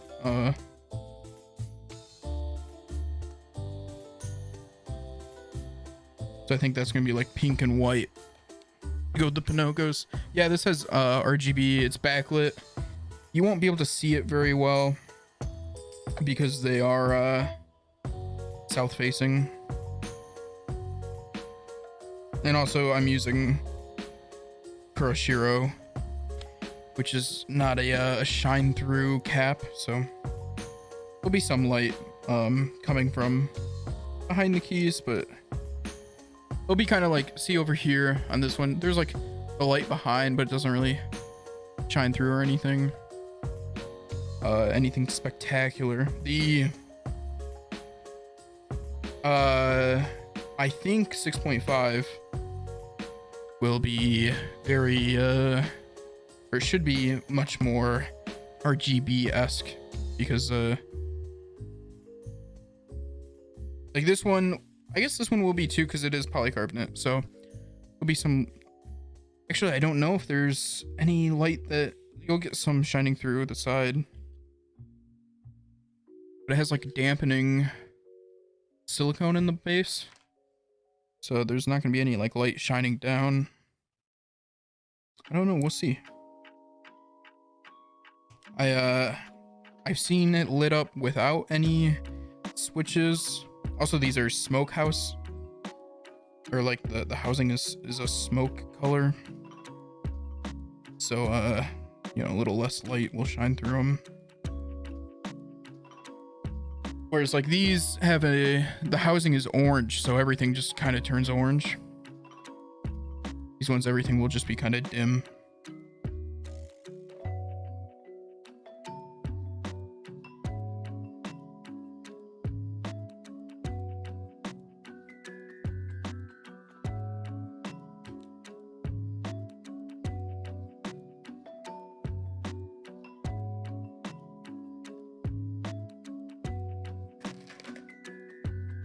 Three, 6, 7, 8. 3, 6, 7, 8. Yeah, exactly. Exactly enough. Uh-oh, there's a train going by. Hopefully, I don't think my microphone will be able to pick it up, even though it is quite loud.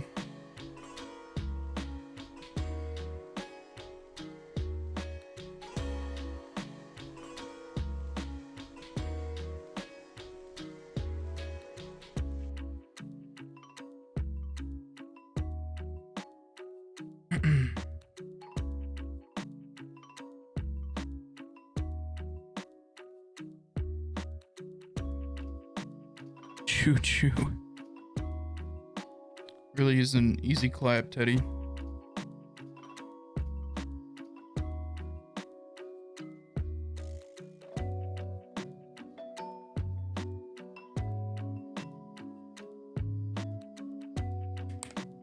Do you know if 100 Thieves won their round in the Valorant tournament today?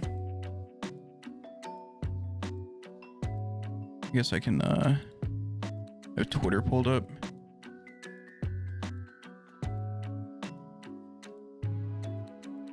Just went past a Hiko tweet that said GG, well played to somebody.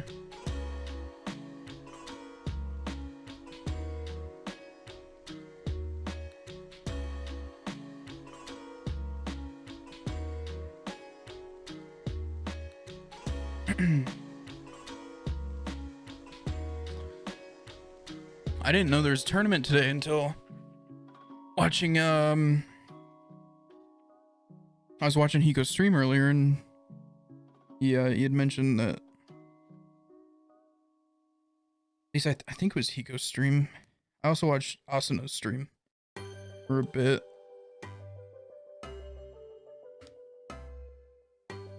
Okay.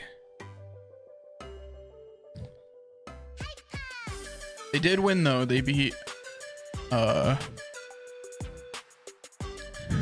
5 Emperors 2-0.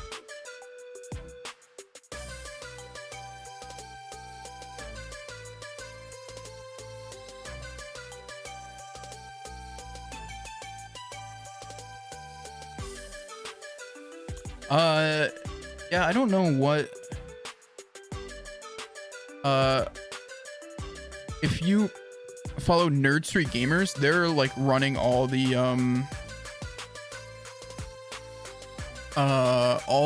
like championship series, whatever, tournaments. can't. I don't remember what they're called. So I just follow them, and if they're live, they're basically playing Valorant, like some Valorant tournament.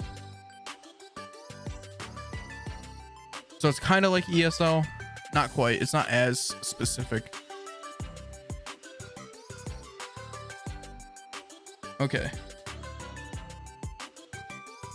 Oh, that was awful. Move the other keyboard over.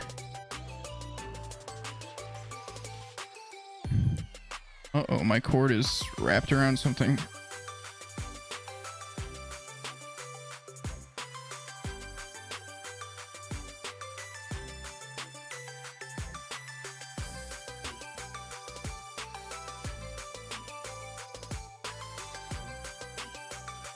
Oh, sorry. Okay. Everything's just falling apart over here. It's all good. Okay.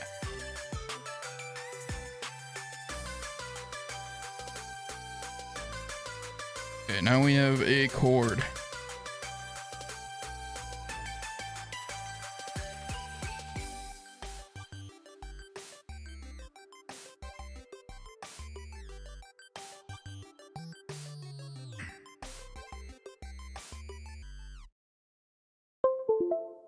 Okay.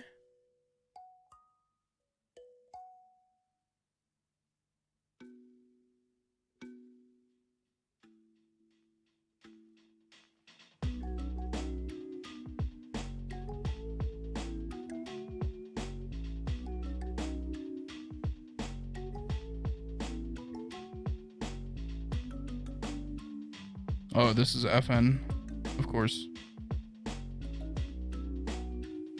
Being kind of dumb. It's okay.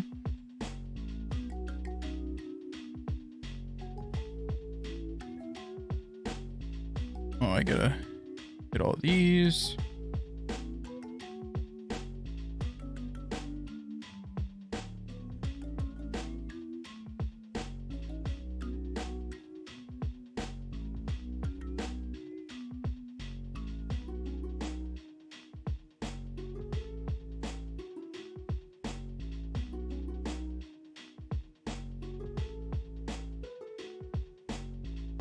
Ooh, uh-oh. My G key is stuck. Also, my space didn't work, so.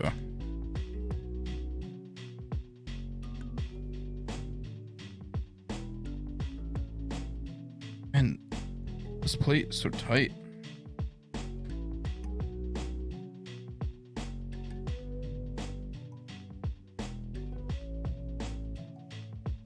Okay, just pull this apart. Should just be an issue with the film. 'Cause other than it getting stuck, it worked.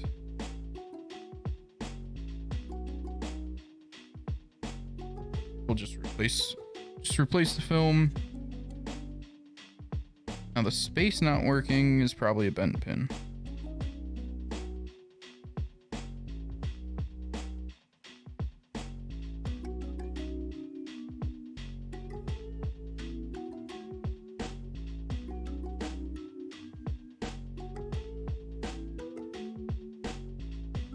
Well, G key should be all good. It was just the switch got stuck when I was putting it back together. Yeah, it looks sweet, huh? A very pretty board.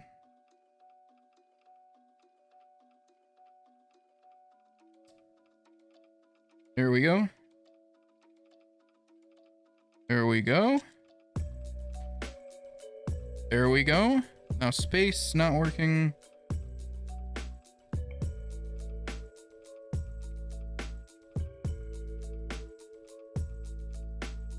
Is because of a bent pin.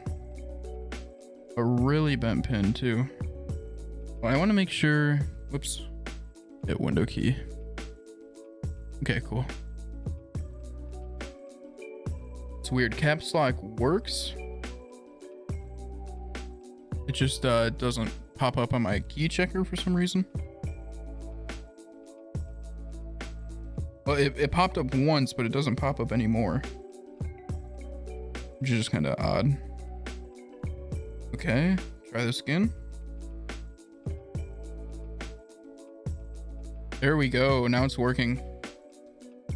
Perfect.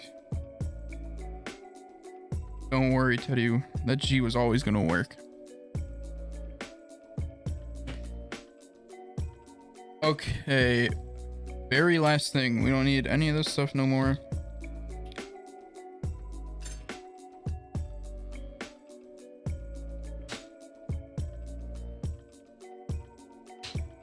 Keycaps.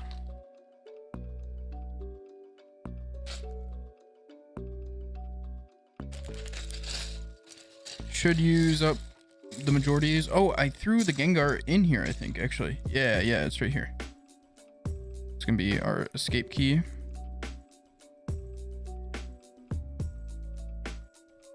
Just get it on there.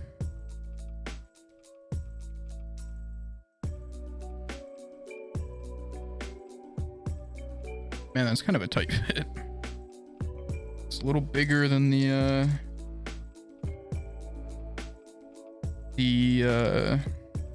escape key was expecting. Okay, we have a 5.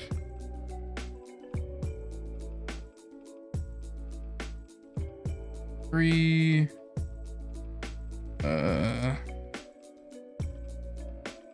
Control. Oops. This is control. This is Windows key. We're not actually gonna use Windows key. Probably use this or something. Okay. I don't have scroll lock. Don't have to worry about that. I got print screen. Another control.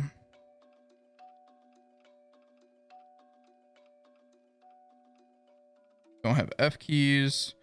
You have 8. You have B. No F key. E goes there. Oh, E does not go here. What am I doing? E goes here. Super. Maybe we'll use that. Oh, page down. I do have a page down. Is it this one? Yeah. But these we might end up changing for other stuff. X is here. M is like here. Yeah.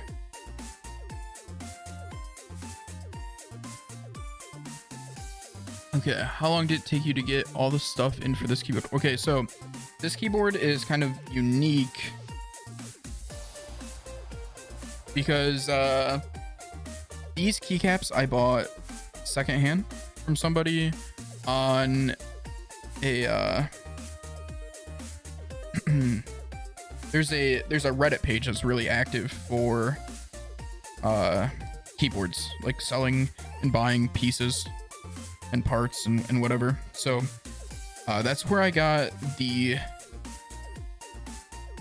switches and the keycaps for this build, and the artisan. The keyboard just dropped.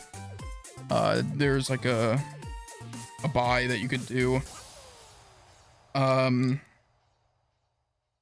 Oops. I'm assuming this is page up. Yep.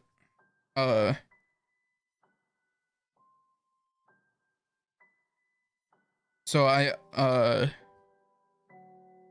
but the buy for this, it's in stock is how they do it.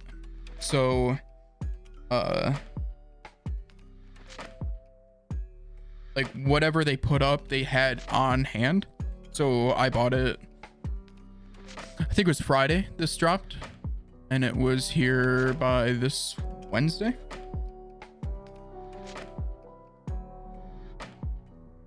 Okay. I can't use stepped.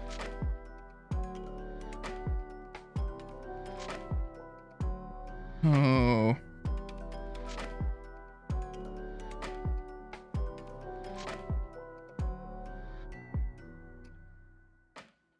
So like this board is pretty out of the ordinary. This is a Windows key. We'll use that for Windows key.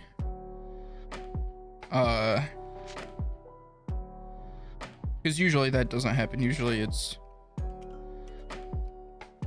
this is FN, but I have super the same. Yeah. Oh. Uh-oh.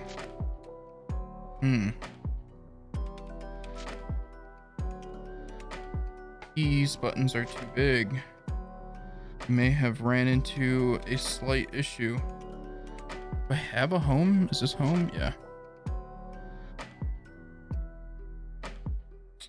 Uh-oh.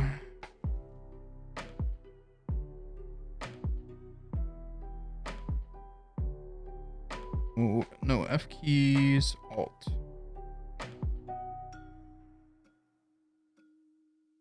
These are all one size.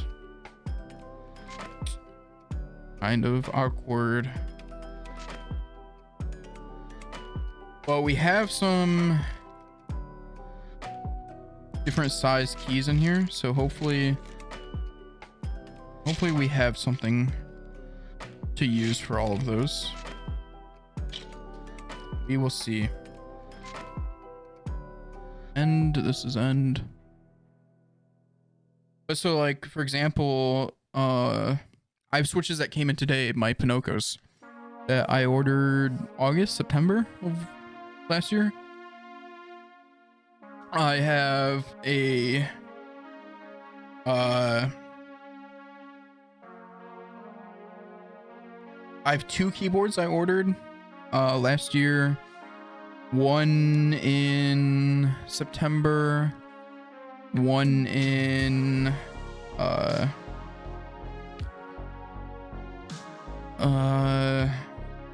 it's FGHJ.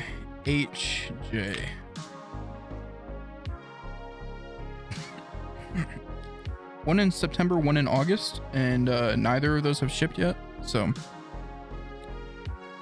if you're buying from group buys, which is the majority of like parts, or like, yeah, I guess parts, you can call them parts. The majority of parts you're gonna buy in group buy, just in general.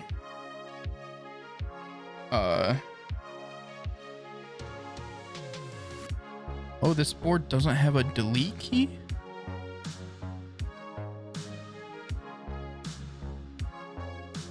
It's got home?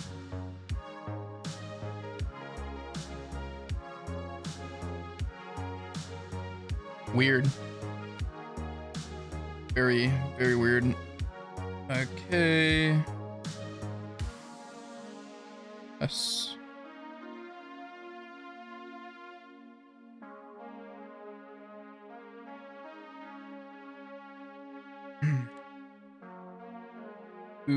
W.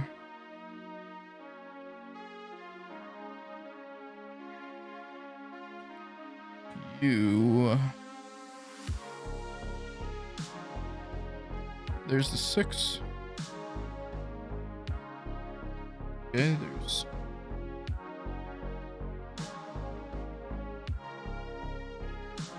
H. 0.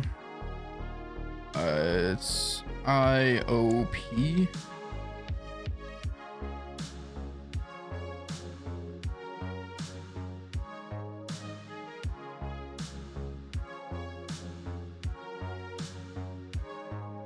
I think this is our enter.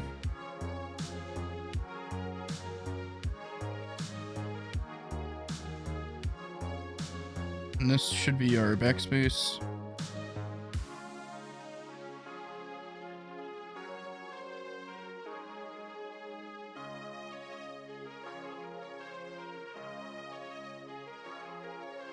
Okay. Where is plus?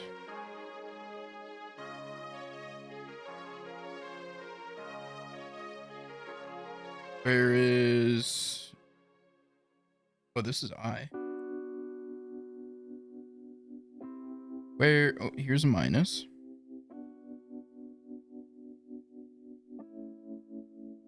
I need L. Oh, no, that's not L. Those are brackets. N. There's L. And N. We need some arrows. Where's my other arrow? Here we go.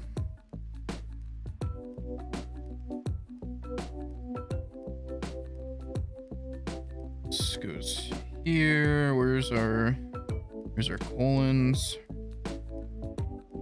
Okay, and then that one's this side. This one's this side. This goes here.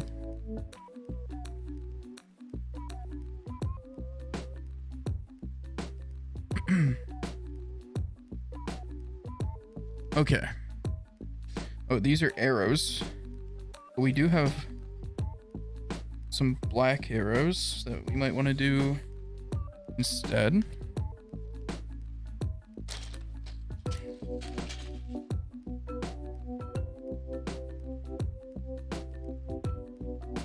That's too big.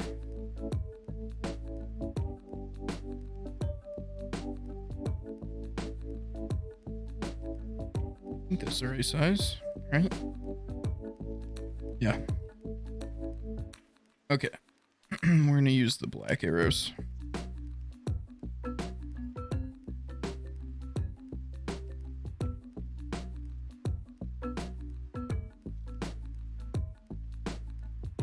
Here's the last one. Here we go.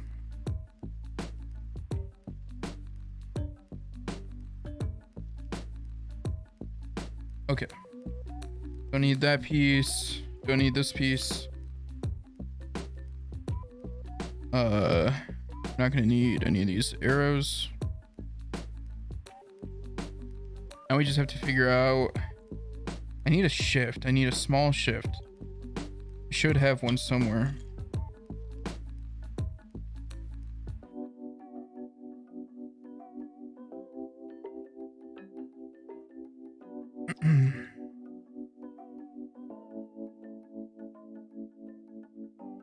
Oh, here is small alt.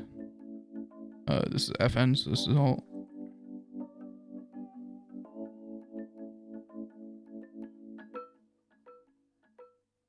Just need an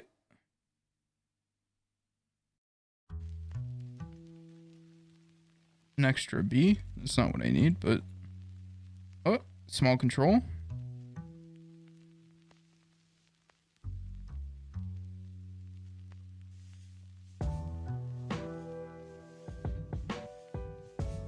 I don't know what this key's for, but okay. Oh, there's actually an FN? That's kind of crazy. Okay, so. Oh, and they have a small line thing, whatever.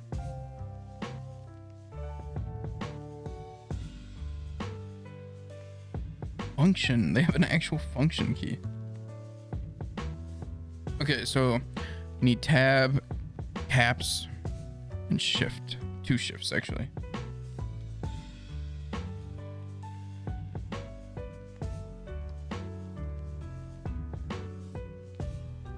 Okay.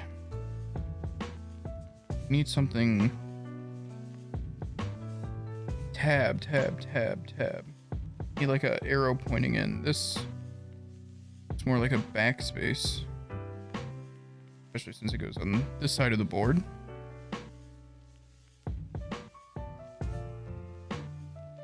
Oh, this is weird.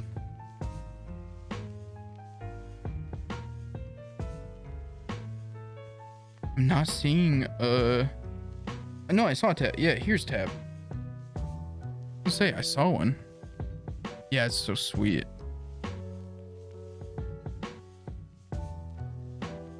Okay, caps lock. Oh, here we go. What does this fit? Does this not fit? Oh, it fits perfect. Shift. Is that the right height? Perfect. Just that's slightly too big. But this one.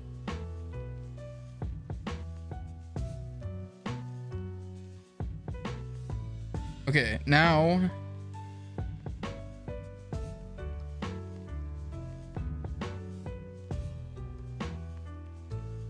Yeah. Okay, perfect. So, here's my. I gotta grab my keycap puller real quick. Oh no, it's right here. I already grabbed it.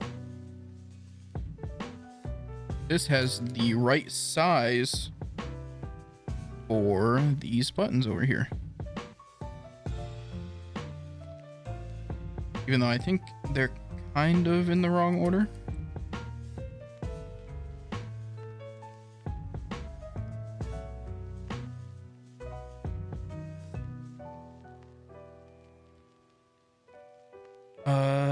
Is there an end? Yeah, there is. The right shape and size end.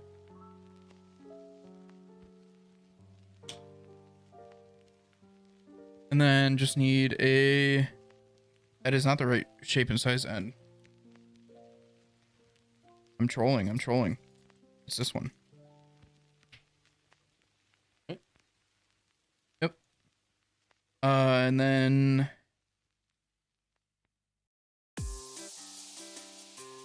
That home feels right. Voila!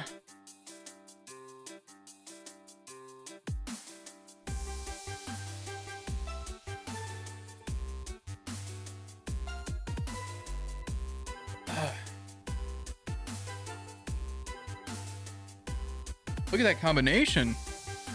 Look how pretty that looks.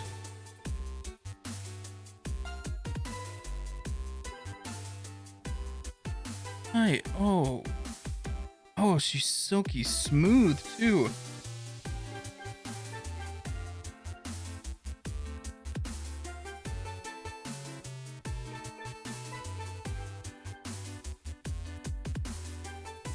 Look how sweet. And then what I want to do, I have to download a software to do this. I think I'm going to change all the backlights to be just white.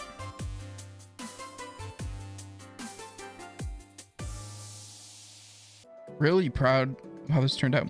I have a, here, I'll grab it real quick. I have purple and black cord I'm going to use instead. So this will be the combination actually. And yeah, this is going to be my new main for a while. My new keyboard main. That was really fun.